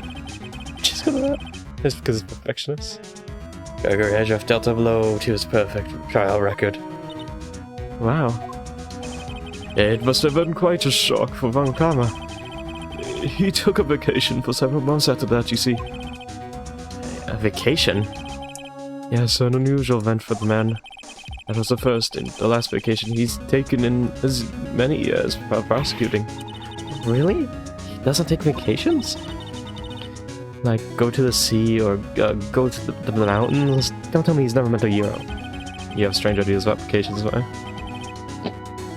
In any case, that was the time he took vacation to work. The penalty upset him quite a lot. Odd, if he wanted to keep a perfect record so badly, why would he take such a long vacation? What do we know, Nick? Von Karma is going to bring up DL6. You can bet on it. What if Mr. Edgeworth pleads guilty to DL6? I won't let him. Yes, Mr. Wright. Yeah, I'll probably go for that. I hate to ask this, but even accidental murder is murder, you know? I know that. I just believe in Edgeworth's innocence. I can't believe he'd killed someone. There were two shots. There were two shots. Somebody fired that other shot, but was it... Who fired it? That's the thing. I don't know who. And it looks like there was glass broken in the elevator. Like before, man. This is looking similar. But, Nick... Mr. Edgeworth admits it himself. He didn't do it, though. He thinks he did, but he didn't. His father must have lied to protect him from beyond the grave. I don't care. I know he's not guilty. Mr. Wright, if you say so, I suppose I could go check again. The police files might hold something of interest. Mr. Grossberger, thank you. I can't promise anything. In fact, I think the chances of finding something are slim. I understand. The police materials. Okay.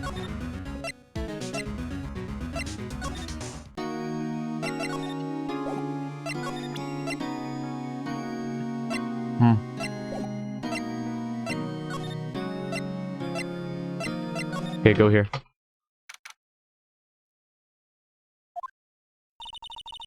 There's hardly anyone here. Everyone must be out looking for the old guy, Yogi. Ah, it's you!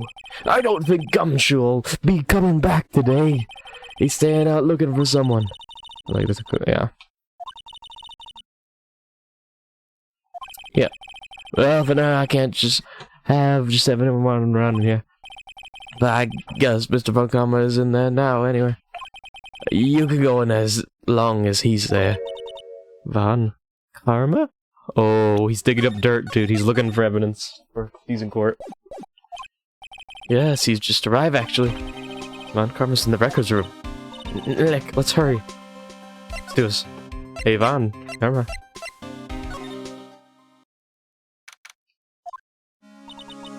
Dusty as always.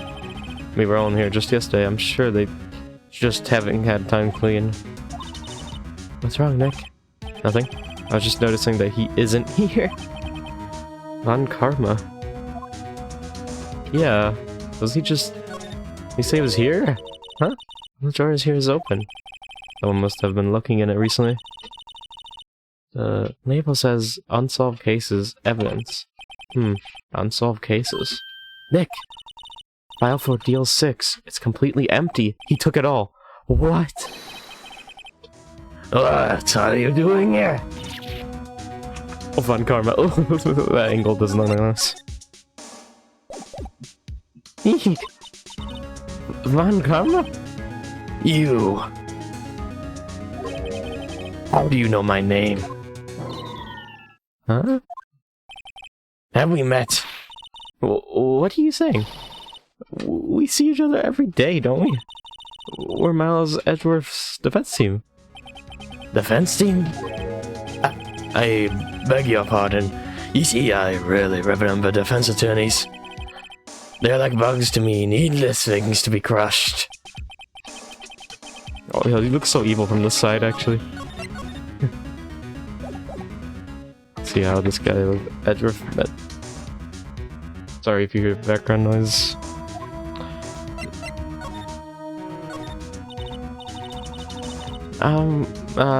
Mr. Edgeworth is your student, correct? A romanticist who still can't shed that veneer of amateurism. Just like his father, always second rate. Mr. Von Karma, you had an axe to grind with Mr. Gregory Edgeworth, didn't you? Me? A grudge against a mere defense attorney? Why? Because he dealt a blow to your otherwise perfect trial record? So you did, but what I don't get is, why did you take his son under your wing afterwards? The son of your utmost bitter rival. That, my dear attorney, is none of your business. Tomorrow will be the last day of this trial. It's been a while since I've had a defense attorney last this long. Still, you will lose in the end. Miles Edgeworth will admit his own guilt. His guilt of 15 years ago, you mean? You're quite the researcher. You've done your homework so well, then certainly you must understand. You know what Miles Edgeworth will tell the court tomorrow. We were right. So Von Karma is going to bring up DL6 in court tomorrow. Yep. Oh, it show him his handwriting.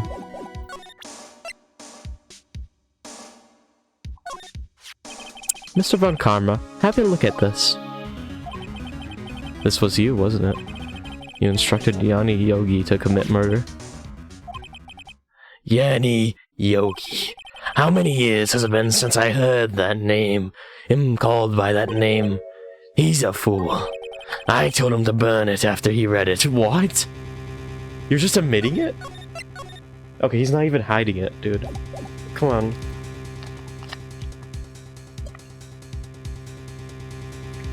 Well, he just admitted it, dude. Huh? So you admit it? You wrote Mr. Yogi this letter? Yes, my dear defense attorney. Thank you for taking the trouble to bring it to me. You saved me from a lot of needless hassle. What? Nick, what is that thing? Whoa. A stun gun for self-defense, usually. Indeed. 60,000 volts. 100,000 volts will course through your body like a dog touching an electric fence. 600,000? Oh, don't worry. People don't die from it usually. Now, give me the letter. No! No! Whoa, what are you... Nick, run! Alive! Maya! Out of my way! What's going on? Von Karma's... Oh, he's black. He's rotten, dude. He is rotten. Black-hearted rotten. Like, this guy is so bad. He got us. The letter's gone, of course. That was so good evidence. And he took the deal 6 evidence, all of it. Back to having no clues. Wait. Maya jumped first. Maya, is she okay? Maya?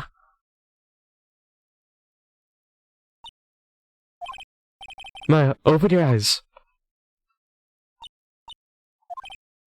Maya! The letter, did he take it? Huh? Oh, yeah. Are you okay? I couldn't stop him. I jumped as fast as I could, but one shot from that thing knocked me out cold. I'm useless. I'm no good as a lawyer or a medium. I can't even call my sister. Not even now when we need her most. I wish I hadn't woken up at all. No, you're doing fine. Maya. Girl, I kinda got wrecked too, dude. Girl, there has to be some way I can help her. I'd better do something about her self-conscious first. Man, Phoenix, your self-conscious sucks. You're way worse than her ass, honestly. Maya, she's holding on to something. What is that? A bullet? TL6 incident. Evidence number 7, taken from the heart of Gregory Edward. I remember. Von Karma was holding this when Maya jumped him. Nice. We have something. I'll prove it to you, Maya. You're most definitely not useless. I'll prove it to you in the court tomorrow. This is gonna be big, dude. Here we go. The final. I'm about to go 6 hours, dude. Yeah, I don't care, we're still going. I'm finishing this today, dude. I said. Wait, did I say we're still on to 4 hours? Well, we're going 4. Okay. Last day.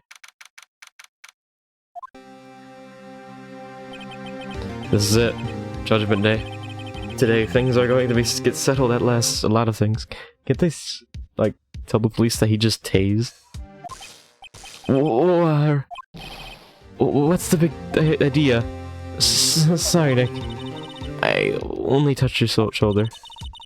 I guess the shock hasn't worn off from my run-in with the stun gun yesterday. Anyhow, today's the last day of the trial. Good luck, Nick. Yeah, thanks, Mike. The drip is looking glum as always. Hope Von Kammer doesn't push him too hard. Whoa! What are you doing? Sorry, I'm sorry. I just thought I'd cheer you up with a pat on the back. Maya? Maybe you should go outside in discharge? Right, good idea. Try not to electrocute anyone on your way out. Oh, pal! Come shoot! What's going on to that girl? Set the gumshoe. Morning, Mr. Edworth. Good warning. How did it go, Detective? Have no fear. As promised, I've captured our runaway caretaker. I just brought him in. Took all night, pal. Thanks, Detective Gumshoe. You must be tired. Actually, after that shock I got on the way in, I feel pretty good. Yogi says he's forgotten his own name. But that has to be a lie. Why would he want revenge on Edworth if he couldn't remember his past? He does remember, and I'm going to prove it. Yeah, he's faking, it's all front.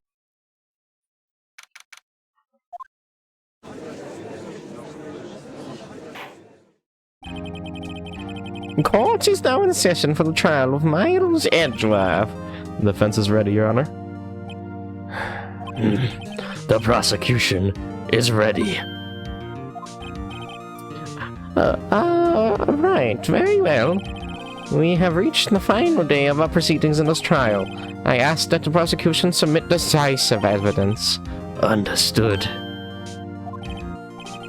Come on, don't be eluded into silence by every little thing he says. Very well, Mr. Von Kamera, your opening statement? Right. Thanks to Detective Gumshoe's efforts, the boat rental shop caretaker has been arrested. In yesterday's trial, the defense asserted that the caretaker was the murderer. However, the caretaker has yet to confirm this. I would like to ask the defense to cross-examine him as much as necessary. Very well. Please bring the witness into the courtroom. This is gonna be hard. Final boss. Ladies and gentlemen of the court, I believe you all remember our witness. He lives in the boat rental shop on the lake from where he witnessed the incident. In addition, he currently lost his memory of his name and identity. Witness? Why did you run away yesterday? The witness was not running away, as he will now testify. I see. Very well. Please bring in your testimony. Alright,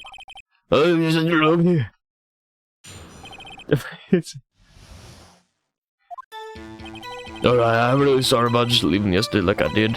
But I wasn't running away or nothing. I went to buy some food for Polly, see? I figured I got nothing to do with this incident anyhow. I mean, I need one of those motive things, right? I don't got one. So my testimony yesterday stands as is. Very well. Let's begin the cross-examination, shall we? Yes, I know his name. Yanni Yogi. You're Yanni Yogi. I'm going to prove it. Let's go.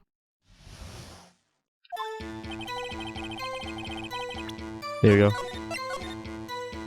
Final day. Here we go. Oh, there's more saved data slots. I did not know that.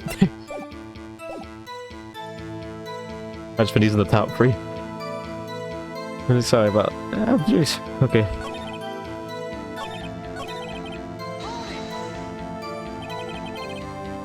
And then why did you leave?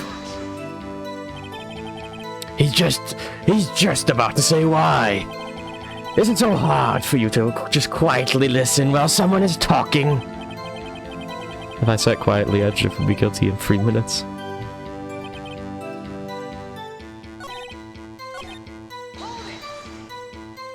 Food. Well, Polly is a bit of a gourmand, you see. She only eats these high-quality bird pellets from France. They only have them in a big pet shop downtown. But you weren't arrested until this morning. Why didn't you go back to the caretaker's shack? Well, I kinda got lost, you see. Oh my... The witness has trouble remembering things sometimes. When the police apprehended him, he was on his way back to the shack. Yeah, right. Nice try, Von Karma. No one's going to believe that. I see. So he was... Judge, can you not? Please, Your Honor, come to your senses.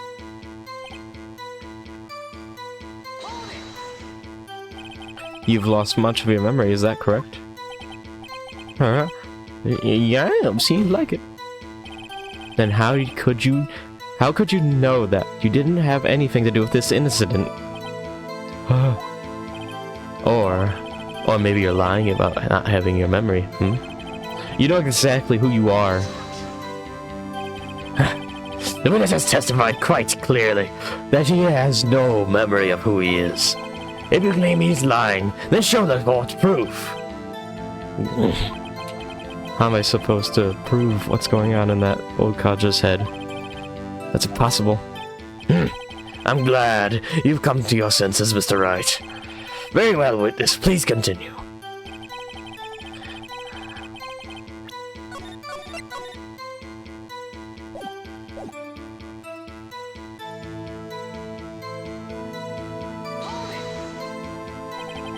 How can you say you had no motive? I say you do. You had a grudge against Edruff and the victim, Robert Hammond. That's why you took revenge on them, right? Please don't make me repeat myself, Mr. Wright. This witness has no memory of anything beyond several years ago. He can't hold a grudge, it's impossible. I have to prove he's lying about his memory. Or is it going to be the same thing over and over until his trial ends? Might I say something, Mr. Wright? Yes, Your Honor? You've been saying the same thing now over and over. You've been calling the witness's memory of the past, or lack thereof, into question. But does this really have anything to do with the current case? Of course, Your Honor. The witness has said that he has nothing to do with this case, and no motive. Both of those statements are lies. Order. Order. Mr. Wright, there's a serious problem with your claim. Oh, are you saying you know who this witness is? Of course, Your Honor. Oh, now this is interesting. I would like to know myself. So who is he? Don't play dumb, Von Karma. Mr. Wright, please tell us this witness's name.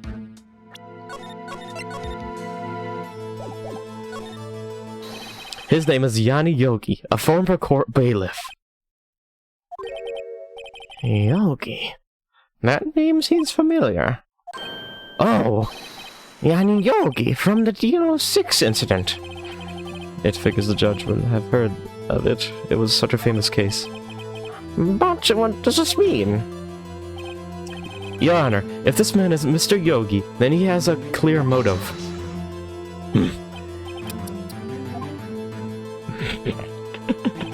Jumping to conclusions again, Mr. Wright.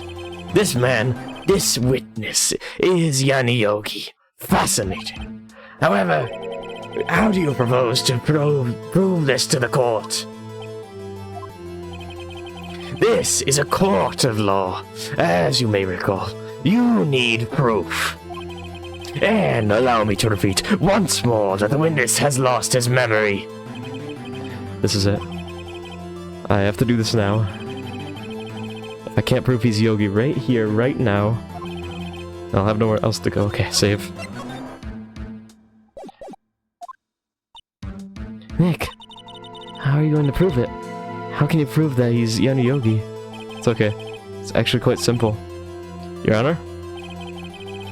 Please take this man's fingerprints. Then we'll compare them with the fingerprints on the file for Yanni Yogi 15 years ago. I see, that makes sense. I am so very, very sorry, Mr. Wright. Why? The witness has no fingerprints. What? No fingerprints? You see, I worked as a caretaker. I worked at a chemical plant. I burned my fingers working with the stuff. What? Yo, you sneak. You burned your fingerprints off to hide your past. Well, if the witness has no fingerprints, I guess we will not be able to prove his identity. No. Well, what will you do, Mr. Wright? Speaking of everything, dude. It seems that the case has been decided. No. I know what happened. I know everything. I just can't prove it. No, I can't let it end like this. I can't lose. There has to be another way. There is no one who can testify as to who this witness is. No one. Nick, what are we going to do? I didn't even consider that he might have erased his fingerprints. What do I do? Well, Mr. Wright, perhaps you'd like to cross-examine his parrot for a little cosmic relief. Comic relief, Yeah, very funny. You're a sore loser, winner. Von Karma. Wait a second. Cross-examine his parrot. Wow, what is that, Nick? No, you're not going to. Your Honor? The defense would like to take Mr. Von Karma up on his proposal. Take Mr. Von Karma up? On my proposal? Exactly, Your Honor. I would like to cross-examine the witnesses for that parrot. Order. Well, what do you think, Mr. Von Karma? Need you even ask? This is a farce. I object. Wait a second. You were the one who suggested I cross-examine the parrot, Von Karma. I have a right to do as you suggest. Well, if you're so desperate, then please be my guest. Of course, you should go through this with this, and nothing comes out of it. And then I hope you're ready for the consequences. Nick, this is crazy. Well, still want to go through with your little game. Let the parrot take the stand. I will cross-examine her, Your Honor. This is the most ridiculous thing I have ever heard. Von Karma has rigged every person's testimony, even the piece except the parrot. She's my last chance. At least, I think so. It's delicious. Bailiff, the parrot. Bring in the parrot.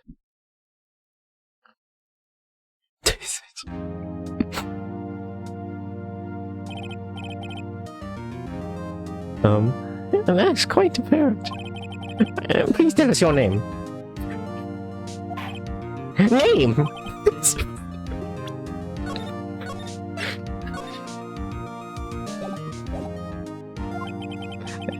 Witnesses. It must be hurt that you are my parent. Very well, witness. Who is your owner? Please testify for us. Oh my. Hello, Squawk.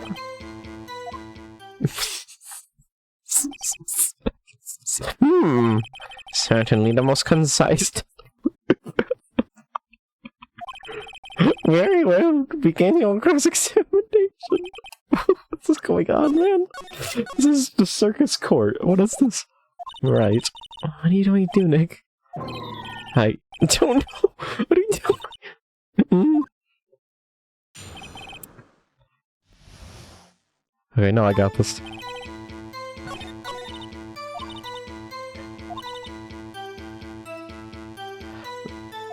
Yeah, I can do that.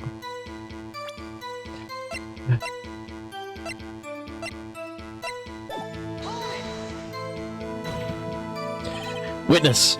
You can't just say hello and expect us to get anywhere. I want you to testify. Maya, you talk to her. Right, what did I say? It's your name. Maybe I should get her to say her name. Polly, what's your name? Polly, Squawk! Mr. Wright, I think we've established that this parasite is named Polly. Does this have anything to do with her owner's identity? Of course. Yes, it does. Huh? Ha!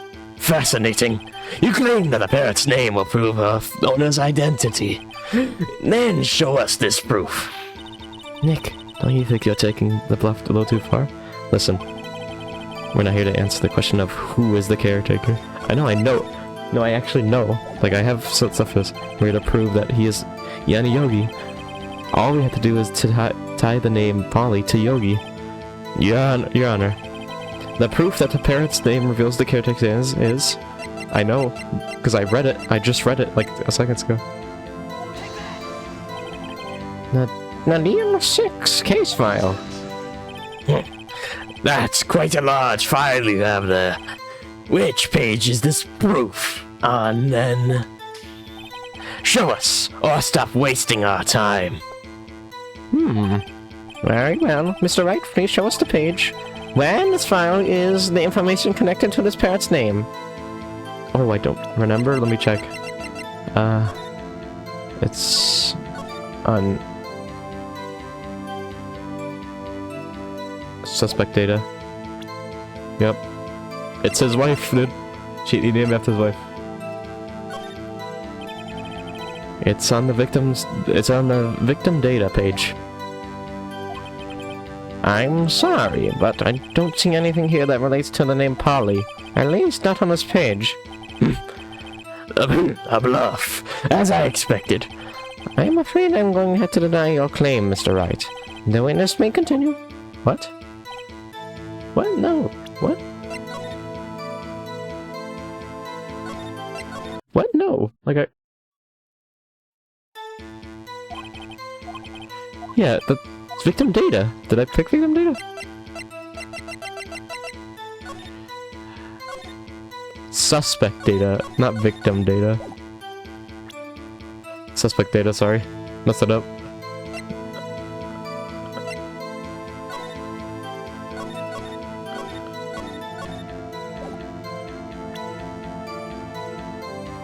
Oh wait, I'm on this part.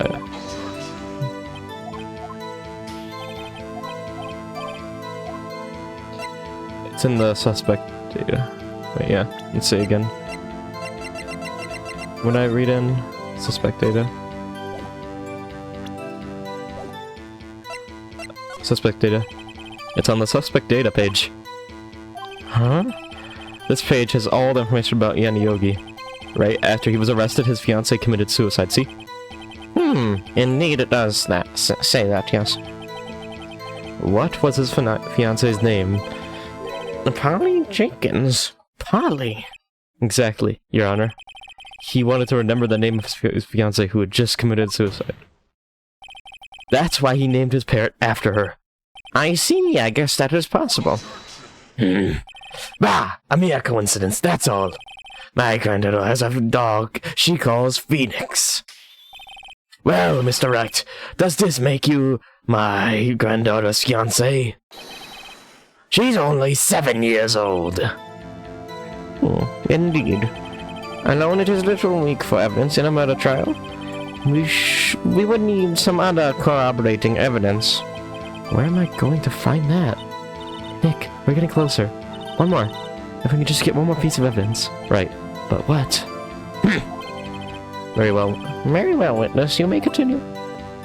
Okay.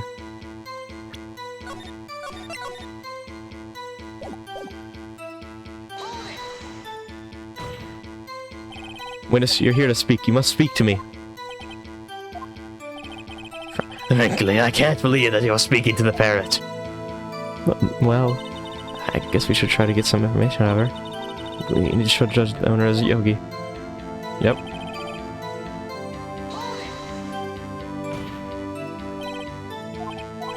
Okay.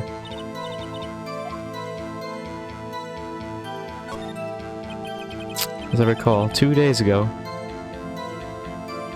This will work. Polly, have you forgotten something? Squawk, don't forget DL6. Yep. If I can get Polly to say that here, that will prove that the caretaker had something to do with DL6. Polly, have we forgotten something? Hello? Squawk? That's not what you're supposed to say. God, something we forgot. Hello, Squawk? Uh-oh, it's not working, Nick. She won't say it. It's ridiculous. Why won't she say it?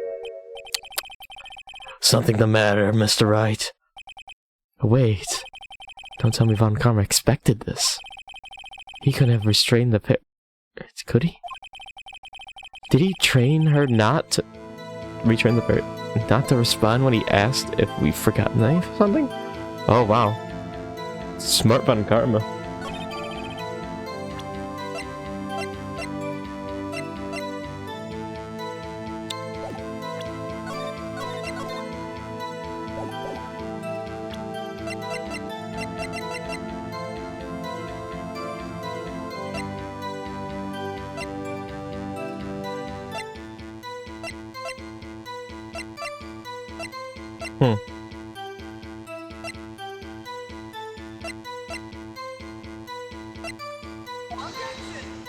No.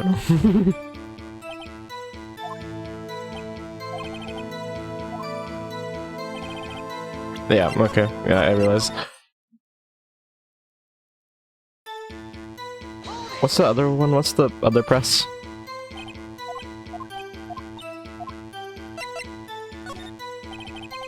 Maybe I'll get her to say the number of that safe. Huh? The safe? Why? Let's just say to get her to say anything, okay? Polly, what was the number of the safe in the shack? 1208. My, what a reckless parrot. Well, Mr. Wright, you aren't claiming that this number has something to do with the caretaker. Which it does. Actually, it does. That's why I had her say it. Ha! Ridiculous! How can a number to a safe tell us who the caretaker is? Show us your proof. What could possibly link this number to the caretaker's true identity? Wait. What was the number? 29... Wait.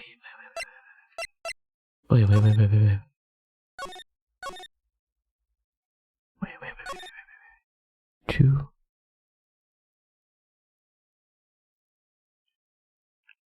Well, I forgot the number now. Something in here, though.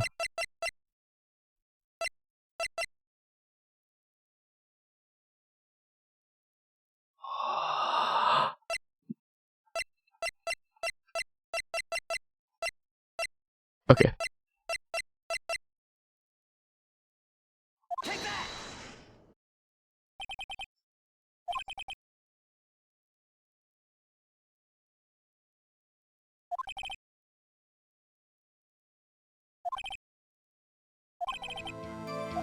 Okay.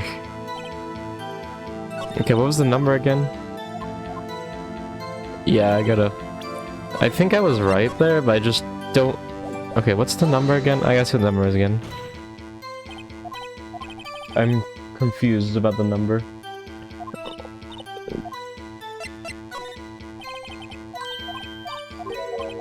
1228. 1228. Okay, got you. 1228. 1228. 1228. Hmm.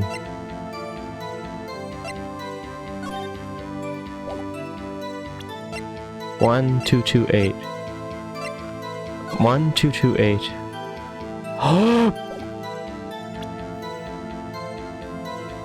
It does. Actually, it does. That's why I had her say it. Ridiculous. How can the number to a safe tell us who the caretaker is? Oh yeah, I already read this.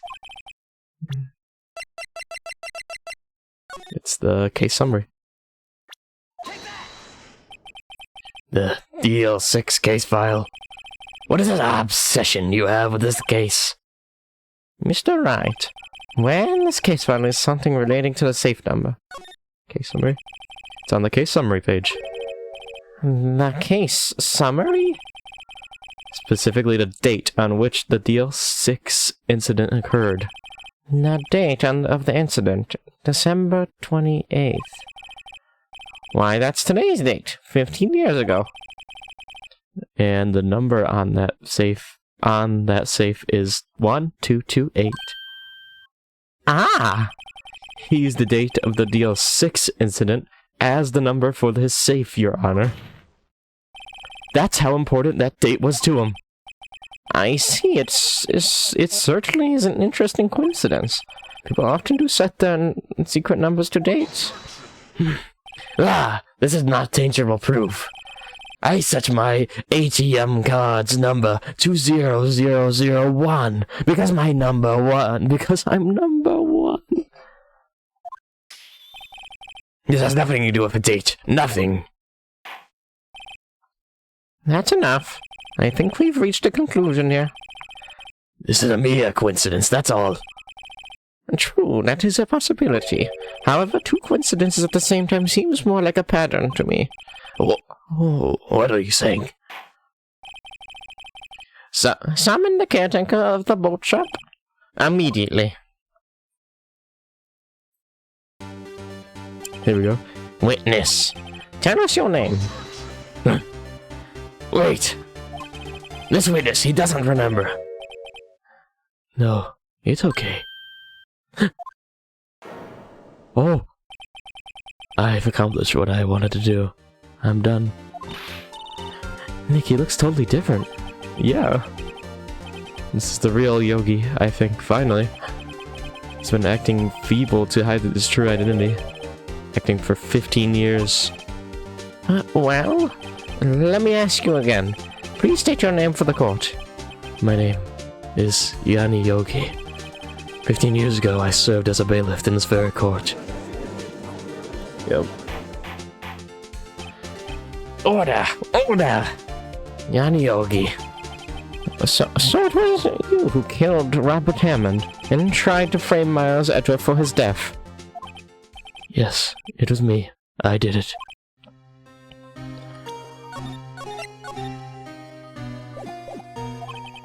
They put me on the witness stand 15 years ago. Robert Hammond, he said I was mentally unsound. He told me it would make me innocent. Get me off the hook. So, I pretended to have brain damage. I was innocent, really, but he didn't believe me. We won the trial, but I lost everything. I lost my job, my fiancé, my social standing. Then, this year, 15 years ago, later, a package arrived. It was a letter, and a pistol. The plan was written out in careful detail. It's a plan for me to take my revenge on the people who ruined my life. I didn't care who I had sent it. I thought this was my chance. After 15 years, this was it. Finally, a chance to have my revenge on Robert Hammond and Miles Edgeworth. I have no regrets. Wait a minute. Revenge against Miles Edgeworth? What do you mean? I'm not at liberty to speak on that matter. Why don't you ask Mr. Edgeworth yourself? Anyway, I admit it. I was the one who killed Robert Hammond. You're lying, you're covering up something, dude. You're missing something here. Von Karma, where is Mr. Yogi? Under arrest, Your Honor. I saw no one for error in his confession. then the defendant, Miles Edgeworth, is innocent, in this case at least. Very well. Will the defendant please take the stand? Miles Edgeworth, yep. Hey, Edgeworth. A few mysteries left unsolved. Oh no. Get him to... Liam. Karma won't get him to say this. We gotta stop him. Yeah, you are clear of suspicion for this particular case, so I'd like to pass judgment on the murder of Mr. Hammond. Any objections? I don't believe... Yeah, dude, well, you're not out of the woods yet. Why isn't Von Kara saying anything? Very well. This court finds the defendant, Mr. Miles Edgeworth, not guilty. Yeah. Good for this case, at least. And that is all. Court is adjourned. Oh my... Oh, what? Oh, he's smiling. No! No, he's smiling, he's... Oh no. No, Miles. Like, can you please just... I saw Von Karma smiling, he knows he's about to... Did someone just say objection? It wasn't Von Karma. Wait, but that means... No. Yeah. Edgeworth. Your Honor, I object to your judgment. Oh, what do you mean? I'm not innocent at all. As we have heard, Yogi killed Robert Hammond in revenge. But revenge for what? Nick. Yeah, he's doing it. We're just trying to confess. He's going to say he's guilty. He's going to tell them he was the murderer in the DL6 incident. He's going to tell them he killed his own dad. Uh-oh, what do I do?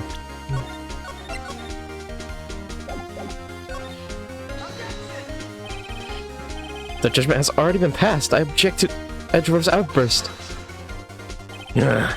Didn't something like this happen yesterday, too? I believe a certain witness raised an objection after a guilty verdict was passed. That would be Larry. We must hear this new statement. We must hear Miles Edgeworth. He's right. We have a duty to hear Mr. Edgeworth out. Oh my gosh, dude. I tried to stop him. For 15 years, I've had a recurring nightmare. Dream. A nightmare. It's only a nightmare. That's what I told myself. But now I know it wasn't a dream. Yanoki wasn't the killer. You mean in an instant where your father died? From the distance of the shot, it wasn't suicide either. Everything was as clear as day. Murder. The criminal in the DL6 incident. It was me. Your Honor, I confess my guilt. I am guilty for DL6, the statute of limitations of which ends today. The culprit is me. Oh my gosh, Edgeworth, dude. You're not it. I swear you're not. Order. This is certainly unexpected. The defendant declared innocent is confessing to a different crime. A crime for which the statute of limitations runs out today. I'm not really sure how I should deal with this. It's obvious. We should hold the trial right here, right now. We should try this man for his crime of 15 years ago. I think I would like to take a 5-minute recess. During this time, I will consider the appropriate course of action to take. Court is adjourned.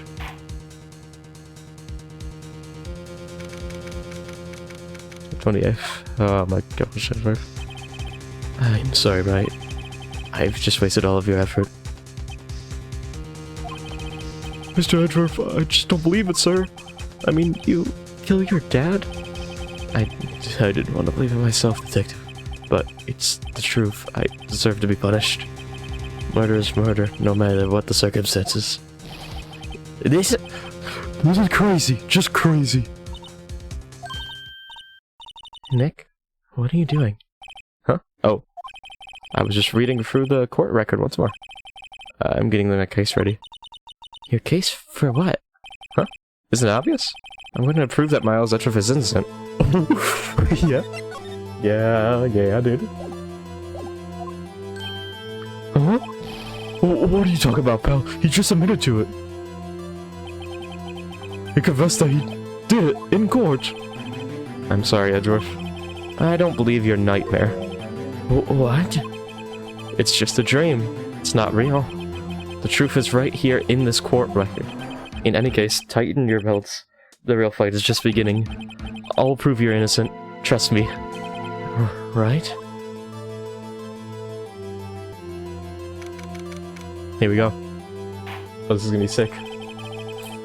Now then, I would like to resume our trial. Judge, Miles Edgeworth has admitted his own guilt. He has confessed to his crime. Let us begin by hearing his testimony. Then, through pointless, let the defense do their cross-examining. The statute of limitations on Deal 6 runs out today. Though it's unconventional, for me, I'd like to run this one by the book.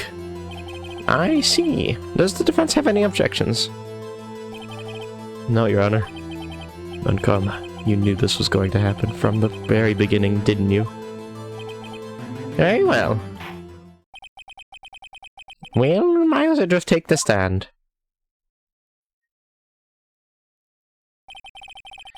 Will the witness state his name and profession? Miles Edgeworth. I am a prosecuting attorney.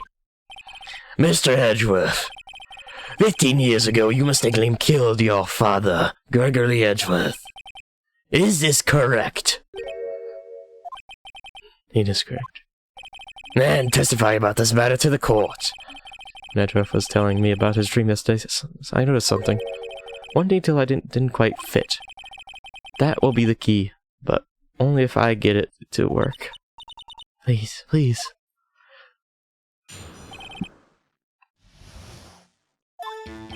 That day I gone to the courtroom to observe one of my father's trials. As we went to leave, an earthquake struck, trapping us in the elevator. My father and Mr. Yogi lost their composure and began to argue. Just then something heavy fell at my feet. I picked it up and threw it at Mr. Yogi. I wanted him to stop fighting. A moment later, there was a single gunshot and a scream. It was a terrible scream. I remember it to this day. That's all. And until now you thought this memory was a dream. We were stuck in that elevator for 5 hours. The oxygen in the elevator ran out, and I lost my memory of events. Bah! The same claim Mr. Yogi has made. Very well. Mr. Wright, your cross-examination, please. Yes, Your Honor. Okay, here we go. This is the ultimate.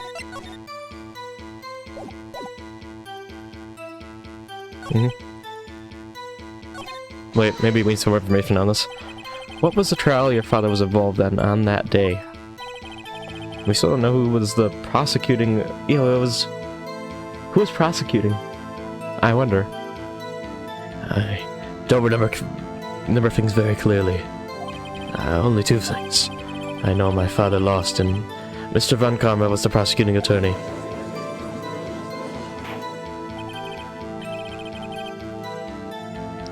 Mr. Von Karma. Oh yeah, he was. Okay, good. You were handling that case? Okay, that's good information. It was 15 years ago. I don't remember the details. That was when Mr. Edgeworth pointed out the problem in Von Karma's evidence. Ooh, yeah. Oh yeah, right after that.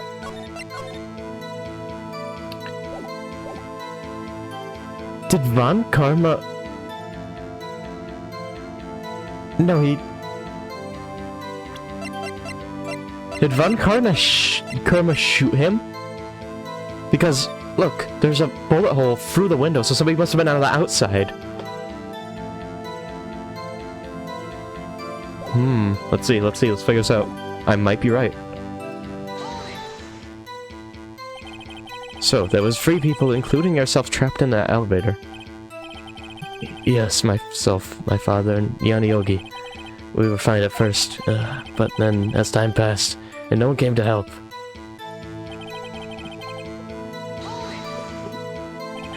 What did you do then? I was a 9-year-old boy at the time. What could I do? I was scared, trembling in the corner. But then...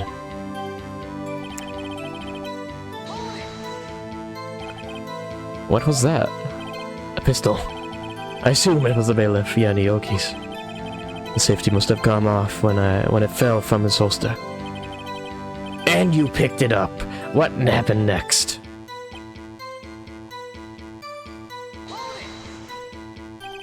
Did you know it was a pistol when you threw it? I think I knew. I knew it was dangerous, but the air was getting so thick I panicked. Huh. So you're saying that you threw the pistol at Mr. Yogi? I was in a daze.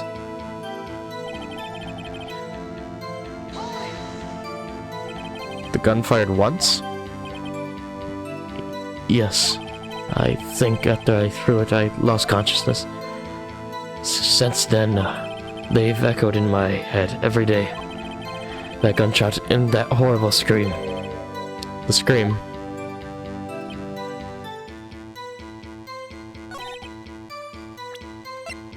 This is, wrong. This is contradictory. This is something I have.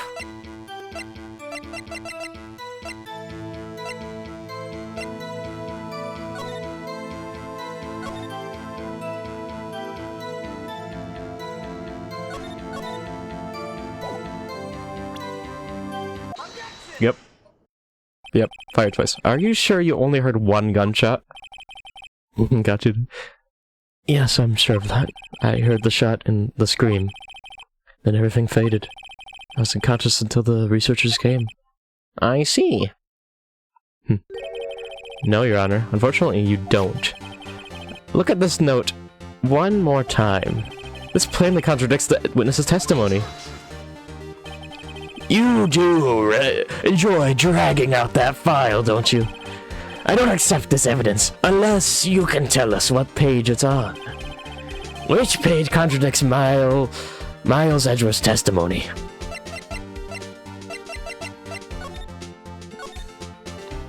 Victim data. Victim data, dude. Look at this. Look at the victim data in this file. It says quite plainly the murder weapon was fired twice. Miles Edgeworth only heard one gunshot, yet the murder weapon was fired twice. The first shot was the accidental firing when the pistol was thrown. Oh! So, who fired the remaining shot? Was there perhaps another shooter who fired that second shot? Your Honor, as I'm sure you're aware, this incident occurred 15 years ago. The evidence is dated. The pistol did fire twice. However, we do not know when that second shot was fired. It might have been fired a day before the incident. There's no proof that the second shot had anything to do with this incident. What? I see. You do have a point, Mr. Wright. The murder weapon was fired twice, as we have heard. One of those shots was fired by the defendant, a boy at a time. Do you have any proof that the other shot fired has the case? Yes, I do. Yes, I do. The window glass. Your Honor, I will show... I think I will be able to show you the proof. What? Impossible. Now, Mr. Von Karma, save your surprise for after you've seen the evidence. No, he's surprised for a reason. I bet he did it, dude. You have evidence that a second firing of the pistol was related to this incident.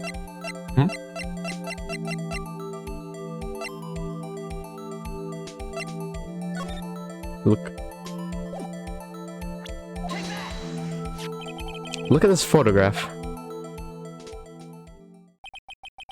This is a photograph of the crime scene, the scene of the crime 15 years ago. I can see that the victim lying there is Gregory Edgeworth. This proves the murder weapon was fired twice at the time of the incident. This photo proves it. So let me get this straight. This photo proves 2 shots were fired where? Your Honor, please. Please get a clue. I can't show the chest. I gotta show him this. Right here. As should be obvious, the contradiction is here. I see a bullet hole in the door. Your Honor? Gregory Edgeworth was killed by a shot from the pistol. Yet there is also a bullet hole in the elevator door. We also know that the murder weapon was fired twice. Thus, someone other than Edgeworth fired that last shot. The second shot. Oh, order! Mr. Wright, what are you driving at? It's simple, Your Honor. At the time of the incident, 2 shots were fired. One went into Gregory Edgeworth's heart. The other hit the elevator door. Remember that the defendant lost consciousness after the shot he fired rang out. In conclusion, we must agree that the second shot was fired by someone else. Mr. Wright, but who could that someone else be? The murderer, of course.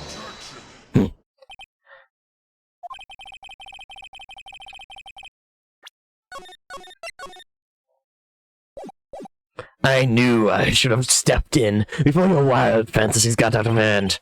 Mr. Wright, look once more at the DL6 incident case file. Look closely. Try the case summary page. Case summary page, that's on page 1. Look what is written there.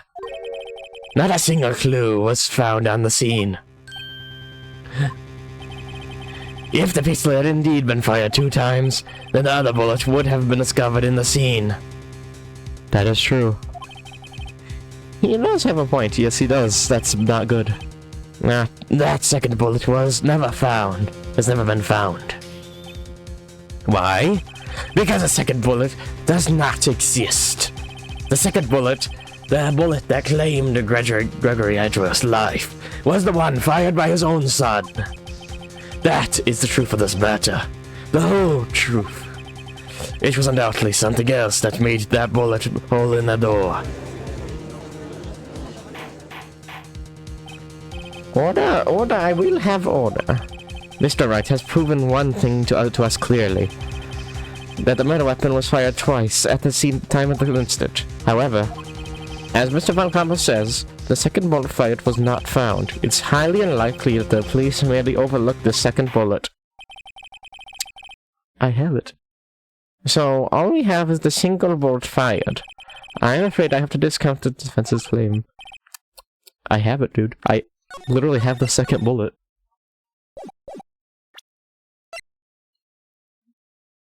Oh, wait. Do I? I praise Judge for his wisdom in this matter. How does this happen? I don't believe that the second bullet didn't exist. Was I wrong? I've been wrong about this whole incident? What were you doing, Nick? Why are you raising an objection? I'm sorry, Maya. What? It looks like I'm wrong. Nick, if the second bullet wasn't there, then all my conjectures are all for nothing. No, but you said you'd do it, Nick. You said you'd get Edgeworth declared innocent. I'm sorry. It's just, when I saw the photograph, I thought that 2 shots had been fired. I was so certain of it, I thought I'd won. I thought there was another person, someone else who fired the killing shot, but now I was wrong to think it could be that simple. This case has stood unsolved for 15 years. Nick. Well, it seems that we have finally cleared this incident. Only 1 bullet was found at the crime scene. That shot was fired by Miles Edgeworth. Precisely. I would like to ask one thing of Miles Edgeworth before passing my verdict. Have you been paying attention to the trial so far? Maybe he has something. Miles, please. Yes. Yes, Your Honor. You have any objections? No. No, I do not. So you killed your father, though that was not your intention? Yes, I did. Oh no. He's accepting the guilt? Very well. The statute of limitations on the murder of Gregory Edgeworth runs out today. Therefore, I must pronounce a verdict on the defendant today, right here. Right on. Indeed. Does anyone have any objections? I've been here before. Just like my first day in court. There's so many things I know I should be saying. My mind's gone blank. I just can't find the words. Mr. Wright. I have an objection. I object. Your Honor. I object.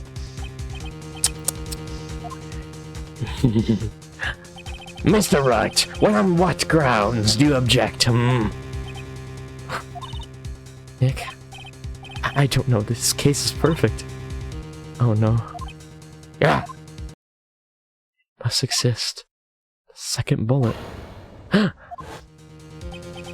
What? What did you just say? Nothing? Second bullet must exist. But where? Someone took it. It seems waiting is not going to pronounce us any answers, Mr. Wright. Wait, Your Honor. The second bullet. It existed. What? But we just heard proof that it didn't exist. I realize that, Your Honor. I'm grasping here. It's just someone took it from the crime scene of the crime. That's what happened. But who? The murderer.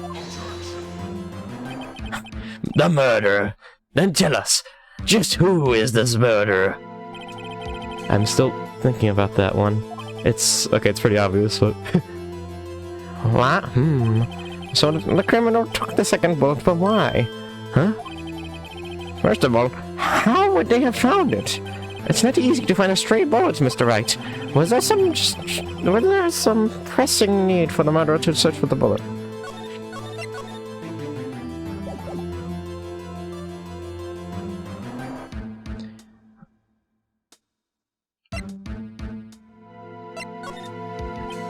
Of course there was a need. That's why they took it. Bah! What possible reason could they have had? Oh well. The reason the murderer took the bullet away from the crime scene with them is... bullet proof, yeah. Or maybe they thought that the bullet would be used as proof. Proof? It was a special bullet, so they took it with them. If that was the case, then they should have taken the bullet from inside Gregory as well. Huh? Why would they only take one of the two shots fired? Oh, right. That's right. Mr. Wright, have you really thought this through? I'm going to have you... Oh, what, really? I mean, that's the only penal asylum got. Ooh, this is tough. I'll save here. The murderer have spent the time to look for that stray bullet. I haven't got a clue.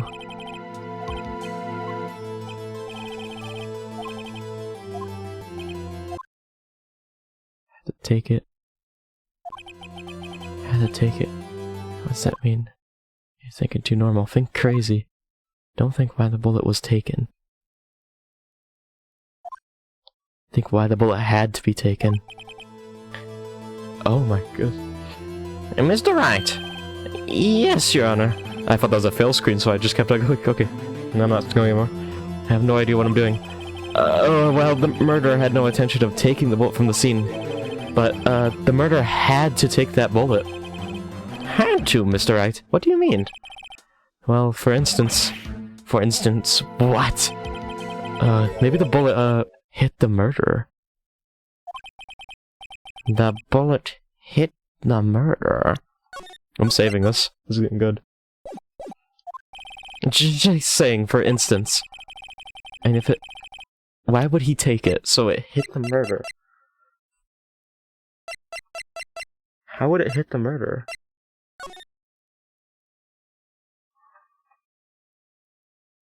I just realized. Wait, did Miles hit?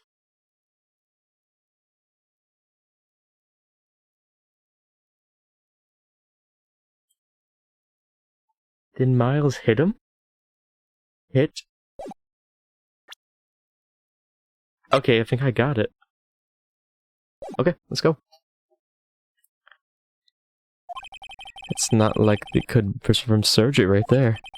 Okay, my assumption is the accidental shot hit the murderer. It's Von Karma, dude, I swear. It's the only person in this we have. And he's hiding, it's definitely him. Wait a second. I was just talking off the top of my head, but what if that's really what happened? Let me get this straight. So at the time of the murderer themselves was shot, and they left with the second bullet still inside of them, thus leaving only one bullet at the scene of the crime. Yes, I guess that's how it would work, yes. But there's a problem with that. The other two people rescued from the elevator, Miles Edgeworth and Yanni Yogi, were both unarmed. So that would mean... The murderer came from outside, yes.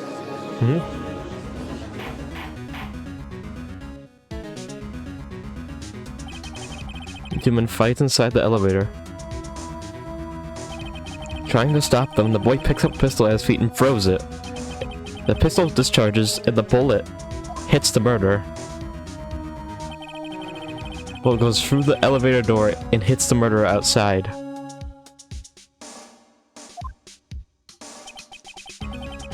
The boy loses consciousness. Then the murderer opens the... Oh, I didn't think about the murderer opens the elevator. Then the murderer opens the elevator door and sees the men inside. And shoots him. Yep. Mr. Wright, you are truly the most unpredictable defense attorney I've ever known. I can tell you're grasping, yet I cannot deny the possibility of what you say. What are you saying? Deny it! Deny it! No one involved with the incident was wounded. There was no murderer. No one was wounded at the time of the incident. He was right. I can't think of anyone. Hey, Nick. Huh. I just thought of something really crazy. Crazy? Remember what Mr. Grossberg said yesterday? What?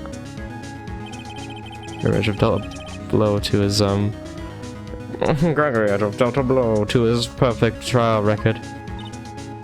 Wow. It must have been quite a shock for Von Karma. He took a vacation for several months. Hey, that's him. Yeah, it's him.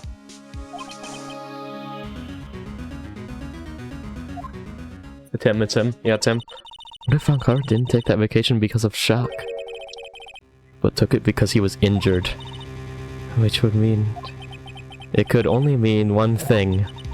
He was the murderer in the DL6 incident. He was a man who shot Gregory Edgeworth. It was Von Karma. Oh man, yeah, I mean, I kind of thought this. It's the only one that is possible. Something wrong, Mr. Wright. You seem dazed. No, Your Honor. Well, you have indicated the possibility that the murderer came from outside. Can you give us the name of your suspect? Uh-oh. Should I come out and say it now?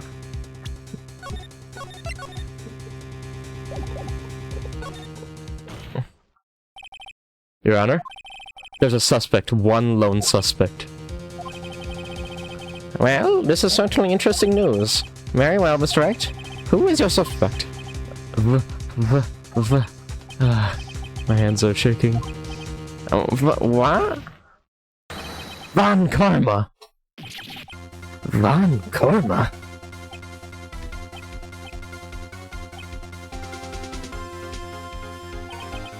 You mean the Von Karma, the prosecutor, the one standing right over there? You don't object? I see no need. Why honor this ridiculous outburst with my objection? Because you took a vacation for several months, starting the day after the incident, yet you pride yourself on a perfect record. Why would you take such a long vacation without any reason?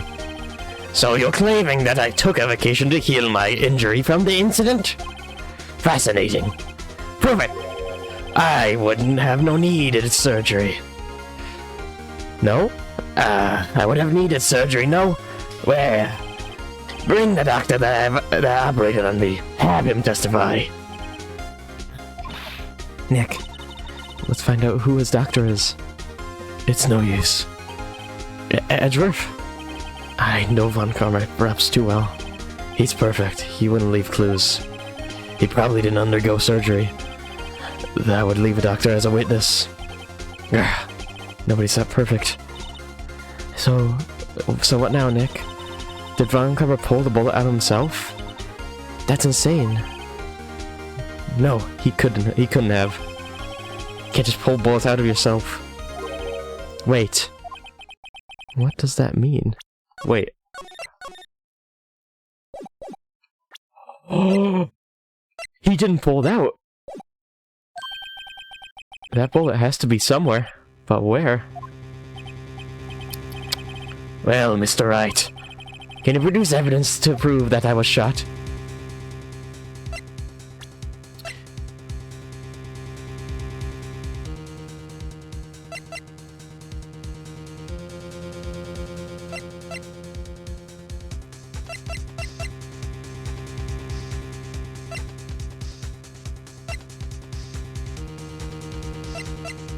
Okay.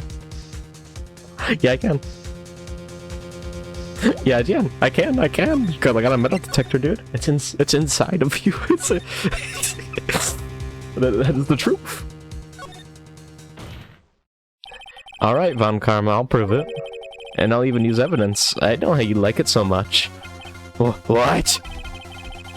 The evidence that proves Von Karma was shot. Von Karma is perfect. He wouldn't risk surgery, leave an evidence trail. So then, I ask, where's that bullet now? I think it unlikely that Von Karma performed surgery on himself. Huh?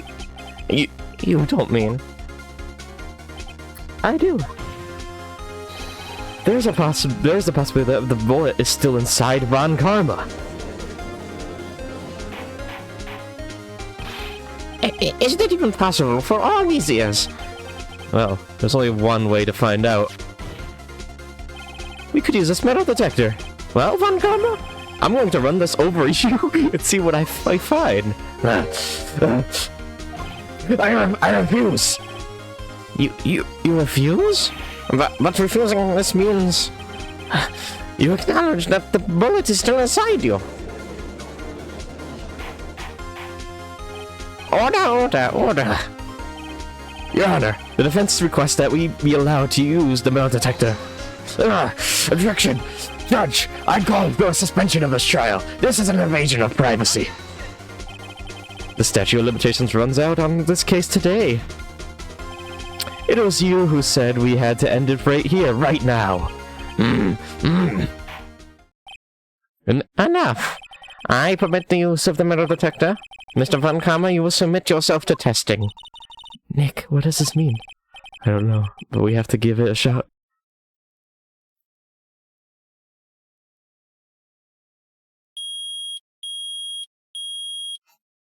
He did it.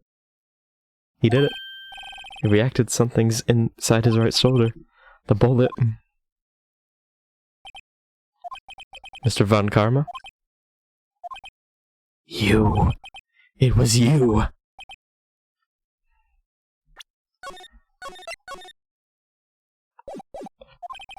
I was afraid this would happen, and so I remained silent.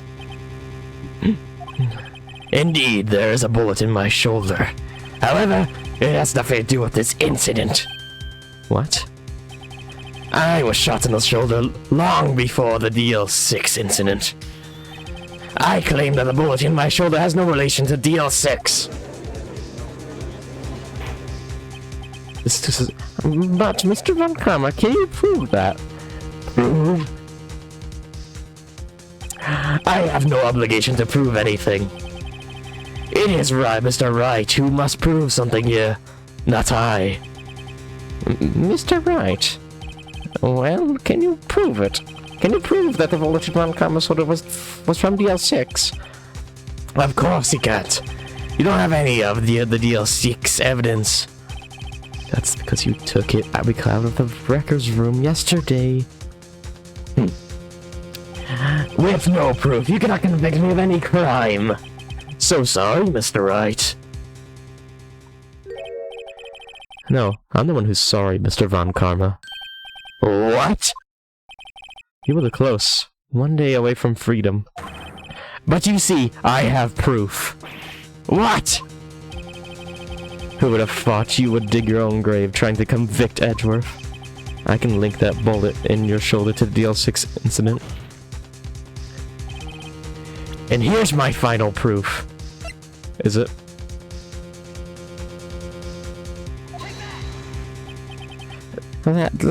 That's a bullet. Where did you get that? This is the bullet used in a DL6 incident. This was taken from the heart of the victim, Mr. Gregory Edgeworth. The bullet is preserved quite nicely, and with all the ballistic markings intact. Ballistic markings? You may recall the term. It came up in the first trial 2 days ago. Ballistic markings are the fingerprints of the weapon. All bullets fired from a gun are marked with that weapon's unique pattern. By examining the markings, you can tell which weapon fired the bullet. It's quite accurate. We have 2 bullets in our possession. One, the bullet removed from Gregory Edgeworth's heart. The other, Mr. Von Karma, is the bullet buried in your shoulder. We could analyze both bullets. Then, if the markings matched, we would know that both bullets had been fired from the same gun, the very same pistol, in both words, the murder weapon that killed Gregory Edgeworth. Mr. Von Karma, you will thus remove the bullet from your shoulder. Then we'll compare the ballistic markings to those on this bullet, and solve this case once and for all. Saving. Well, Mr. Von Karma? I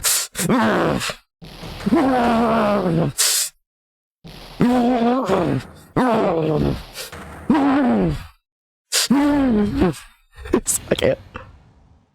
That scream. I've heard that scream before. Wait, I know. Help! I can't breathe.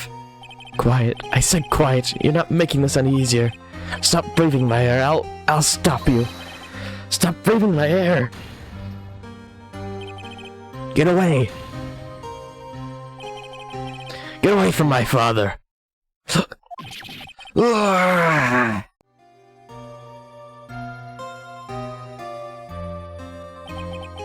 It's that scream that I heard in the elevator 15 years ago. Von Karma, it was you who screamed. Mr. Von Karma. Only you would dare defy me. So, it was you. You and your father are my curse. Your father shamed me with a penalty on my record. And you left a scar on my shoulder that would never fade. I'll bury you. I'll bury you with my bare hands. Death, death. 15 years earlier. Chief Prosecutor, I am sorry. Von Karma, it's not like you to make this kind of error. I never have thought that Edgeworth would be the one to catch you. I was careless. I'm sorry, but you will have to be penalized.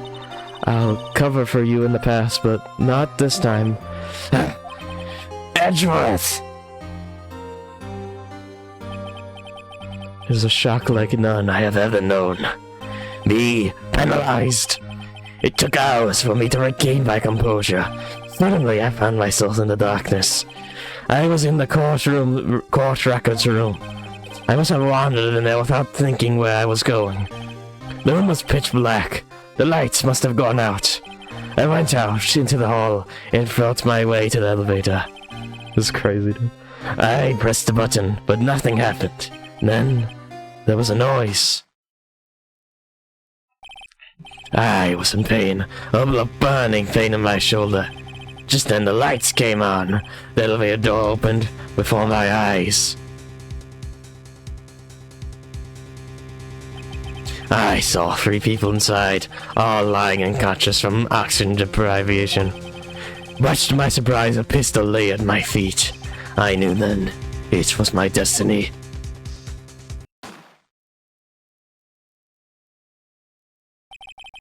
In his last moments, Gregory Edgeworth was still unconscious. He died never knowing who had shot him. Later he spoke through a medium blaming Mr. Yogi. He was fooled. It was a perfect crime.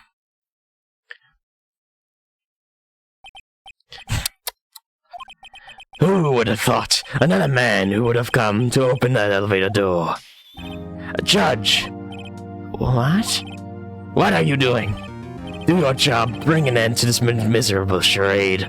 Now, end it. Very well.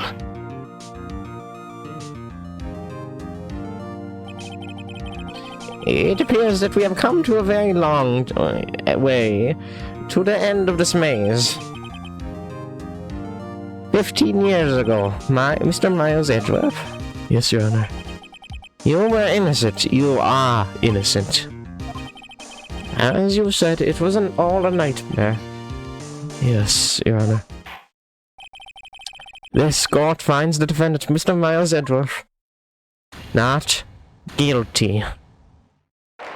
My boy, yes. It was karma the whole time. Knew it. Dude, they had him evil on the front page. That's all the next court is adjourned. Oh my gosh, dude. Insane. Nick, we did it! Did you see his face? Von Karma looked even paler than usual. He's pretending to be all cool, but inside you crushed him, Nick. Crushed. I gotta say, I'm impressed. It was pretty close, though. I was sure we had it. I know, I was on the verge of tears the whole time myself. But now it's all just a good memory. So it's finally over, Edgeworth. Right. Yep. I'm not sure how to say this. I know. Try thank you. I see. Thank you, Wright. You're welcome. I think you could have done better than that. Yeah, real sorry. I'm not good at this sort of thing. You got a lot to learn, Edgeworth. She's got you there. Woohoo! Oh, amazing, pal. You bowled through just like I thought you would. I'll never forget this. I owe you one. And tonight, last party, dinner's on me. Wait, wrong voice. Boy, dinner's on me. Yeah, my salary went down a bit this month. No one cares. See, Mr. Edgeworth? You should take a lesson from Detective Gumshoe. That's how you say thank you. I don't... Ooh. I feel foolish. Don't worry, take it a little at a time. You'll get used to it. It's been 15 years since I've seen Edgeworth this unguarded. Hey, yo! Lada. Y'all were great in there. Thank you. Yo, Edgeworth, congrats! Thank y'all very much. Oh, that's good. I knew you were innocent from the start, of course. Just look at you. You wouldn't stick your hand in the cookie jar even if no one was there. You were the witness on the first day of the trial, weren't you? Yeah, well, let bygones be bygones, eh? Speaking of which, what are you doing now, Lana? Who, me? Oh, I went back to college. I gave up trying to be an investigative photographer pretty quick. Really? That's too bad. Huh? Isn't that hot dog from the hot dog? Is that the hot dog from the park day? Huh? It's over, Dick. My life is over. Oh, why the sad face, Larry? What happened now? Oh, Nick, I'm not long for this era. You don't look sick? It's Cayenne's. She's going to live in Paris. Paris, Nick. She's leaving me behind. You should have seen that coming. Yo, Edgy, there you are.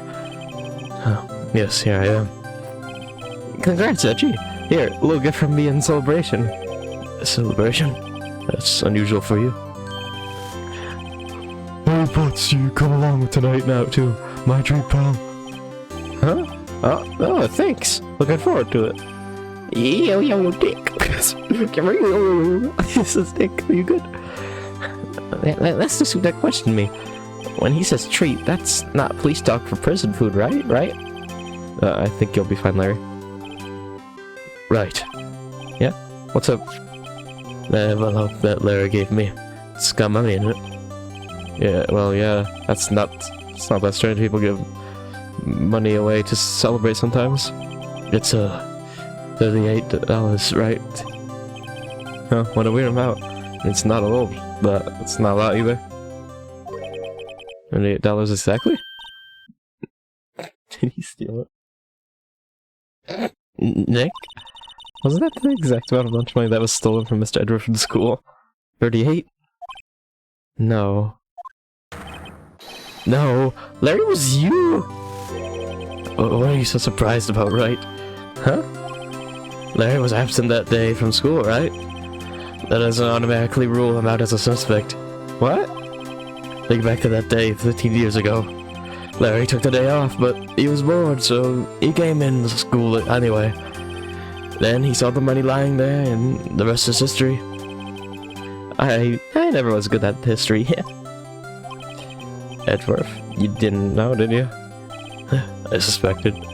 I just couldn't picture Larry protecting you like he did that day. Saying you did it, the whole class was against you, remember? Yeah, too well. Right, you may not know this, but we used to have a saying back in school. When someone smells, it's usually the boss. I know. Really, right. I'm surprised you didn't figure it out. What is this? Well, this is an unexpected turn of events, eh? Edgeworth. You should have told me. No, Nick. It was 15 years ago. Don't you think the statute of limitations has run out, Mr. Edgeworth? I'd say so, yes. And there you have it. Yeah. Where does that leave me? I became a Dutch friend because of what you two did. Well, you always been something about insufferable emotionalist. Yeah, I just could work up too easily, too. Damn! The death sentence for both of you? Man, if I only had known I had to become a prosecutor.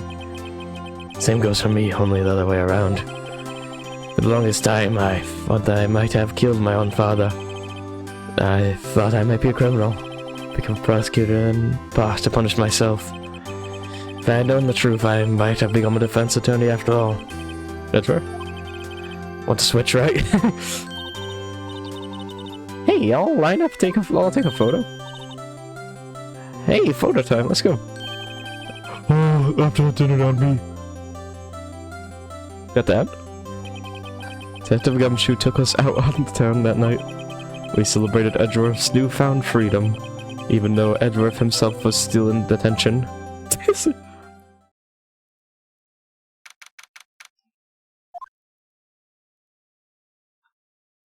Oh, don't. Whoa. I went a little overboard yesterday. My head hurts. Huh? It's still only 5. Maybe I should go back to the sleep. What's this? A letter? Good morning, Nick. You were really impressive yesterday. Seeing you made me think about what I'm doing here. I'm a spirit medium, in training, of course. I wanted to help Mr. Edgeworth, too. I wanted to help you. But I couldn't. It was useless. I was useless. So I decided to go back to my training. I'll become a full-fledged spirit medium for starters. I couldn't say it to your face, so I left this letter. Goodbye, Nick. Oh, okay, that's nice. Goodbye? What time is it?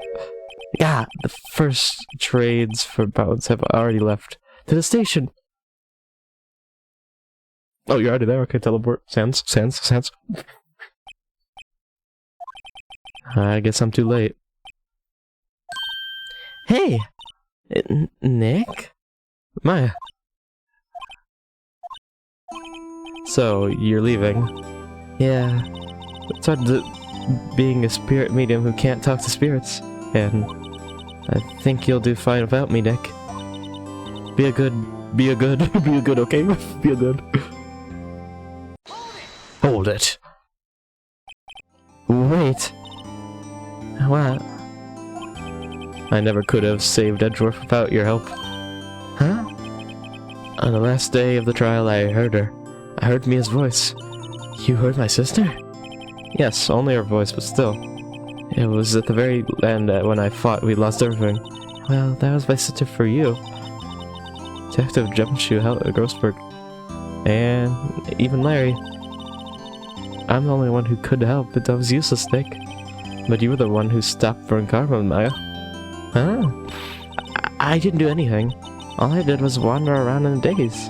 Sorry, but I have evidence that you helped. Evidence? Why is it gonna show evidence every time?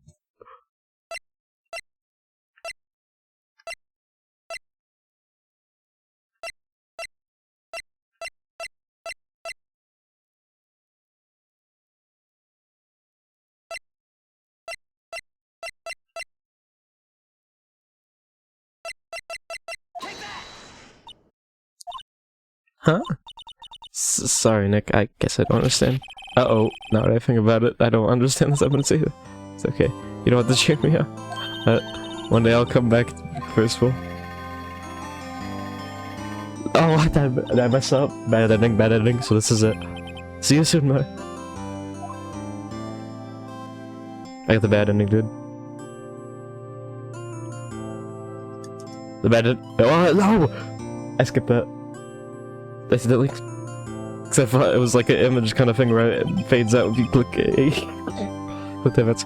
And so my story ends. Time to turn a new page. And say goodbye to the novice defense attorney that I once was. Now a new story begins. With the same old crazy cast of characters. Yep. We're not doing that yet though. Don't you think you've graduated yet, amateur? Mr. Wright, perhaps you'd like to rethink that claim? Yes, Your Honor. Oh, I got a bad feeling about this. What is this?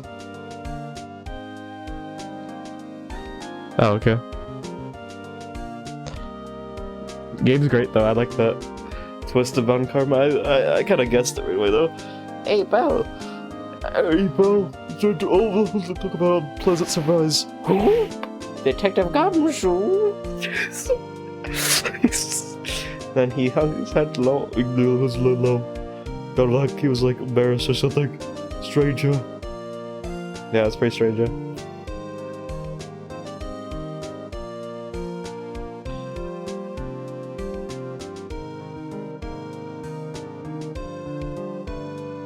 Huh? Nick? I haven't seen him lately. Who, me? I've been working at a cheese shop. Yeah, Missy's a nice lady, but she's also exactly what he calls cheap date. Oh, she's in Hawaii right now, yeah. My guy, can you please stop? It's this guy. Yeah, I was getting the twist pretty good at that. I was getting them, yeah, pretty well. Well, this guy. Who? Wright? Oh, Wright? Oh, yeah, I remember. He's been busy lately, you know. I'm doing on my own, but I taught him everything he knows. I'm sure he's grateful. Yeah, I guess you did.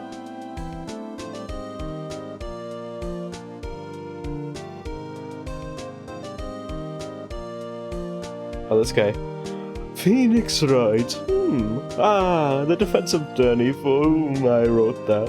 Oh, you should know. I've taken up a management at the K-Water Hotel recently. You should be in the area. Please stop by. Ah, my good sir. Excellent game, though, that one. I will have to play the other ones, but man, this one was long to stream. Like, look, I thought it was gonna be 4 hours, dude. I went for 6. Phoenix Wright? Yeah, yes, my his understudy, was he not? I wonder how he's doing. I haven't seen him in a night. Ah, the days of my youth, like the scent of fresh lemon, you see.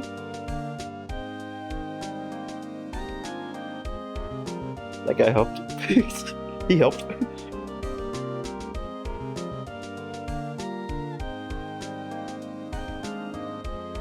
Phoenix Wright? Is he an actor? Well, I'm not buying it. You can't be a star with a name like Phoenix.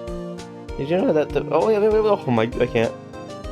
She's gonna say that for like 10 years.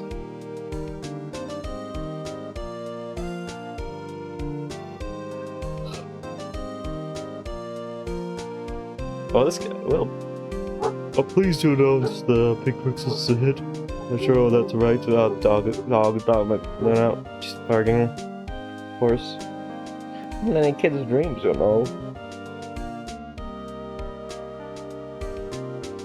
Do we get a Von Karma in jail scene?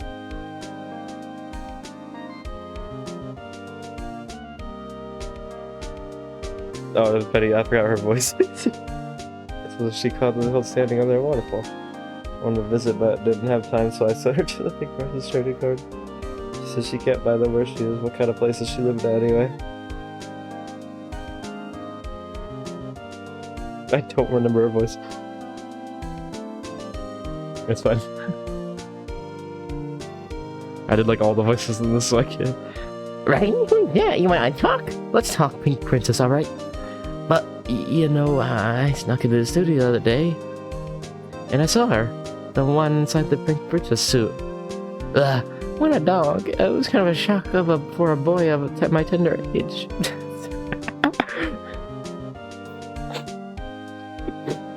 Sure was.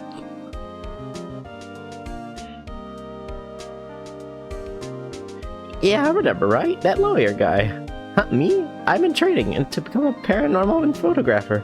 You know that picture I took of everyone? Well, just behind them, there's a ghost. For real. That's the tale. I'm gonna be famous. It's a ghost. Who's the ghost? Oh! Yo. Actual ghost. Yeah, let's go. Oh, they didn't put that picture. I wish I put that for the moment. Okay, well. Okay, never mind. Jeez, dude. Yeah, I know. What? There's episode 5, dude? What? You're kidding me. There's an episode 5. Are you? Oh, I'm.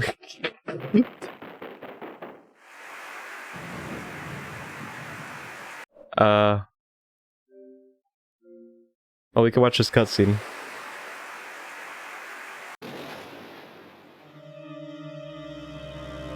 I didn't think there'd be an extra episode.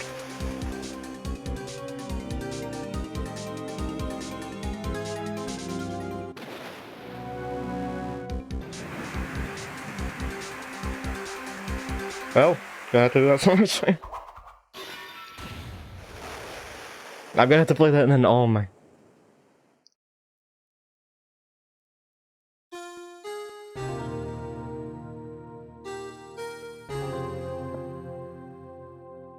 That wasn't the ending.